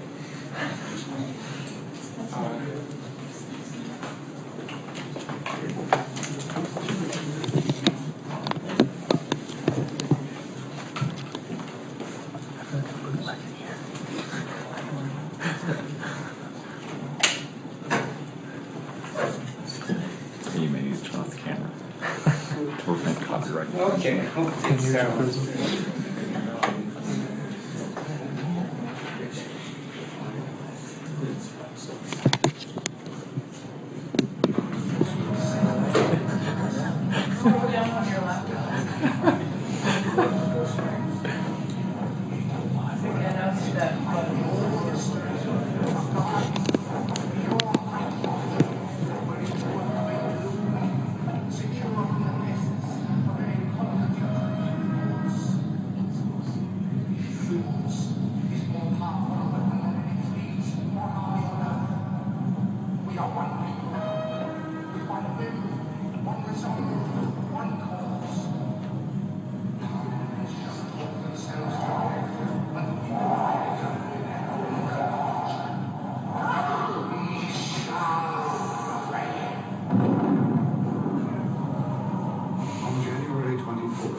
and you'll see why 1984 won't be 1984. It's awesome. Only in America, right? You can't imagine that ad coming out of China.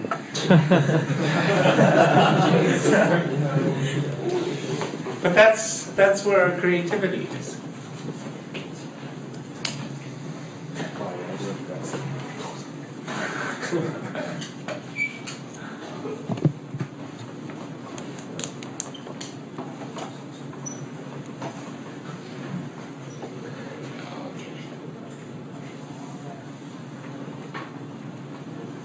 So that's the ad that went with the Macintosh. I mean, look at that machine. Any electrical engineers in here? Right, it's beautiful, isn't it? I mean, that's the genius of Jobs, was the hardware and the design, aside from the marketing as well.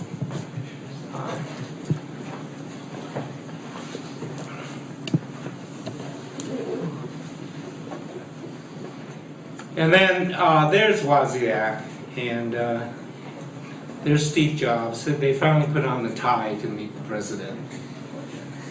That's President Reagan, and they're giving the Freedom Medal to Wozniak and Jobs.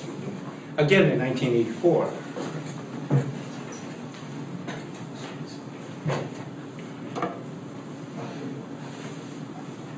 Now, is he an American hero or not?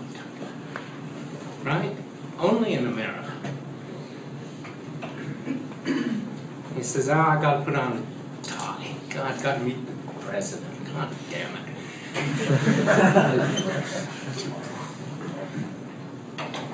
So, and there's the, so West Coast, East Coast, we got two different types of American. East Coast American, West Coast American. And there's yeah. See the difference in style? This is why it's cool to have it. This is why it's cool to have an Apple, right? God, you want to buy a used car from these people? Dude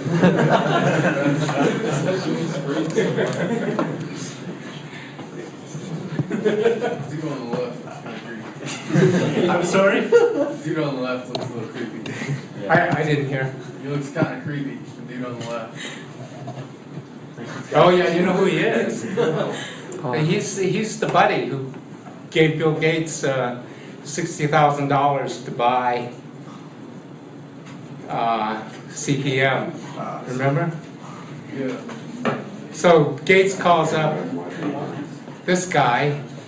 Oh, this guy graduated, by the way, from Harvard. He was also a member of the Polo Club. So Gates could, one phone call could say, hey, I need $60,000. And what's his, Bomber would say, sure, Bill. That's how it works in America.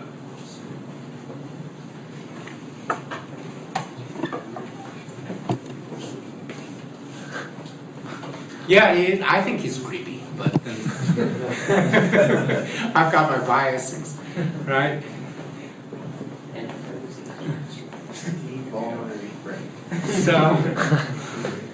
So entering the stage, the golden age, those 10 years, still wonder how I missed out. So this is Sun Corporation. Who's the guy with the beard? Bill Joy. Yeah, your hero. We'll read, next time we'll read some of Bill Joy's non-scientific, non-computer science work. The guy, so, knowing the culture of it, where's this guy from? India. India. Where did he go to school? Now that we know the culture. U.S. Yeah, but what school in the U.S.? Stanford. Okay? Did he drop out? No, these people don't drop out. You can't afford to. You only can drop out if your parents are multimillionaires. Right? Or if they can't afford your school. What? Or if they can't afford your school. Or if they won't give you money in the Or they won't, or they disown you. I don't mean to shock anybody, I'm just trying to say what's good about America. So yeah, so this guy went to what we call in India an IT school. In India, no private universities, and I think only 1% of the population gets to go to college. And the colleges and they've got 7 IT universities across the country, all of them focusing on science and engineering. In fact, in the civil engineering department, we have a woman who went to the same IT school. And we calculated that the odds of her getting into the IT school, and I think it was 0.001%. So this is a different type of educational system. And then when he came over to the United States, is what's interesting, he started, he went into, he got his master's, he got his, even though he got, I think, even though he got his master's in computer science, what he did was he got his an MBA. Which is, what I'm finding really interesting is that where the Indians are the strongest is not in their technology, but in their business sense. Which is curious. I mean, it just to me is interesting. I don't know the reason behind it, the cultural reason behind it. So, Vinod Khosla is one of the founders of Sun Corporation. The other is Bill Joy, who's your CTO, Chief Technological Officer, right? He was responsible for hardware. Beckosheim is from Germany, and he's responsible for the software. So we can tell where the good engineers are coming from, right? And I would say more from Germany than India, because what we're getting from India is turning out are these really savvy business people. And Beckosheim, and then, so where did Beckosheim go to school? You know the culture, right? Stanford. Multiple choice question. You don't even have to read it. Just, the odd one. I mean, it's not odd. And then where did Bill Joy go? Berkeley. And then, of course, you got the CEO. And where would the CEO go to school? No. Harvard, right. Of course, that's the way it works. So anyway, these are the founders of the Sun Corporation. And now we'll talk about what happened to Bill Joy. Sun finally went under, didn't it? It was bought out by Oracle. Oracle bought it out? Okay, yeah. Too bad we can't talk about who's the founder of Oracle? What's his name? Ellis. Yeah. Where did he graduate from?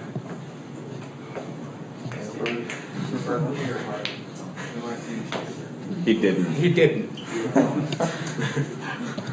Okay, so McNeely, of course, you're going to get your CEOs from Harvard. That's just the way it is. You get your lawyers from Harvard, right? Unless you're OJ, who found a good lawyer that beat them all.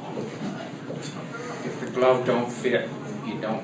What is it? You must quit. You mustn't quit. God, isn't that brilliant? Just old rhetoric. You can't get a Harvard lawyer. All the government lawyers are the Harvard lawyers. So there you go.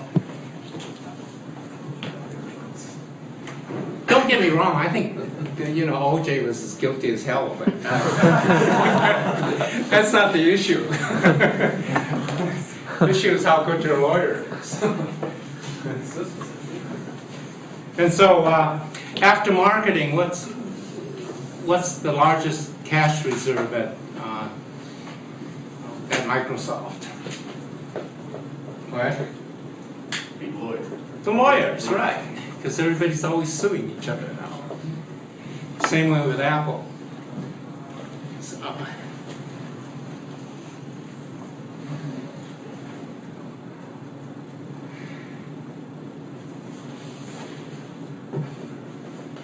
Okay, so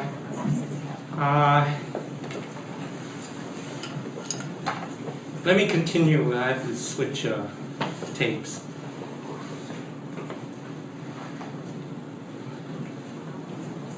Three phases: the institutional phase,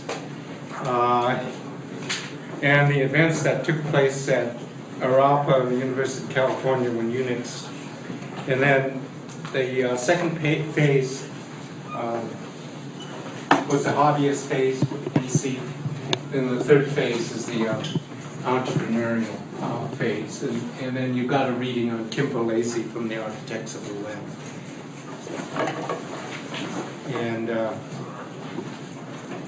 here's a transitional figure from the university phase to the entrepreneurial phase. So these are the founders of Netscape. So if you have a founder of a major corporation after the IPO, so this guy got his name, but he's the CEO. Where did he go to school? Harvard. Yeah, right. Yeah, second one. They just produce politicians. I mean, real power is at Harvard, right? And then this is your CTO, whom I'll talk about, Sun Corporation. Chief Financial Officer, and American hero by the name of Jim Clark. Jim Clark is like, in my eyes, who's the inventor of CPM? The guy who was found was killed in a biker bar, and they moved his body to a swimming pool. Why they did that, I don't know. What? Kiddo, yeah, right. Jim Clark grew up in the South.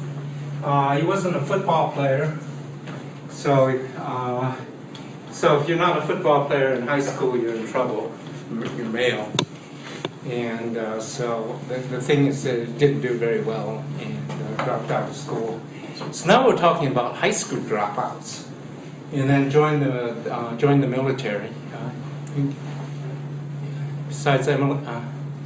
Anybody else in the military besides Emma? I wouldn't. Weren't you in the military? I thought you were No, in the that Navy. was dude who sits there. Okay. That was Mike. Mike, Mike, right, yeah. Yeah. Okay.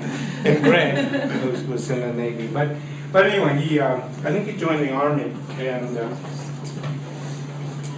so what happens is that they give you a bunch of tests. And the thing was that they discovered this guy was a mathematical genius. So the immediate thing they want to do is put you into intelligence, right? And and then Clark said, I don't want to go to intelligence. You know. Do all that waterboarding anymore. So what he did was that he dummied down on the test and ended up in electronics. And that's what he got. And then finally he got his GED. And then after that, on the GI Bill, he went to the University of Utah in I think electrical engineering. From University of Utah, he went to Stanford. And from Stanford, he got his PhD in Stanford. Started teaching. Was teaching for a while, then decided to join his own company, run his own company. And he ran probably the most successful company at that time, which was before Netscape, which was called Silicon Graphics.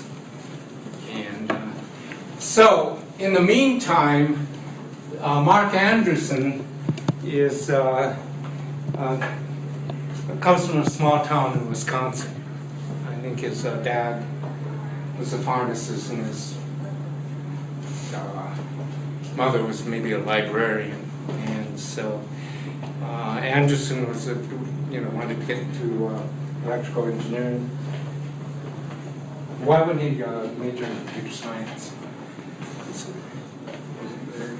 He was not there yet, right? So what happened was that he he decided that he was tired of the provincial life, so he went to the University of Illinois. That was a joke. He was tired of being a small farm boy, so he went.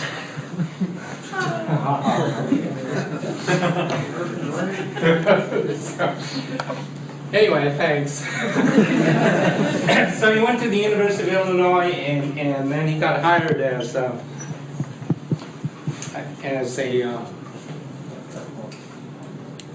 programmer on work study. So he was making at that time probably.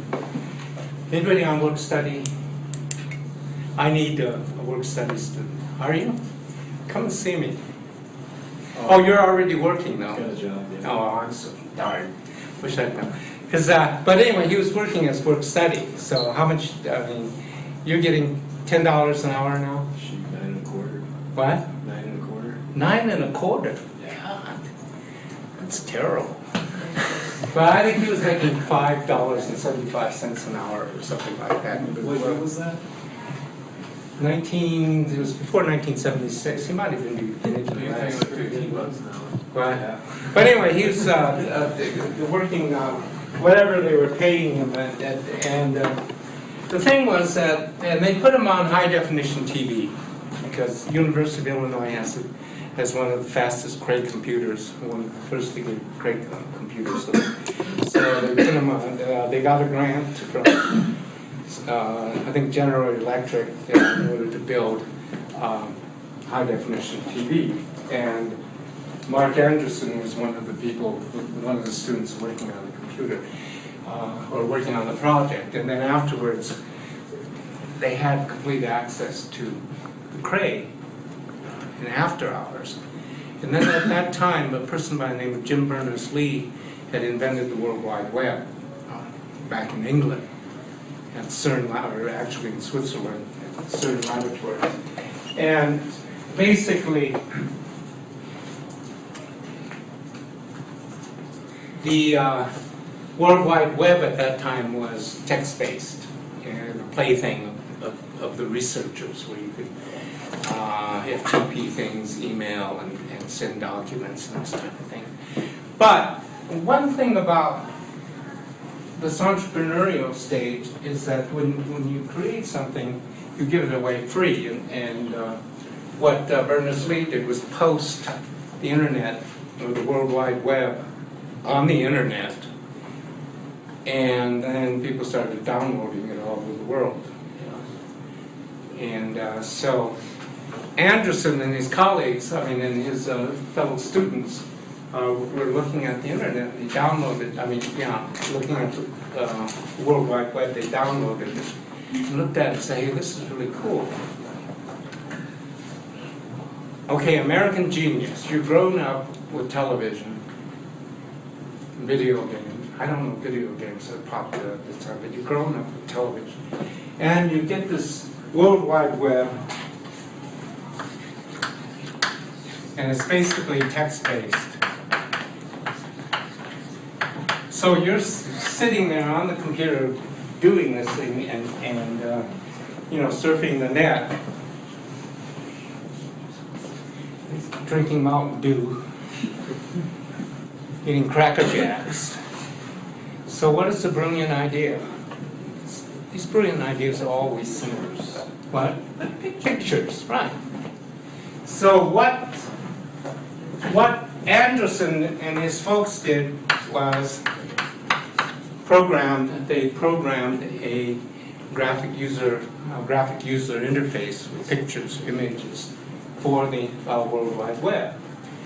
And then what they did was, because it was government money, and also because, remember, this is the ethos of university research, just that you just give it away. So what they did was, they did the same thing that Berners-Lee did with the World Wide Web on the text space. They just posted the thing on the internet. And what happened was that you had all these hits coming, people downloading what was, at that time, what they called a mosaic.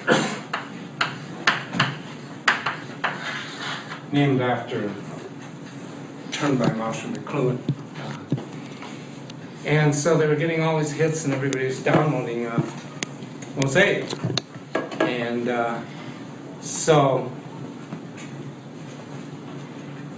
Mark Anderson goes to his boss and says, hey, everybody's downloading the software, the GUI that we programmed. And here's the change that's going on in America. Mark Anderson says, you know, I think, not even myself, he says, I think the University of Illinois could make a dime out of this. We should commercialize it. And so here's the answer from your professor with the PhD. This is why we say a PhD and 75 cents will buy you a cup of coffee. So the professor says, what the hell do I know about commercialization? I'm a professor. And that was the end of it. And so Mosaic, a colleague and I actually downloaded Mosaic. It's free, it's beautiful. And he used it to do some of his work on GIS, Geographic Information Systems. We did wrote a textbook, he's retired now. So Mark Anderson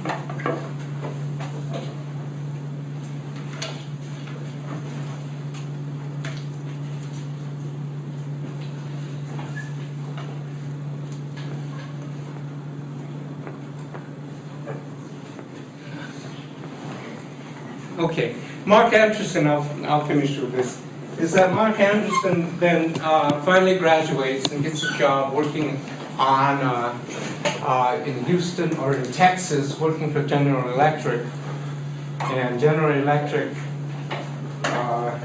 they have him, of course, working on high definition TV. And again, as part of the culture, he couldn't stand it. So he left a very good job in Texas, went over to Silicon Valley, started working for stock options and a minimum salary with a startup company in Silicon Valley. And that's when Jim Clark, remember the GED guy, the guy who dropped out of high school, was also looking for something to do because he was tired of being CEO of Silicon Valley. He quit the job and was surfing on the net and came across Mosaic. And Clark calls around, finds that Anderson is working in a small startup company, and then says to Mark Anderson, hey, why don't you come work for me? I want to form this new company. We'll call it Netscape. You'll be the CTO. We'll get stock options. We'll issue an IPO. And then Anderson said, well, wait a minute. This Mosaic's not really mine. Bianca and my buddies helped program the thing. And then Clark said, oh, don't worry about it. What we'll do is we'll hire them all, bring them out here to Silicon Valley, and set them all up as programmers for the company. And then so Art Anderson calls up Bianca, who by now had graduated, has his master's in computer science, is working for the university. Bianca has moved out, gotten married, moved out of the country. He commuted to the university, has an organic farm, raises chickens, has a couple of kids who run around barefoot, the whole hippy-dippy stuff. Bianca says, I don't want to. He says, oh, thanks, but no thanks. I don't want to work for you guys. I'm happy where I am, doing what I'm doing, which is, research for the University of Illinois, on my salary. So Clark says, don't worry about it, and this is the beginning of telecommunication. Bianca can do the programming from Illinois. So they set up the network from Illinois, and Bianca and Anderson work on Netscape, develop Netscape, and then they issue the IPO, with your Harvard CEO, of course. They issue an IPO. And this was, of all the software that's ever been downloaded on the internet, more people had downloaded Netscape than any other application. So that goes before the IPO. And then they issue the IPO. And then immediately, Mark Anderson becomes a multi-millionaire, 60 million in 3 days. Now how is that possible? What?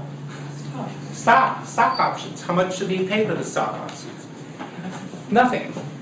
So this guy went from work study, in 5 years, 3 or 4 years, became an instant millionaire, if not a billionaire. So, the American dream. We got to keep it going. Let's go. Okay. Next time. Okay, we're in the third stage of the history of the internet and the World Wide Web, and we call it the entrepreneurial stage. And this is a book from, this is from a book called Silicon Boys. So, I don't know. Anybody been to Silicon Valley? Okay, if California were a foreign country, it would be it would have the 8th largest economy in the world, and part of the reason is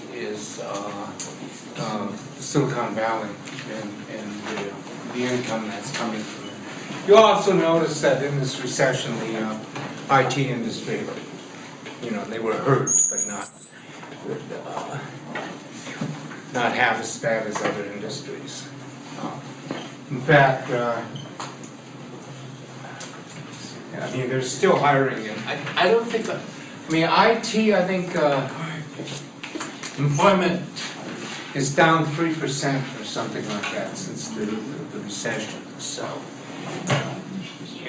in terms, and that's not going to change. So in terms of whatever you're going to do, what you want to, if you can move your profession to be associated with the IT industry, especially in Denver, up in Boulder, there's kinds of Silicon Valley of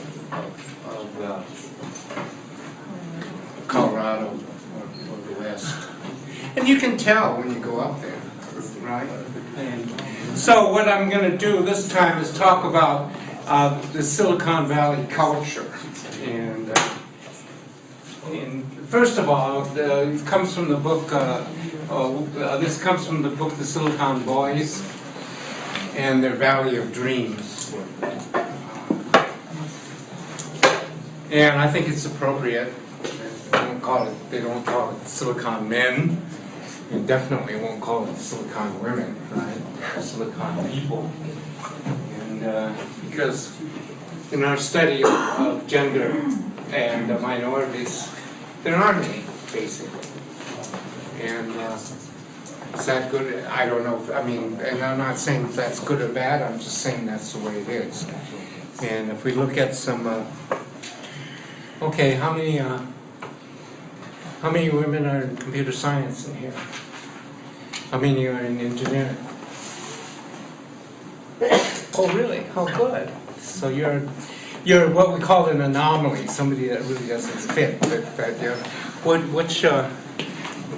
What are you, mechanical or? Okay, mechanical's good. The worst ones is computer science for some reason, unless you're a foreigner, and then there are foreign women going into computer science. So if you go to a computer science course and you sit in, there's some women there. They'll be from they'll be international students. And again, I'm just saying I don't. And we're looking at some of the reasons for that. I think part of the reason is the culture, because it's a boy culture. And some people have said that the reasons these people are raised the way they are or behave the way they do is because they've been raised on video games.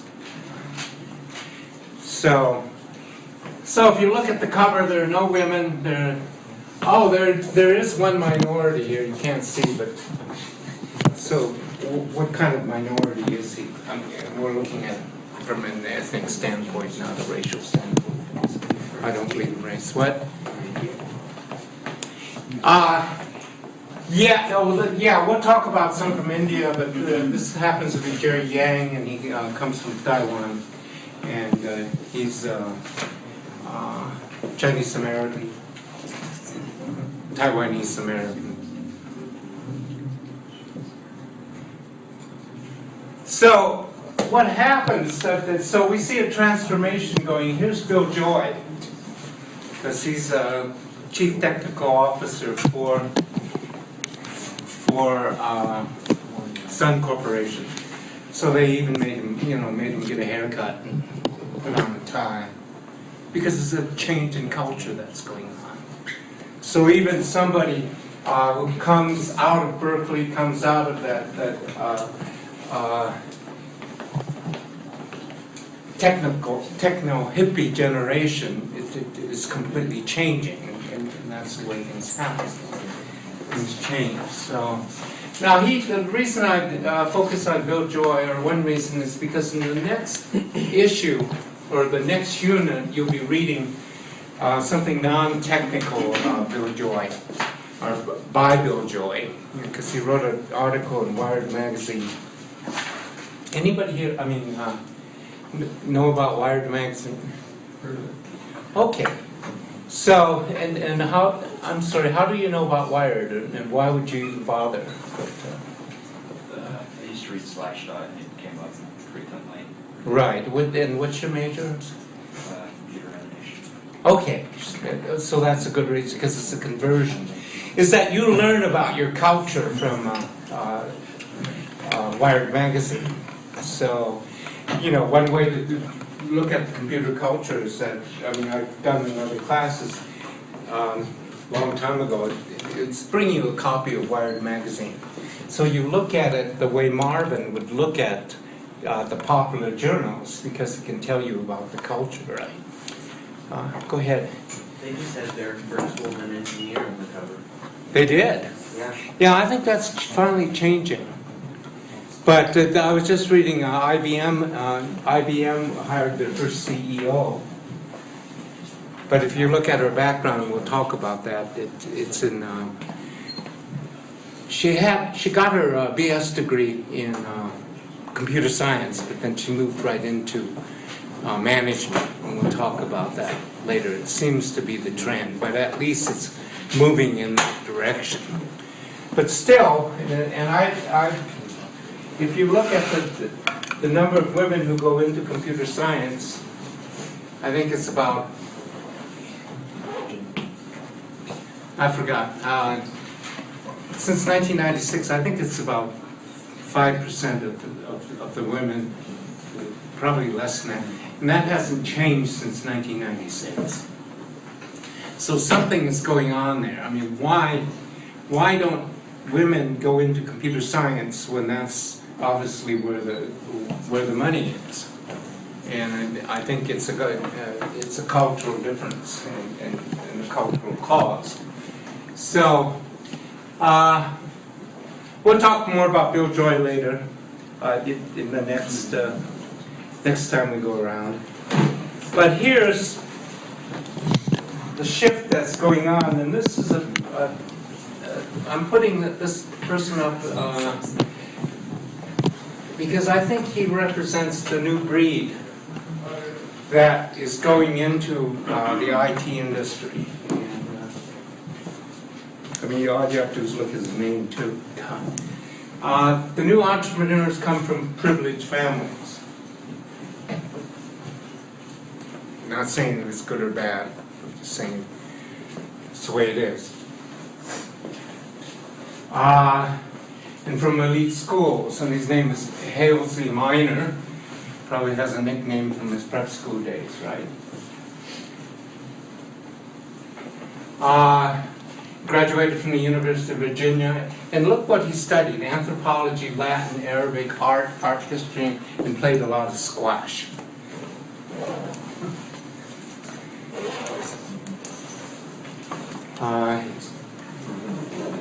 What the hell is squash? Something you played at country level. Yeah, exactly. So, you know, and the thing is that, you know, the people who move up in the industry don't even have the degree in computer science, is what we're looking at.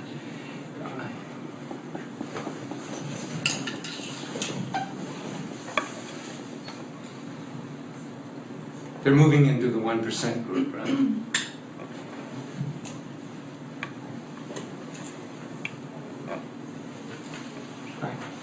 Another example. So when you move into the 1% group, what you have to do is justify what you're doing.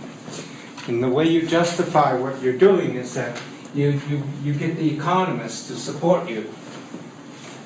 So even our economy, our economics is changing in order to support this elite group that's moving up. And this guy happens to, his name is Paul Romer. Does that ring any bells about Romer? I mean, if you see the name Romer, I mean, can you make an association? Yeah.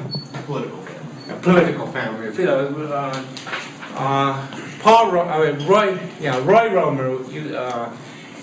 His father is Roy Romer, and Roy Romer is a Democratic governor. And it's interesting that this group, too, tend politically to be liberal Democrats. And to give you the best example is Bill Gates, who's associated with William Buffett, and they formed the foundation. And we know that Bill Gates is very liberal because in his foundation we can look at where he's giving his monies. We also know that Bill Gates is a liberal Democrat as to who he supports. Question, who is Buffett supporting? Who? I mean, for president, yeah. Well, he claims that he claims he's really, you know, one of these good guys, even though he's a multi-billionaire. He's leading the campaign. I mean, he led the campaign for Obama in 2008, and he's going to do it in 2012. In fact, he's taking a stronger role now.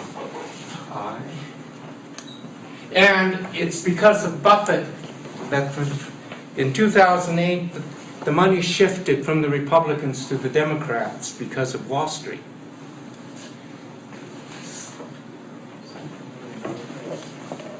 Okay, so, to give you an idea as to how the economic theory parallels political views, or parallels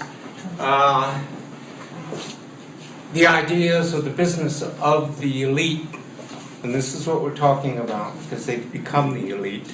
I mean, it didn't start out that way, right? It started out in a garage, and now it's the leading industry in the United States. But this is from Paul Romer, and it's and you'll read about this in the Architects of the Web, is that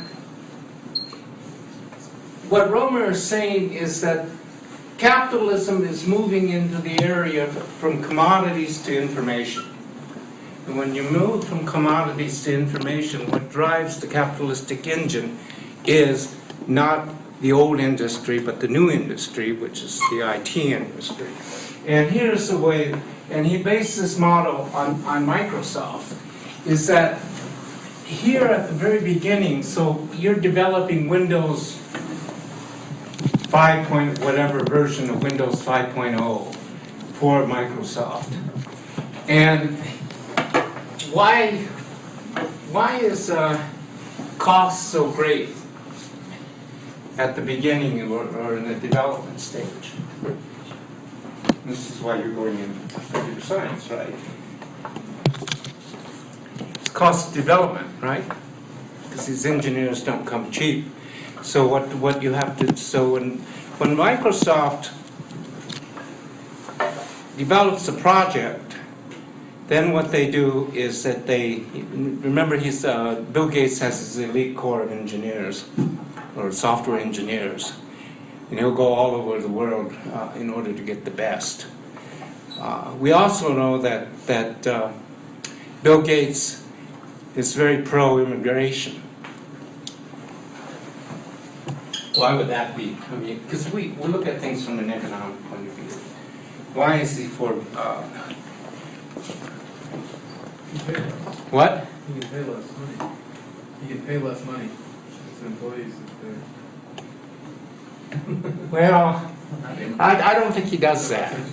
The best companies go over there. Because he's finding the best engineers all over the world, especially from what country?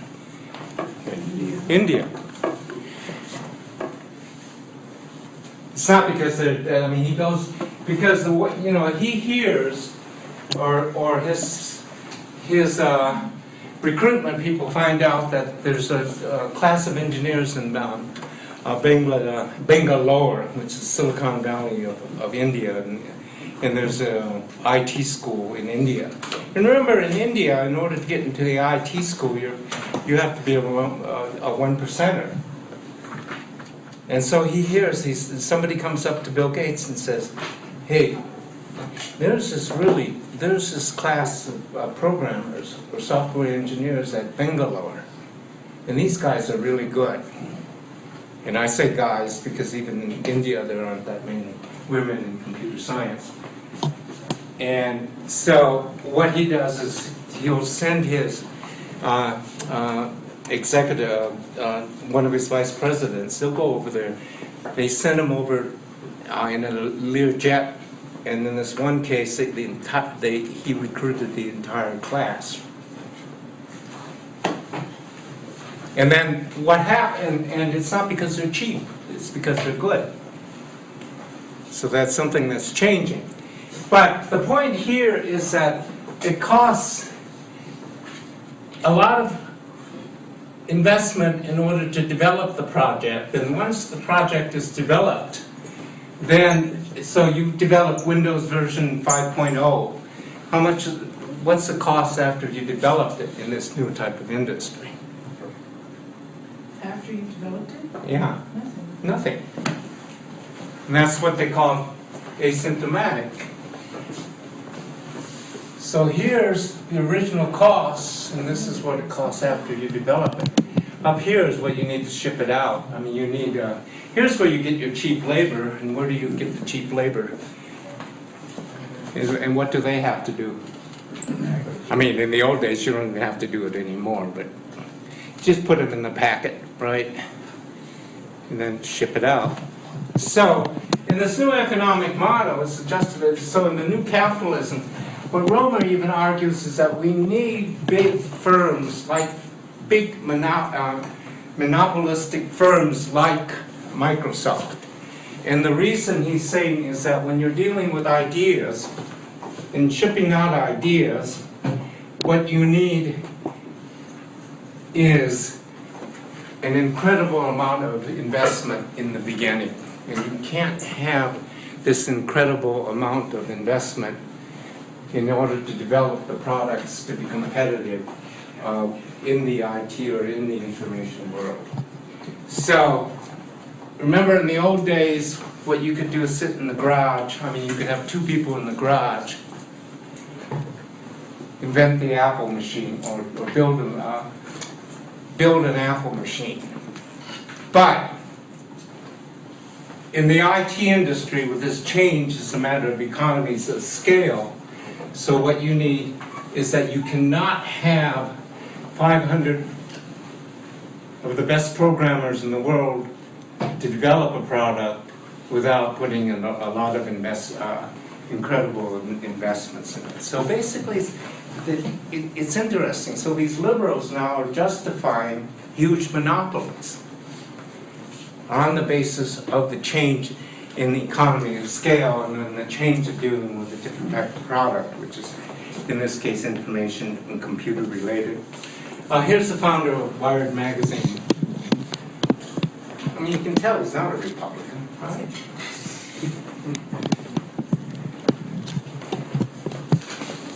But again, look at his background.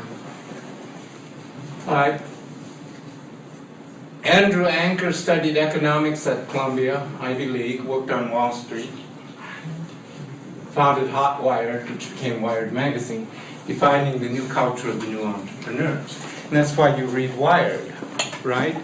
Because in your business, you have to know how that culture functions in order to move into it, correct? Right. Now, if you find out you don't like it, I mean, then don't go there, correct? Right, yeah, I used to read Slashdot, which would always redirect to Wired for a while. Right. So it's just like when Marvin was working with the electrical engineers, if you read their organ or their popular journal, you get an idea of what the culture that you're going into. Am I hallucinating? No, there's something better. But, I mean, so when you're in a grocery store or go online, if you want to see what the country is becoming, just go to Wired magazine. You'll see women in it, but they're usually, some hacker's fantasy in a vodka ad, right? But now you can see why we call them the Silicon Valley boys. They really haven't grown up, I don't think. And yet, they're the people who are starting to control, or they're the people with power.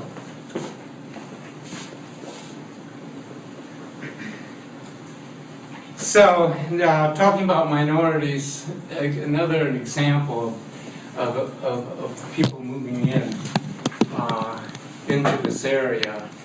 Jerry Yang was in the cover of Silicon Boys, and where did Yang and Philo go to school? Sure. Okay. Multiple choice question. Then you can make inferences. But here's something that I mean, the trick question: which one is the programmer? Which one is the software engineer? Philo or Yang? Yang. No, Philo. No. Yang is he's your businessman. He's your CEO. Because he goes to all these motivation seminars. And, I mean, both of them started out as programmers, but remember, in this world, what happens is that in order to become a billionaire, which is their dream, is that you need a triad. And what is the team? For those who are aspiring the American dream. CEO, CTO, CFO. CEO, CTO, and the Chief Financial Officer. So Yang is the CEO of Yahoo. And basically,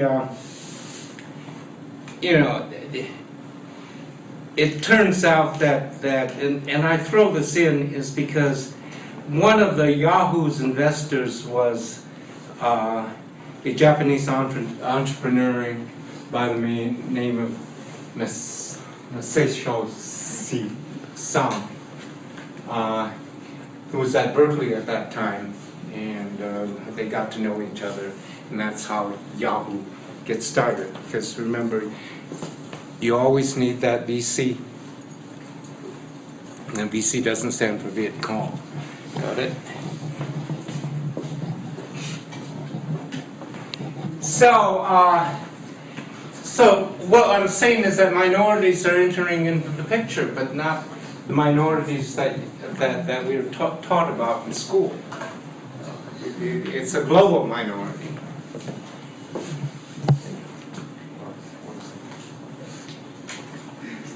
Now here's another minority, and you'll read about Sabir Bhatia.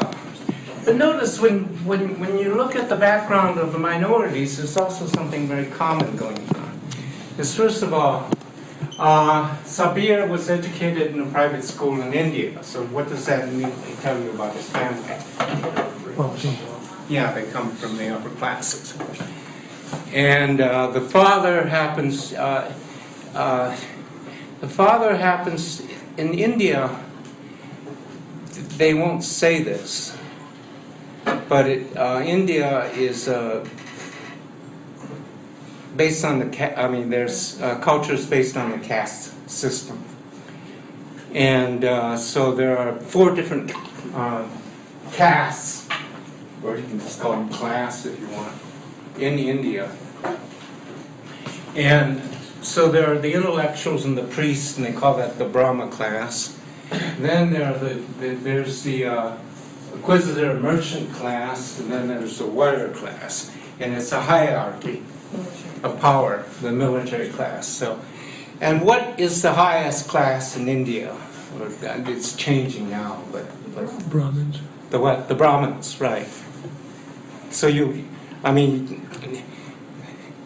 find out which class. Even in America, they'll say, "Oh, so and so is from the, he's from the Brahmin class, or she's from the Brahmin class," and you're not going to be allowed to marry somebody.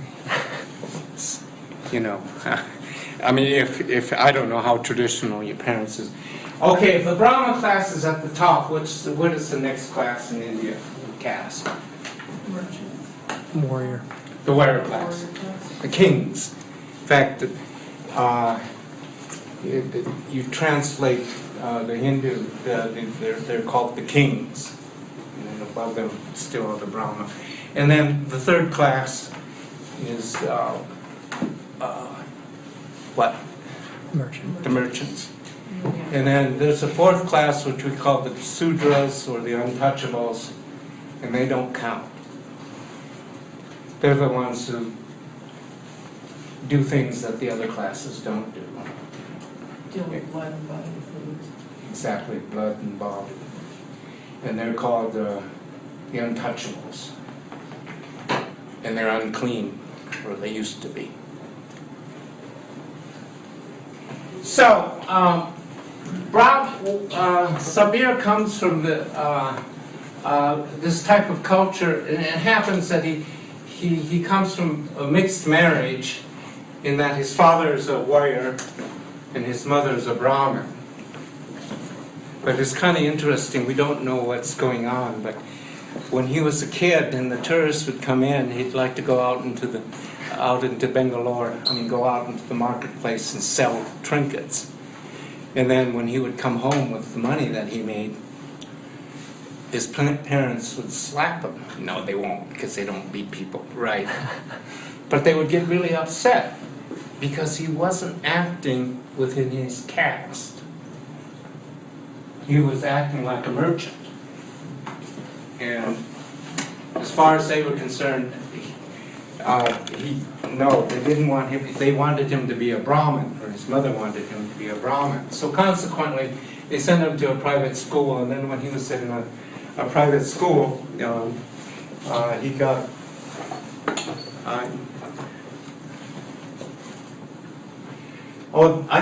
then secondly, from the private Catholic school, he went to the IT school, which is one in India.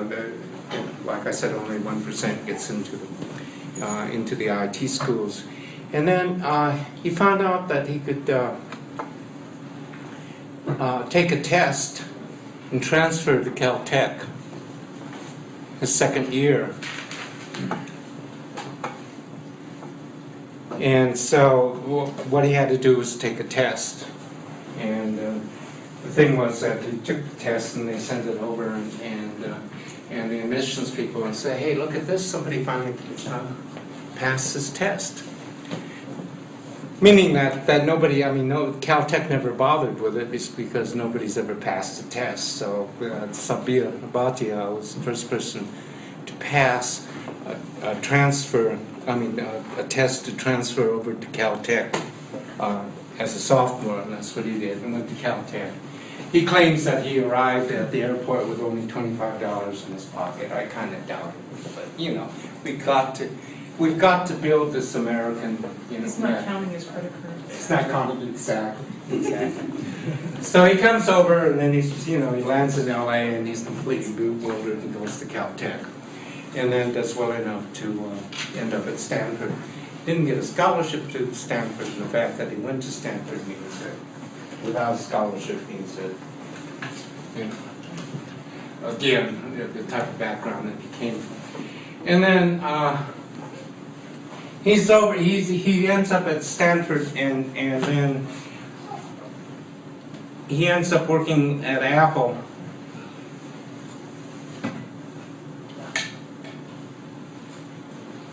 Okay. So Sabir ends up, I think he gets his master's degree at Stanford, and they end up working at Apple, which I'm told is horrible. I mean, a horrible place to work. And why would that be? I mean, it's not horrible. I mean, to work if you're really high up. You don't want to work for Steve Jobs. In fact, Steve Jobs has had the reputation of being one of the worst people that you could work for.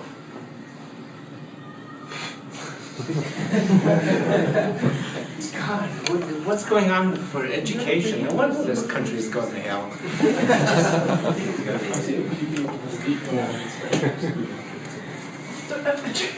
Try to pound on the wall. Sounds like the seizures. Yeah. Child development. I was thinking child development. I'm like, it's a kid screaming. Everybody okay? Well, the story with Steve Jobs is that one of his top programs, Steve Jobs comes in and his top programmer has been working 3 days, or staying up nights, working 24 hours a day, working on this program. Jobs comes in and says, "What's going on? How come we can't ship out? Look at this is terrible code." And then, I don't think Jobs knew how to program, to tell you the truth, but anyway, he could comment on it. And so Jobs goes over to the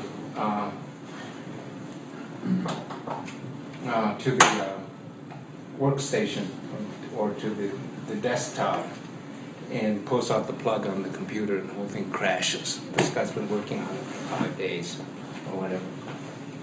And you can bet this programmer was not an Indian programmer.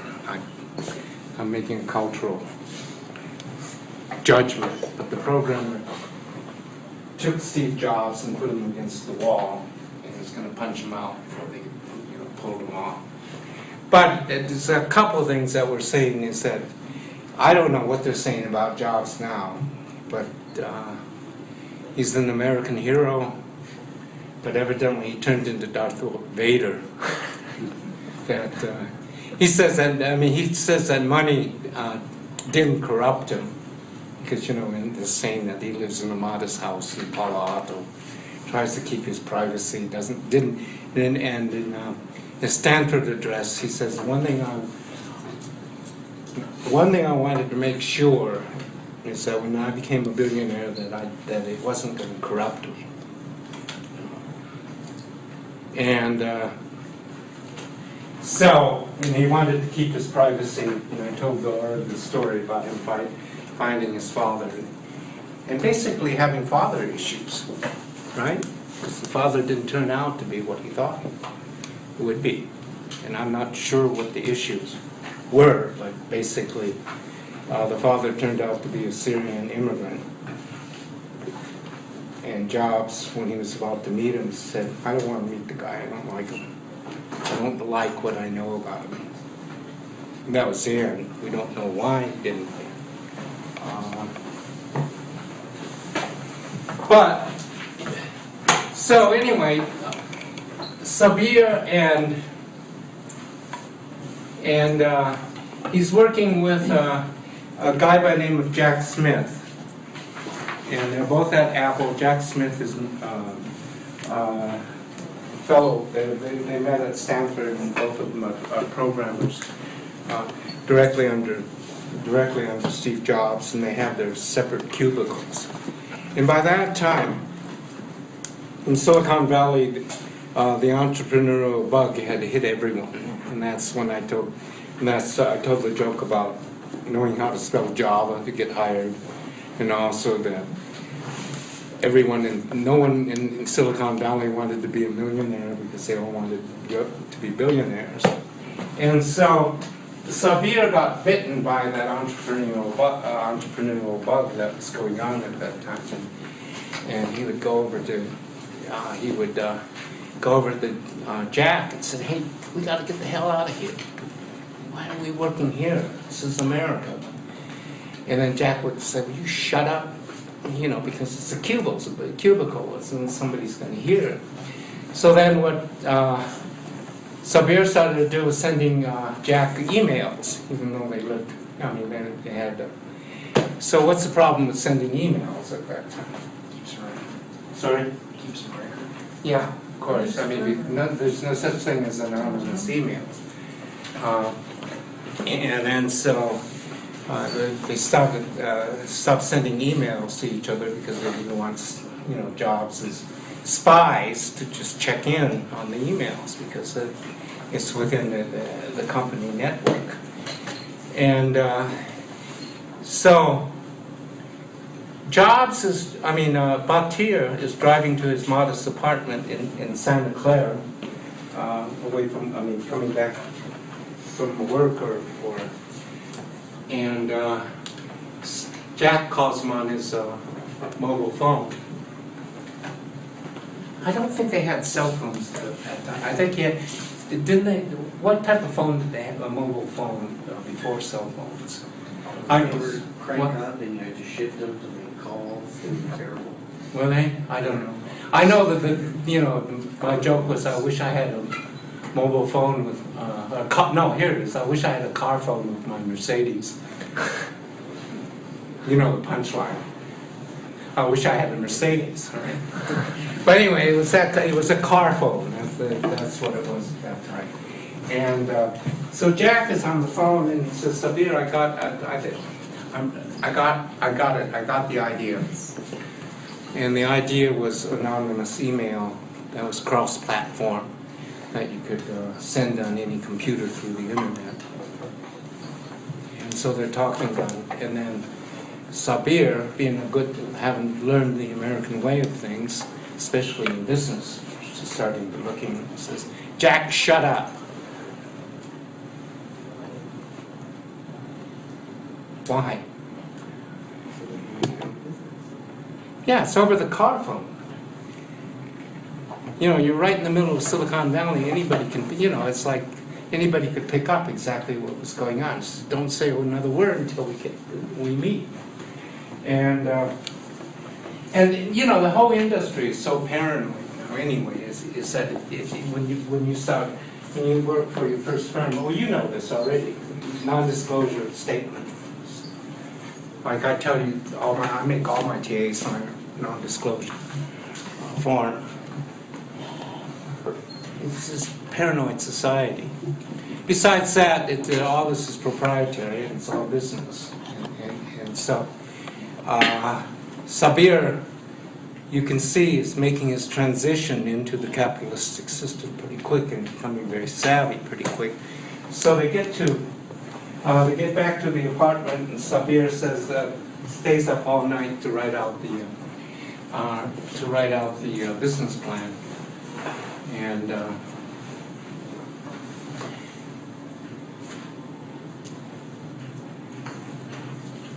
then the business plan, after he gets the business plan, he shows up to work next day and he's unshaven and everything. And his boss says, "Sabir, you shouldn't be staying out so late on your dates." Laugh, ha ha ha. But the business plan is pretty interesting because here's the idea of VC and why I think Bhatia is brilliant. It's not, by the way, there's Jack Smith and Bhatia. Who's the software engineer? Who's programming all this? Who? Jack Smith, yeah. I still think your best programmers come out of America.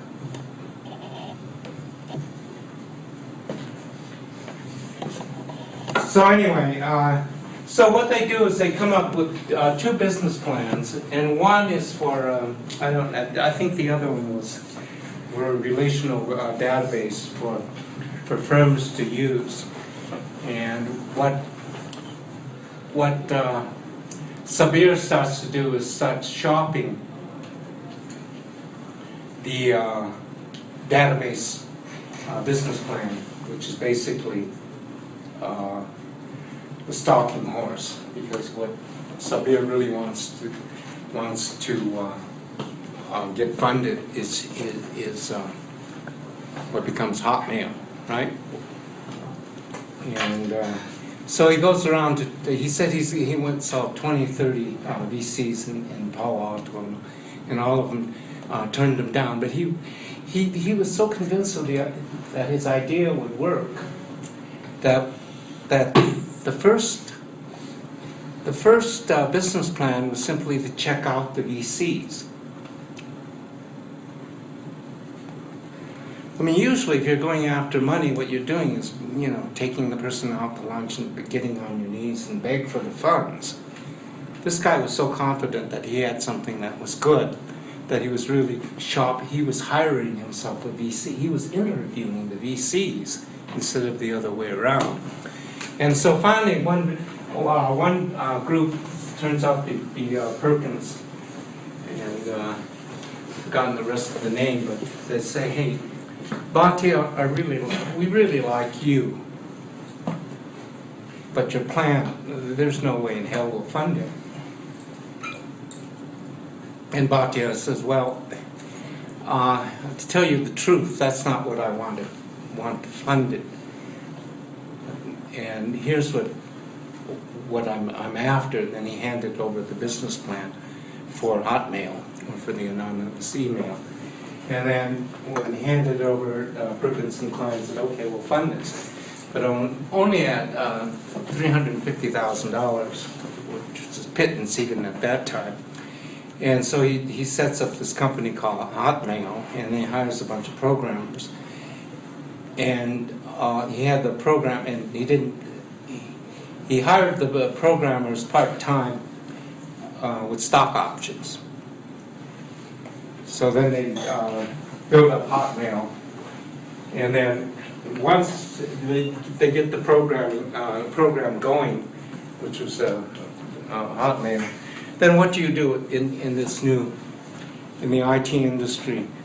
What do you do once you get the product developed? See, it's a new industry. You give it away. So what they did was they put it on the internet as Hotmail, and then what happened was that people started through word of mouth using, I don't know, anybody use Hotmail when it was free? Yeah, okay, or before IBM got a hold of it, before Gates got a hold of it. So that they were getting all these downloads, and then finally when they were getting and just by virtue of economy of scale, everybody was subscribing to Hotmail because one, it was free, and secondly, it was very elegant, and it was better than any of the so-called competitors out there.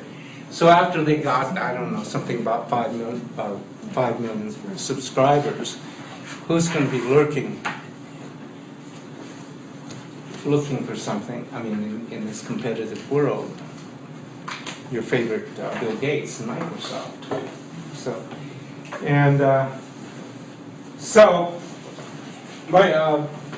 Bill Gates finds out about Hotmail, and so you've got at this time you've got a crucial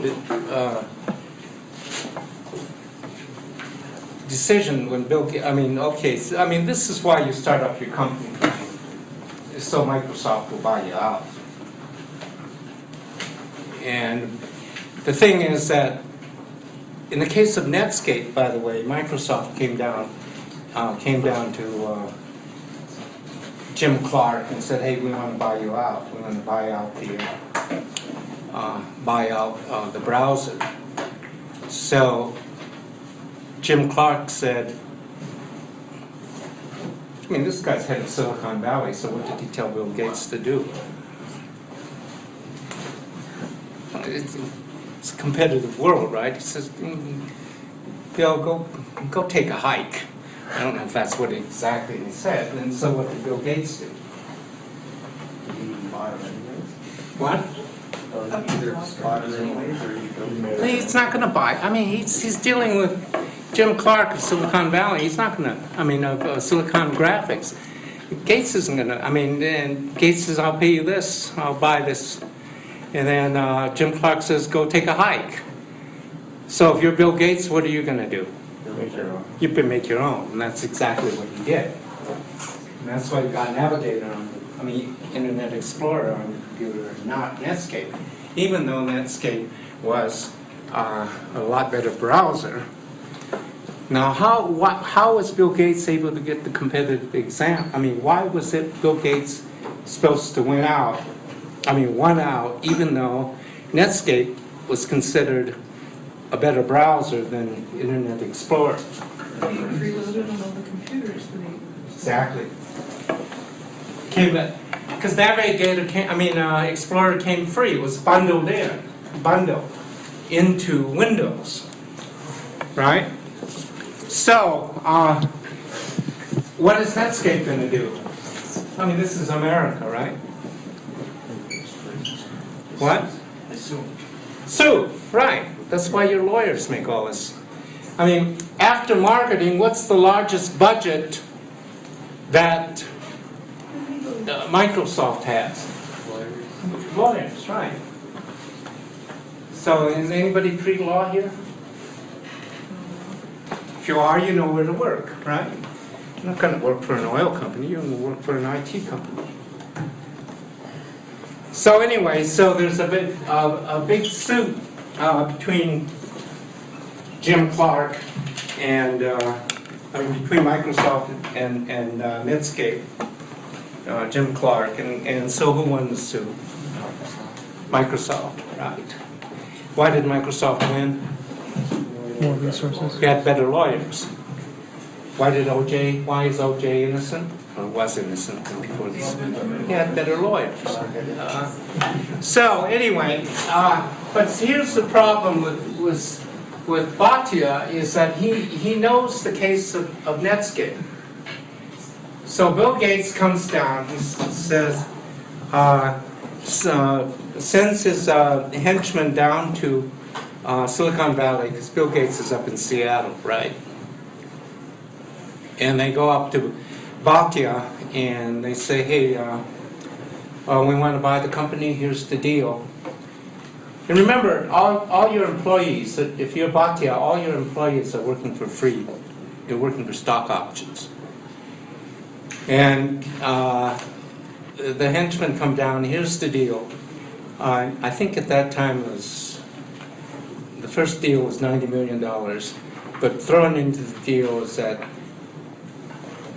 Bhatia would work directly under Bill Gates, that they would move the whole operation up to Redmond, Washington, and that was basically the deal. So Bhatia, so thanks but no thanks. You remember what happened in Netscape, right? So the henchmen go back up and says, no, Bhatia he didn't like the deal. Says, Gates says, no problem, invite him up to Redmond, we'll show him around. And so invite Bhatia. So Bhatia comes up and they show him the Redmond campus, jokes like, oh, here's the garage for where our programmers are. And in the garage are Ferraris, Porsches, all the type of cars that Kiddo liked. And he said, then the guy jokes and says, yeah, but they still can't get a date. Joke. It's part of the culture, correct? And but here's the pièce de résistance, is that he has dinner with Bill Gates at his house, which started out to be a $30 million house and went up to, I don't know, $70 million. It's on the lake in Seattle.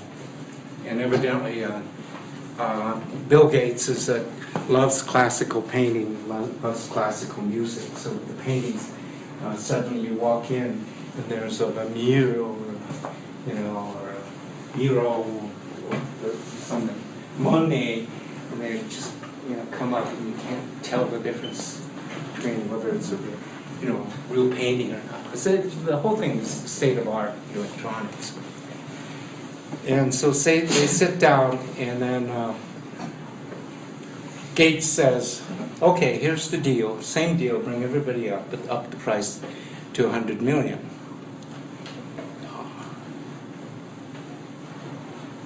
And Sabir said, looked at Bill. And Sabir said he remembered, the one thing that Sabir remembered, he said that when he was building himself up as an entrepreneur, he would go to all these motivation speakers. And he would listen to people like Jerry Yang and all these other people who had already made the billionaires. And he would say, I'm as good as these guys. I'm as smart as these guys. So he looked at Bill Gates in the eye and said, no thanks, and walked out of his house.